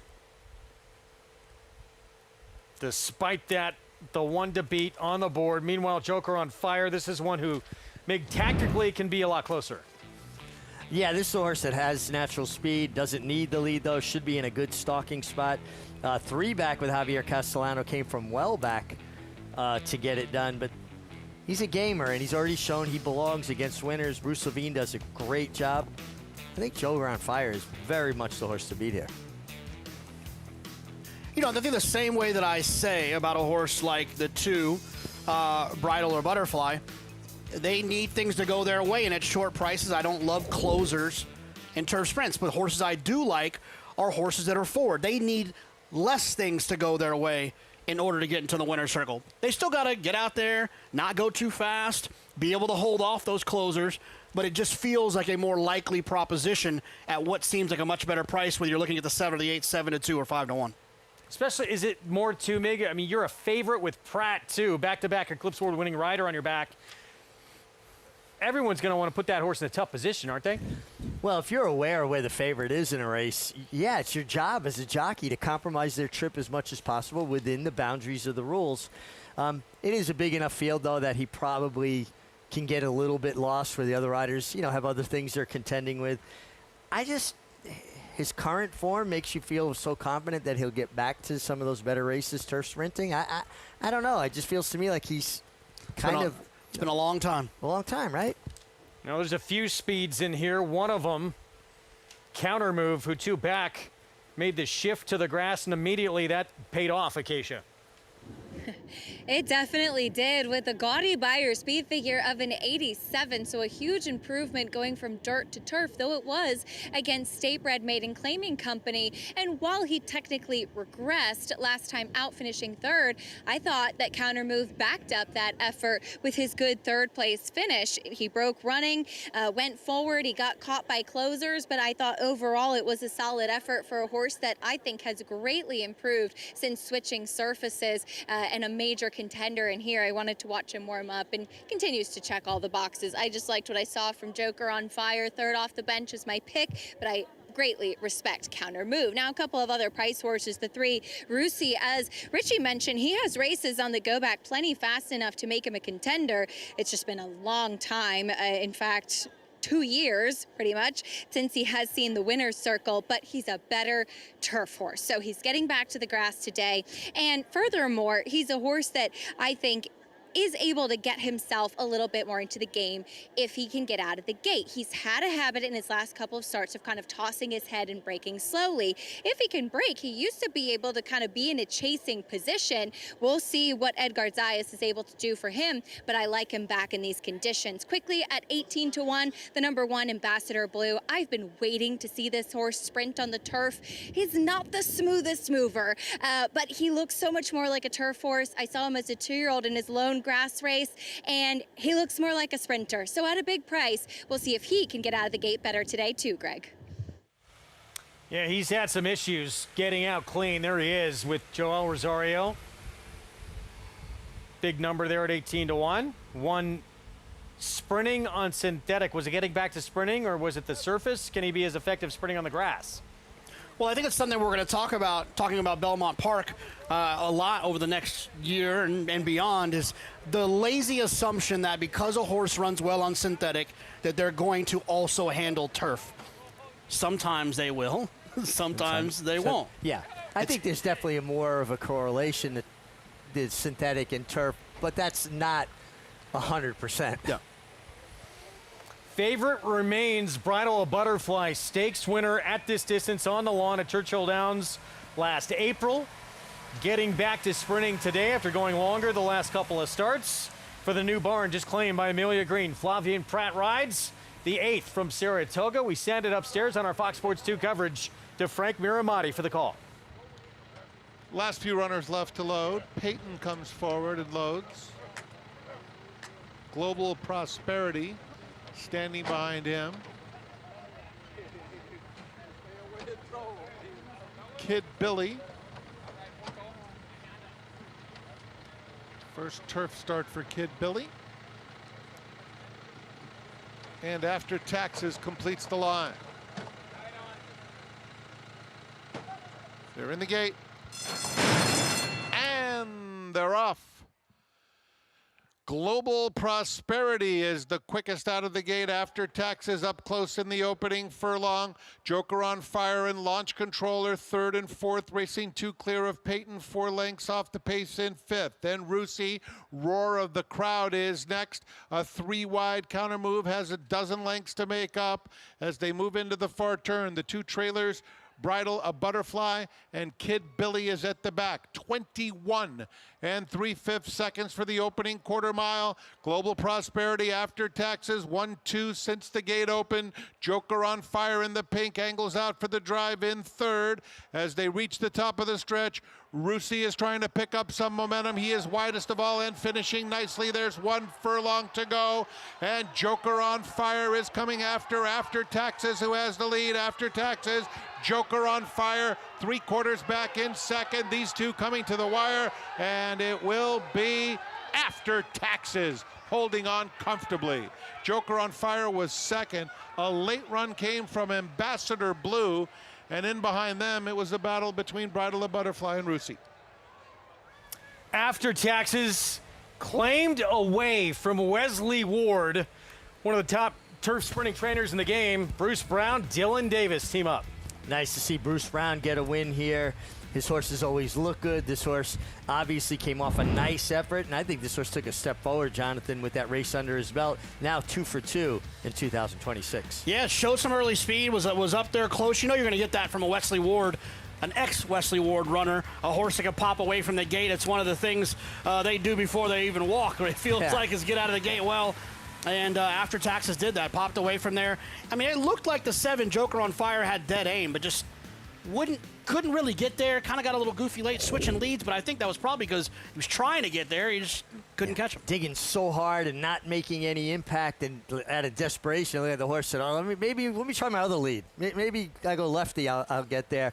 Just could not get by After Taxes. Dylan Davis riding in very good form.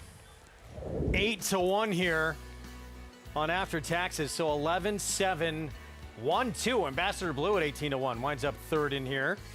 But After Taxes repelling that bid from the 7 here for the victory here, and picks up his 3rd win on the lawn. And now back-to-back. First off the claim victory, as you mentioned. There's Bruce Brown. Good for him. Nice victory. And an 8-1 upset here in the 8th with our nightcap still to come. We're going to take a timeout. After Taxes, bred in Ireland with the victory. Claimed away from Wesley Ward and immediately gets his picture taken again. Back-to-back victories, this time with the new barn. Stay with us.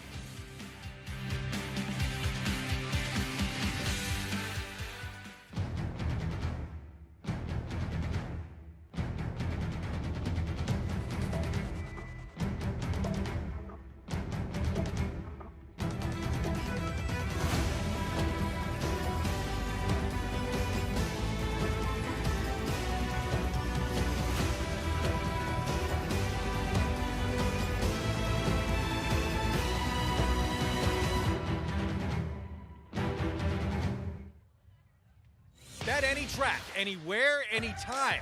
Download the NyraBets app to play today and get a $200 deposit bonus. Watch and bet on live horse racing from over 300 tracks worldwide. Get expert picks, play live money betting contests, and boost your bankroll with daily promotions. NyraBets is the official betting partner of Saratoga Racecourse. Sign up now. New members use promo code SPA200 to claim your $200 deposit match bonus. You bet with NyraBets. Some horses are remembered, other horses are passed down like an heirloom. He's the kind of horse that lives in stories, each better than the one before.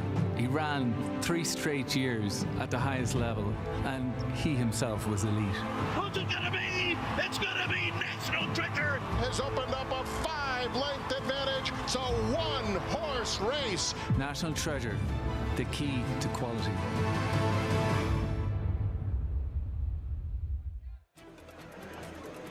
This is where it all begins. These are the recruits for next year. They're going to be part of our roster, part of our team. The pavilion was jam-packed. It has remained jam-packed. Phenomenal feeling in the pavilion, on the grounds, in the back ring. You have a chance to make 5, 10, 100x.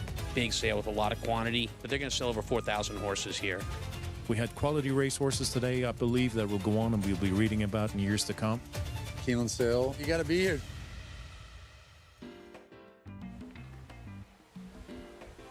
Saratoga Live is brought to you in part by Mohegan Sun. All in for Mohegan. Race 8, 5.5 furlongs on the lawn. And a look from up above After Taxes, holding off Joker on Fire for the win. Dylan Davis rode that fine line, right, by keeping the horse on the lead honest, but not overusing his horse. And when he set him down, he got an instant response and had more than enough left to hold off the 7 Joker on Fire, who got a nice trip and a nice ride by Jose Lascano. So After Taxes, first off the claim win for the barn of Bruce Brown, who's with Acacia. Always a pleasure to catch up with Bruce, as you just said to me. Nice to get that out of the way. You can take a deep breath now, get a Saratoga win. Yeah, the pressure mounts the further it goes. So to get this out of the way so early, it's good. Now we can, keep going, but got the win under our belt. So A horse that you had just claimed, what was it about After Taxes that piqued your interest? the owner, Kevin, the owner, he's always looking, and he likes these kind of horses with conditions. He likes to take maidens and horses that can kind of try to move up the ladder. So it was mainly him, and just knowing that Wesley doesn't really beat his horses up, and the horses had a lot of time off. So we were hoping we kind of caught him at the right time with the turf season starting, and hopefully he keeps he came out of the race, we claimed him great, and hopefully he keeps stepping forward. So. Immediately rewarded with the win today, and it seemed Dylan Davis just really had him in the perfect spot. Really, I mean, he looked like a winner at every step. Just the way I wasn't expecting him to be so close because it looked like more speed, but he was on the bridle and just right there the whole race, and was very Dylan did a great job and just kept them in the clear and got it done. Well, big congratulations to you and the team, Bruce. Thank you. Greg? Got to feel great, yeah, early on in this meet to get a W, get your picture taken, and Bruce Brown does just that, claiming away a Wesley Ward runner. Some people might think, scary to claim away from someone like that, but it works out here. I'm a believer, Richie, in claiming from the top operations.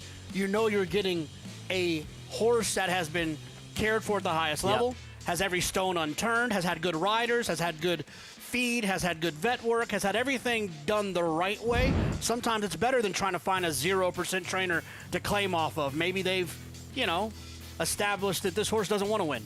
I think it's a great point, though. Just, that a horse has been so well cared for throughout his life that at least you're claiming a healthy horse. This last race is one of the races I've been most excited about. This race is loaded. You can make a case. The 3 might be a little tough.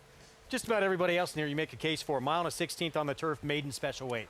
Well, we talked about strength of schedule, and I think that the 5 coordinator is the epitome of what strength of schedule looks like, right? Was in that race with Here's Johnny, who came back and won the other day here, a stake. And then also in there with Weston Kidd, who lost the Belmont Derby by about that much.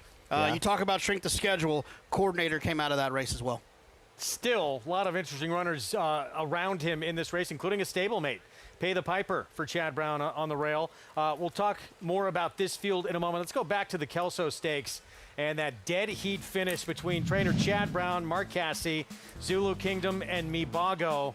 Could not separate them, at the wire. No, and these two streaked home, and what a nice trip for Zulu Kingdom, right? Got to save all that ground, and then the runner-up under Jose Ortiz got to, set such a nice, controlled tempo, and they flew home. They came home in shady 22 seconds here, Jonathan. Yeah, I mean, and look, when you have 2 horses like that can be forward, tactical, and still come home like that, there's a lot of races with both of those horses' names on it. Absolutely, and you gotta appreciate the New York-bred Mibago fighting the way he did. Zulu Kingdom got there. He wasn't going quietly into that good night. He dug down, reached for it, looked like he was beat, but he got his nose down exactly at the right moment.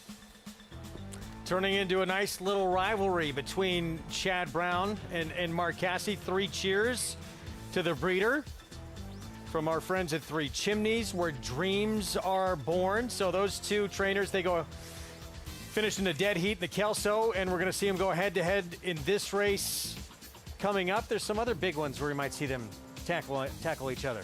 Oh, I would imagine so. Basically every stakes race for the rest of the year. Our look at our cheers to the breeder from week 1, how it played out. Kensington Lane, we told you, gate to wire, just about in that Belmont Oaks 23-1 Phileas Fogg. What a standout performance that was, going back-to-back in the Suburban. No, he was outstanding. And you look at all those runners, if you're a player that likes forwardly placed horses, basically every one of those horses was forward in those stakes wins. What I like, too, though, Saratoga, all different breeders. I mean, there's just so many good horses, horsemen, horse people that converge here. I like when you see the wealth spread about. And Kendrick Carmouche spended first 5 days of this meet. Graded stake Suburban, got the opportunity to ride. Phileas Fogg made good on it. We're going to see him back very shortly. We're going to take a timeout. Speaking of Chad Brown, Mark Casse going head-to-head as they won this last race. They got a couple of pretty talented 3-year-old fillies as well. Counting Stars got a little revenge on Always a Runner in the Acorn. But can the Oaks winner respond for Chad Brown when these 2 meet again later this meet? Stay with us.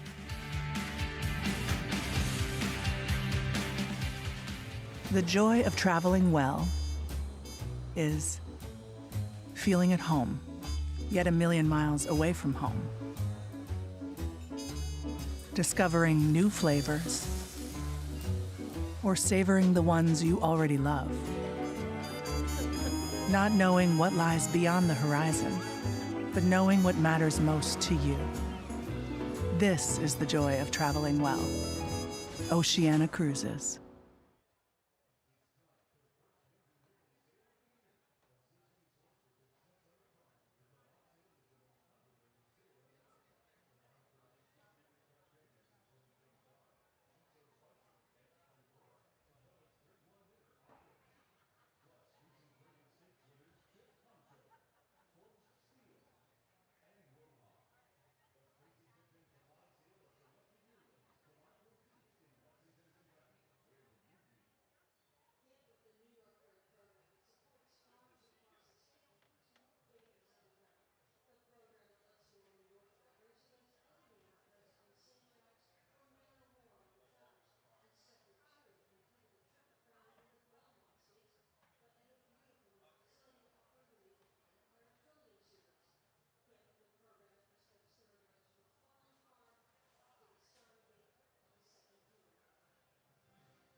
Saturday night on America's Day at the Races, join us for special coverage of the 50th edition of the Meadowlands Pace.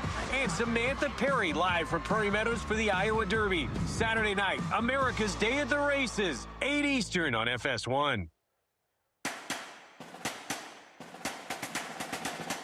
Before she ever ran as a 2-year-old, Chad Brown was saying, "This is my Kentucky Oaks filly." Brilliant horse. Really excited about her. Look forward to running her. Always a runner. She's always a winner. Always a runner, Kentucky Oaks winner. One of the best he's ever laid attack upon. One thing about 3-year-old fillies, I think we all know, is that they can change overnight. They can improve. You wait till you see Counting Stars. Always a runner, her familiar rival comes to her. Always a runner is up to take the lead, but here's Counting Stars and goes right by Always a Runner. Counting Stars, who pulls clear for an emphatic victory in the DraftKings Acorn.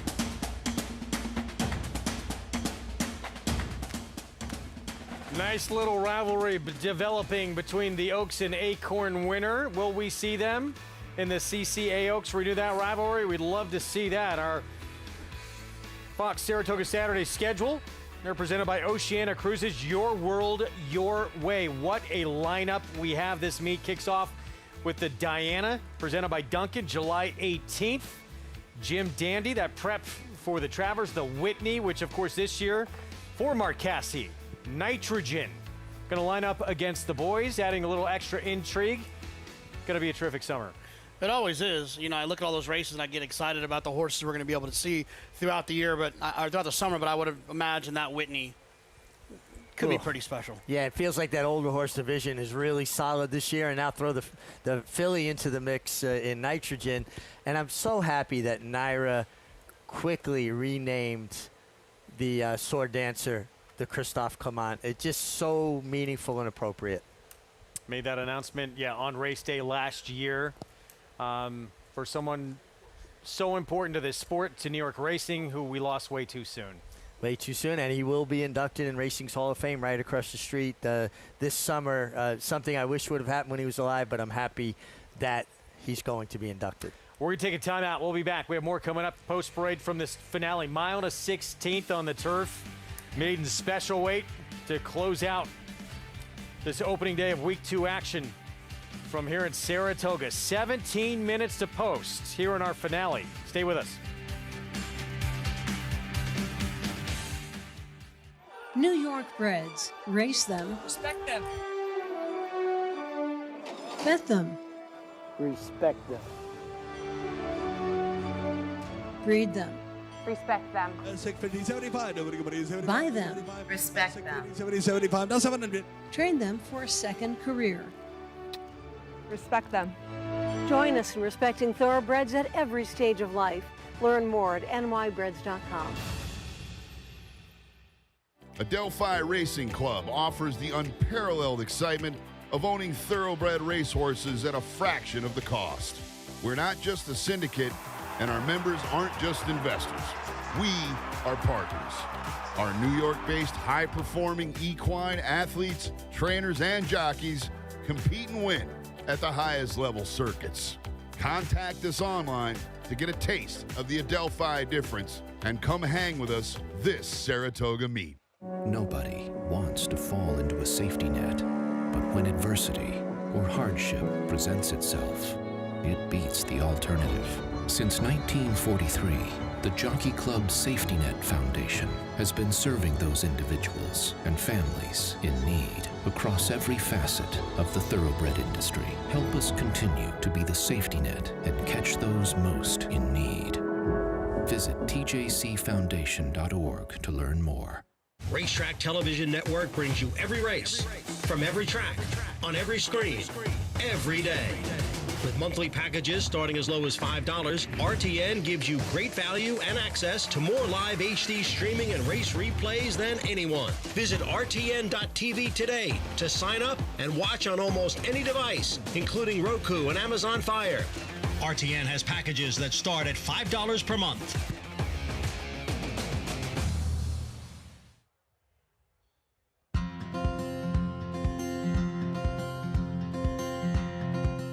Jenna, tell us a little bit about Ariel Affair, daughter of Flightline, but on the bottom side, she's actually a half-sister to multiple Graded Stakes winning sprinter on the Grade 1 test, Bella Sophia. So, you know, talk a little bit about buying her as a yearling with that pedigree in mind, and are we tempering expectations or are we expecting big things? We're going to let her lead the way. Yeah. You know me, I'm a big one on let me stay out of their way as much as I can and not mess up things, but obviously trying to find some balance and, you know, a Flightline kind of horse carrying all that distance, obviously looking to put a little bit of speed into those two-turn type of horses. And so when we went shopping and looking, that's what, you know, Brian, when he's putting all that work together and all of our pedigree work, and when Katie and I are really digging at physicals and working as a team and building these pictures of horses, that was a huge focus for us. What has Ariel Affair been like around in the barn? She's a really cool customer, really good-minded. Just again, she's one that you can kind of forget about sometimes because she's just like checks all the boxes for you and is such a sweetheart. It's nice that she's one you can love on and play with, and you know, is a love where she's not that real racy, sharp filly. It seems as though her last 3 workouts, including one from the gate, have been quite quick. Has that kind of been the plan, or is she just turned the corner within the last month?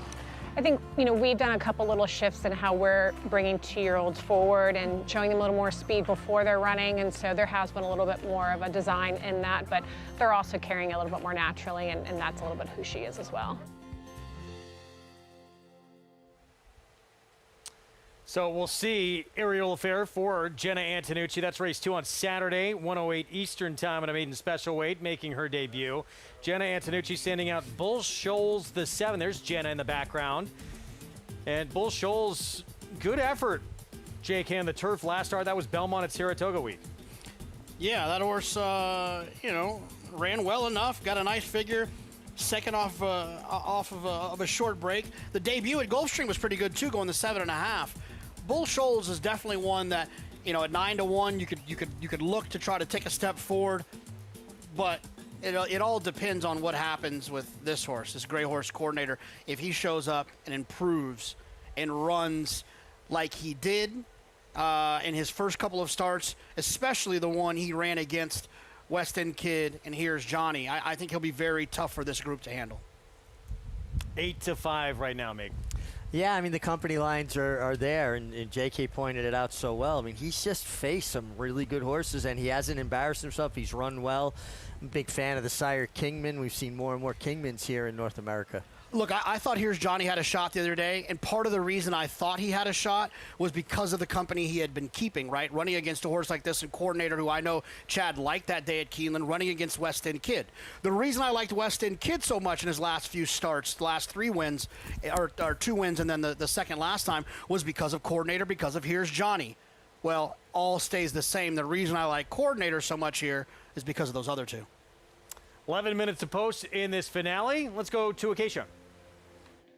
And I have liked Coordinator all along as well, but I feel like he's one that has been a little bit of a work in progress. We were there at Keeneland when he debuted against that good company that JK mentioned in what I think was a loaded maiden special weight.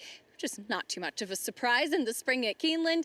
And while he is by Kingman, whom I'm also a big fan of, he's out of a Tappet mare, and he is gray. And you see that mentality come through a bit as you see them kind of finishing him saddling on the walk in the shed row. First time out, he just lacked so much focus. He was a little bit all over the place mentally, and he was wide in that trip as well. He was 3 wide last time, too, behind Glavin, who went on to run respectably in 2 subsequent stakes tries after. This is by far the most focused, and despite, like I said, saddling on the walk, but the most focused I have seen Coordinator thus far. Hopefully he gets to save some ground today, because in his 2 races thus far, he's not had a chance to do that. But regally bred, Juddmonte homebred, he's a horse, like I said, that I think mentally more than anything has just needed his first couple of races and might be a bit of a class edge in here. Take a look at his stablemate, though, and Pay the Piper, who's very intriguing. When I saw the overnight, I said, I feel like I've been looking at something with that horse. And as I looked back through his workouts on First TV,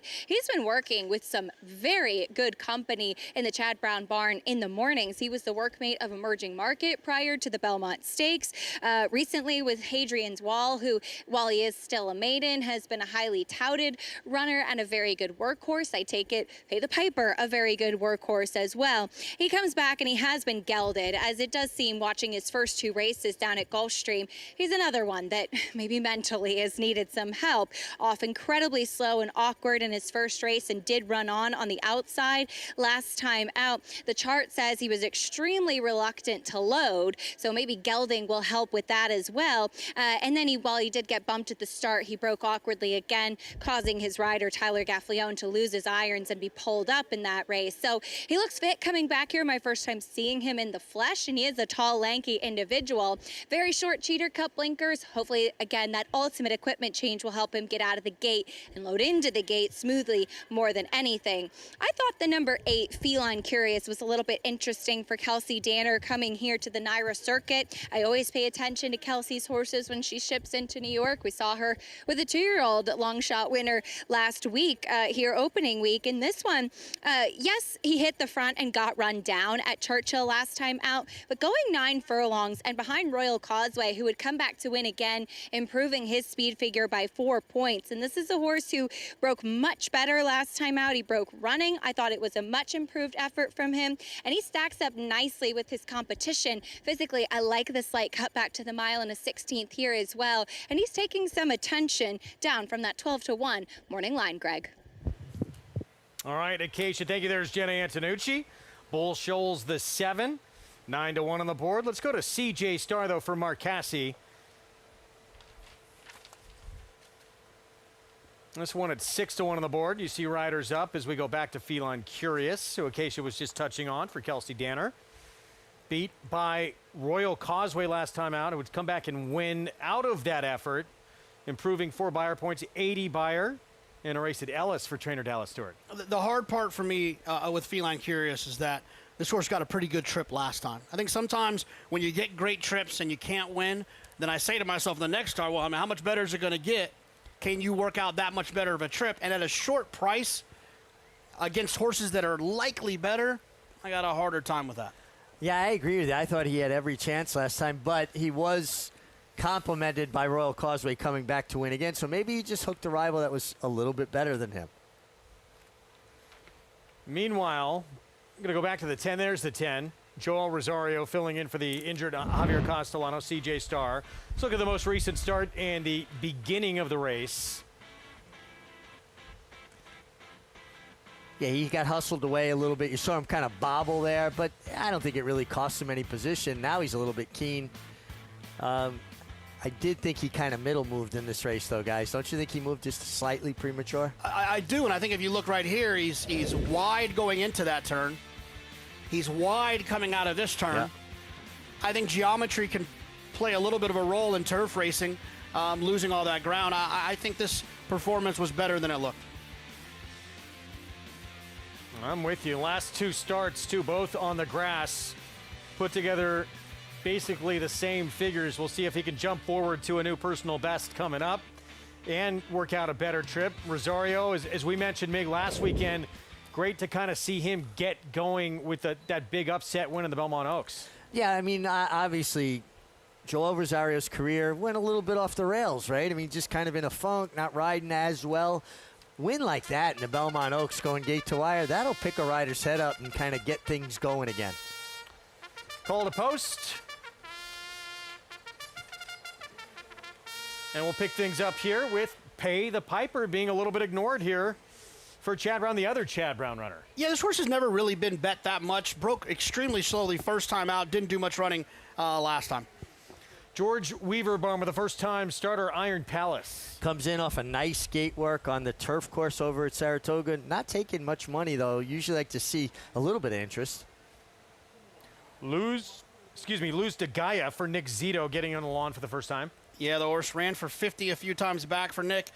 Trying the grass now for the first time. The siblings, there is no siblings who have run on the grass, so there's not a lot to hold on to there. Here's the Chad Brown favorite with Pratt coordinator. Yeah, strength of schedule. I mean, look, this horse just feels like the right one. I will say this, though. Odds on last time getting beat wouldn't make me feel overly warm and fuzzy, but it's hard to get away from the best animal in the race. Phil Antonacci, we saw him win earlier on the turf. Point guard, apparently some strong works on the grass. Yeah, been training at their Lindy farm, but shipped up to Saratoga and had a real nice gate work. And I'm a fan of the Antonaccis. They do good work. Jenna Antonucci, Bull Shoals, missed by a half length last start. Antonacci to Antonucci. No wonder I got confused. Look, this horse can win, but I think the price is the only thing that makes it digestible for me. This one taking a ton of money. 12-1 morning line, now 7-2. Thought he had a really good trip last time. I guess people are looking at it, well, you're picking up Hall of Famer John Velasquez, but I don't think Johnny would have ridden him any different last time. This one had a terrible start against Bull Shoals. I made up a ton of ground late. The problem is back-to-back bad starts, so you're starting to wonder if it's more about the individual than the experience. And here's Rosario, CJ Starr from Marcassi. Major player here. This horse, I thought, middle moved with a little different kind of trip. Could be the upsetter. And the Rick Dutrow Jr. barn, Tyler Gaffleone on a horse who debuted against Arizona Territory, who would win out of that race and then was fourth in the Saranac. Yeah, just like out in the clear, you know, from that 11 post, going to be wide, going to likely lose ground. Would need to work out a perfect trip to not lose ground. I wouldn't talk someone off at 13-1, but I wouldn't cut in line to bet the horse. 4 minutes to post coming up. Visit NyraBets.com/contest. Check out this week's Saratoga contest action taking place Friday through Sunday, including Saturday's $300 contest featuring a $2,500 seated prize pool provided by NyraBets. Good luck to everybody getting involved. As we hone in on this nightcap here at 1 1/16 on the lawn. Great shots overhead. And here again, Jenna Antonucci's 3-year-old by a horse who is so formidable on the lawn, Mo Forza. And here's a look at that effort in the race that Okefenokee had that bad start, made it tight late, and Bull Shoals just missed. Yeah, look, he came running, and you have to like a horse that breaks a little bit slow, comes picking up pieces late. The problem is when you see a horse that is in 2 consecutive starts is broken a little bit slow, you have to ask yourself, is that going to happen again here today? Now, I think you're going to get paid to find out at 9-1. It's a little bit of a chance you could take, but it would be a concern of mine.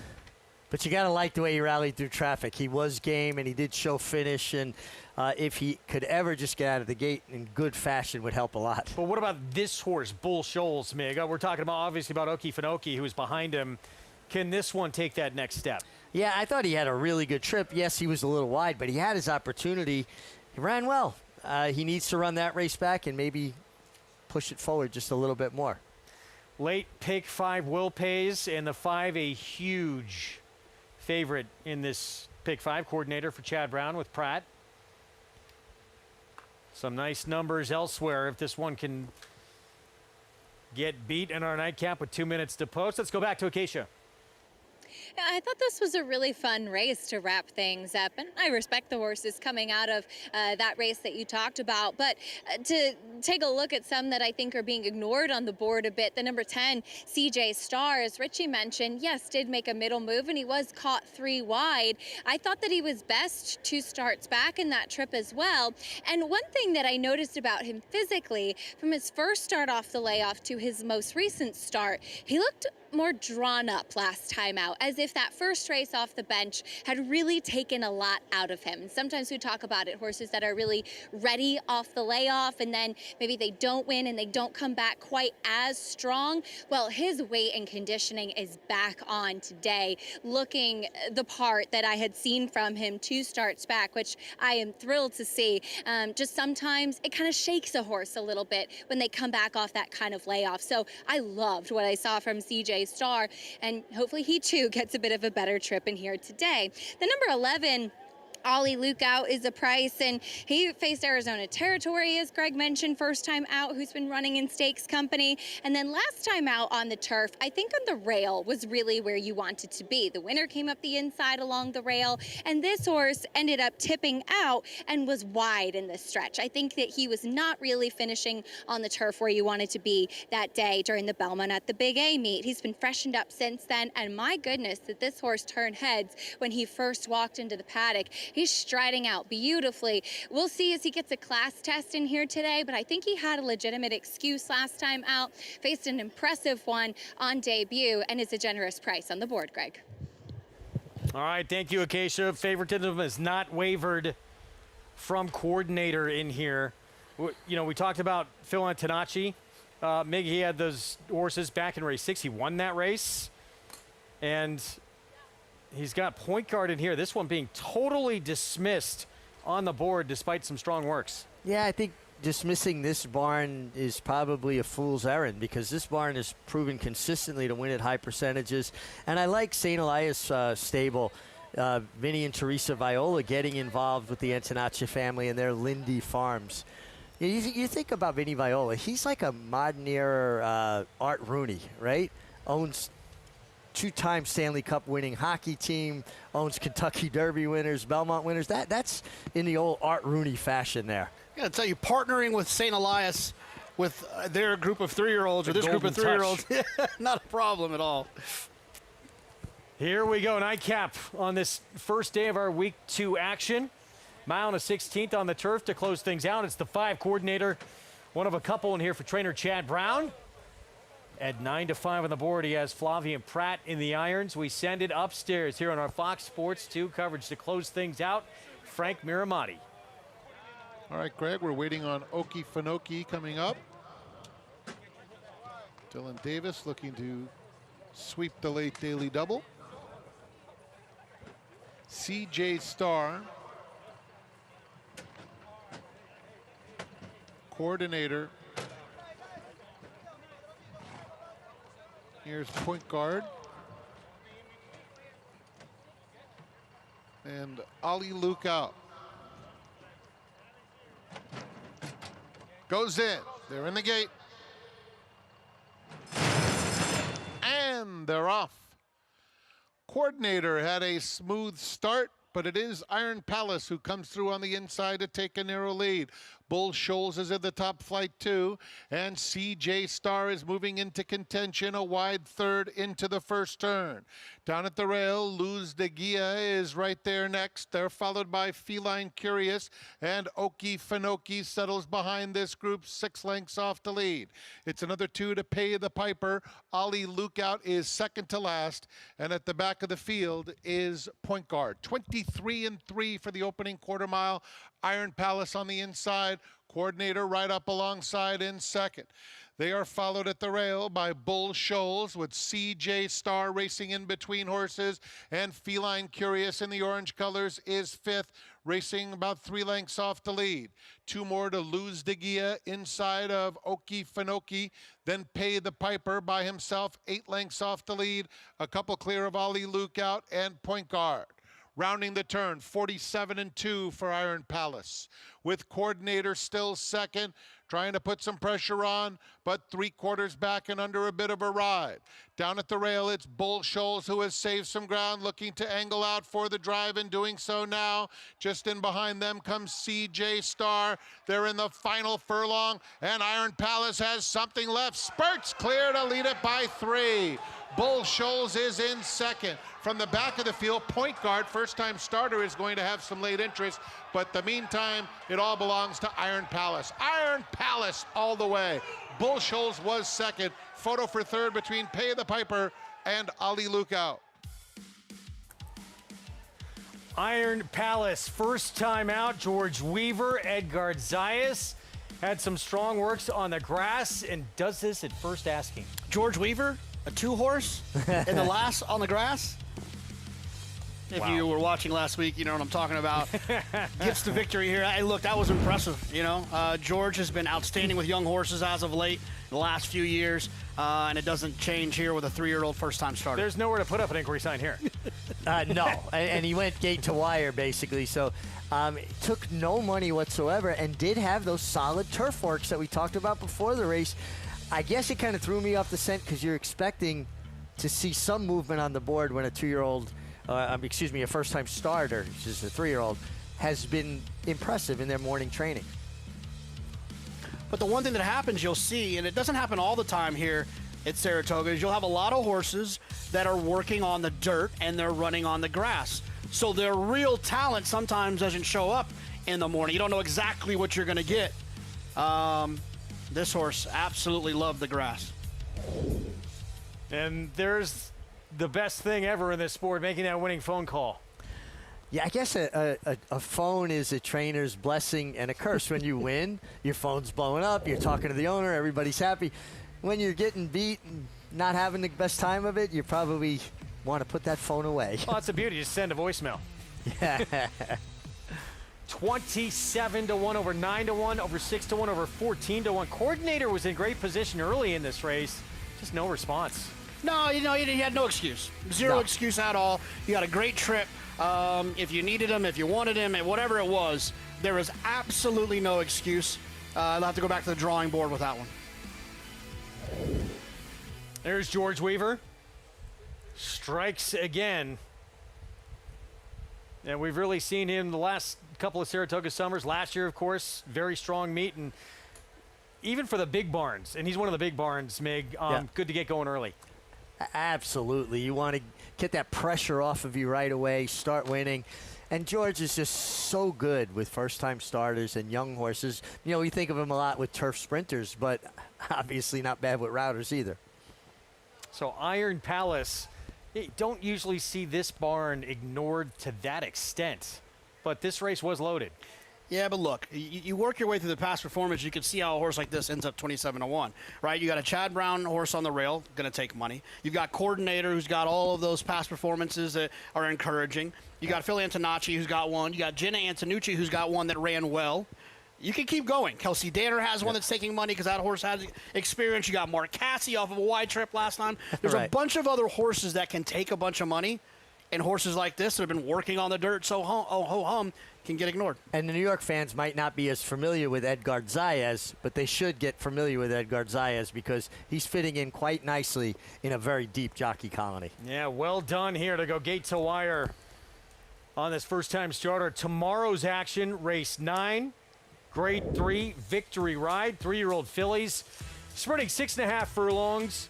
And last year, grade 1 spin-away winner, Tommy Joe. She is making her long-awaited return and will come back going 6.5 furlongs. It's always exciting to see a horse who runs so well on this racetrack as a 2-year-old, then comes back here as a 3-year-old with the opportunity to kind of grow up a little bit, kind of run into herself. Obviously, they would have liked to have had a better end to her season, but it's always great to get her back to the racetrack and see if she can duplicate that performance first time off a layoff like she did first time off a really long layoff, first time out. And doesn't it feel like she's running at a distance that maybe she's more comfortable with? I mean, she's 2 for 2, 1 at 6, 1 at 7. Then she stretched out, and even though she won the Alcibiades by disqualification, did she give you the impression that one turn's going to be better for her? I mean, yeah. I mean, I think that when you have a horse who did so well first time out, going a little bit shorter, the assumption is so. But she does have the pedigree. I think she is one that doesn't necessarily have to not be one that will stretch out, but she won't have to worry about that tomorrow. Well, meanwhile, Goodall, she's got the outside post, the Purple Martin, the Jersey Girl Belmont at Saratoga Week. Just 2 lights-out performances, and in this Jersey Girl, she beat Carmel Coast, Mythical, and she did so with a 90 Beyer, Mig. Yeah, and you got to like the way she did it, right? She's stalking that pace intently set by Carmel Coast, who had the inside. She was in between her and Mythical, who you get Edgar Zayas back aboard here in this race. And this was just a really, really nice effort for the Steve Asmussen runner. And he trained the sire, Yaupan, who's gotten off to a really good start as a stallion. It's a fun little race for our friends at Spendthrift, right? I mean, they've got a horse by Authentic in here. They've got this one. They've got Tommy Joe. A lot going on for the purple and orange. Indeed. And yeah, Carmel Coast, we kind of got initiated to last summer, Saratoga right off the bat. She won her debut, sort of announcing her arrival with a 5.5 length score. Went to the Verzette, struggled, but it looks like coming back nicely. She was, she's got 2 3/4 lengths to make up on Goodall, but third off the bench. We'll see what she can do. Yeah, and now she's making her first start in the Steve Asmussen barn. She was bought at the Fasig-Tipton sale last November. What you like about her, too, is her versatility. She showed good speed in her first 2 starts, but then she wins the Frizette from well off the pace, and Joel Rosario retaining the mount. So nice to see Joel kind of back in the play, right? I trimmed our friends at Spendthrift a little bit short. They've got some Into Mischiefs. They got some Yalpons, some Authentics in there. I mean, they should change the name of this race. They likely should. New York bred Iron Orchard coming back, too, off the first defeat of her career. That was stretching out in the Breeders' Cup Juvenile Fillies. Really exciting race. That happens race 9 tomorrow, 5:40 Eastern time on our coverage that begins on FS2, 1 Eastern start time on FS2. On 4 to 6 on YouTube, and then back on FS1 from 6 to 6:30. It was Iron Palace in the nightcap first time out. George Weaver Barn, Edgar Zayas, Daniel Thoroughbreds, and a son of Palace Malice with the victory. This is the first foal out of the mare. A nice effort to win, going 1 mile and a 16th. Great job by George Weaver, and a big price at over $57, Iron Palace. Pick 4 over $3,300, and the pick 5, $6,630. We have a carryover, Mr. Kinchin, in the pick 6. It's my favorite word. I was going to say 2 words, but then I realized it's 1 word. It's my favorite word in racing, carryover. Unless I was alive, then it's my least favorite word. But if I wasn't alive, then it is my favorite word. Here's how the late pick 5 played out. Big favorite, huge favorite to start it off, and then prices every other step of the way, which, the people say, oh, there's a huge favorite in the pick 5. It's not going to be worth playing. Not true. No. Look, a lot of times, if you can have a favorite, that's great. You want to try to beat a lot of favorites, a lot of other horses that are singles, and if you get a horse like that in there, it definitely helps quite a bit. All right, again, we're going to see you kicking off our coverage on Friday, 1 Eastern start time. That's on Fox Sports 2. We'll see you then. For Mig, JK, I'm Greg, the rest of our crew. Hope you enjoyed our opening day of Week 2 coverage. Tommy Joe, Grade 1 spin-away winner, making the 3-year-old debut, coming back in that victory ride. Goodall, probably the one to beat off that dominant Jersey Girl performance. That was Belmont at Saratoga Week, and the New York bred Iron Orchard started off her career a perfect 3 for 3 before that beat the Breeders' Cup Juvenile Fillies. Moving to the new barn of Steve Asmussen. Can she make an impact? We'll have it for you tomorrow.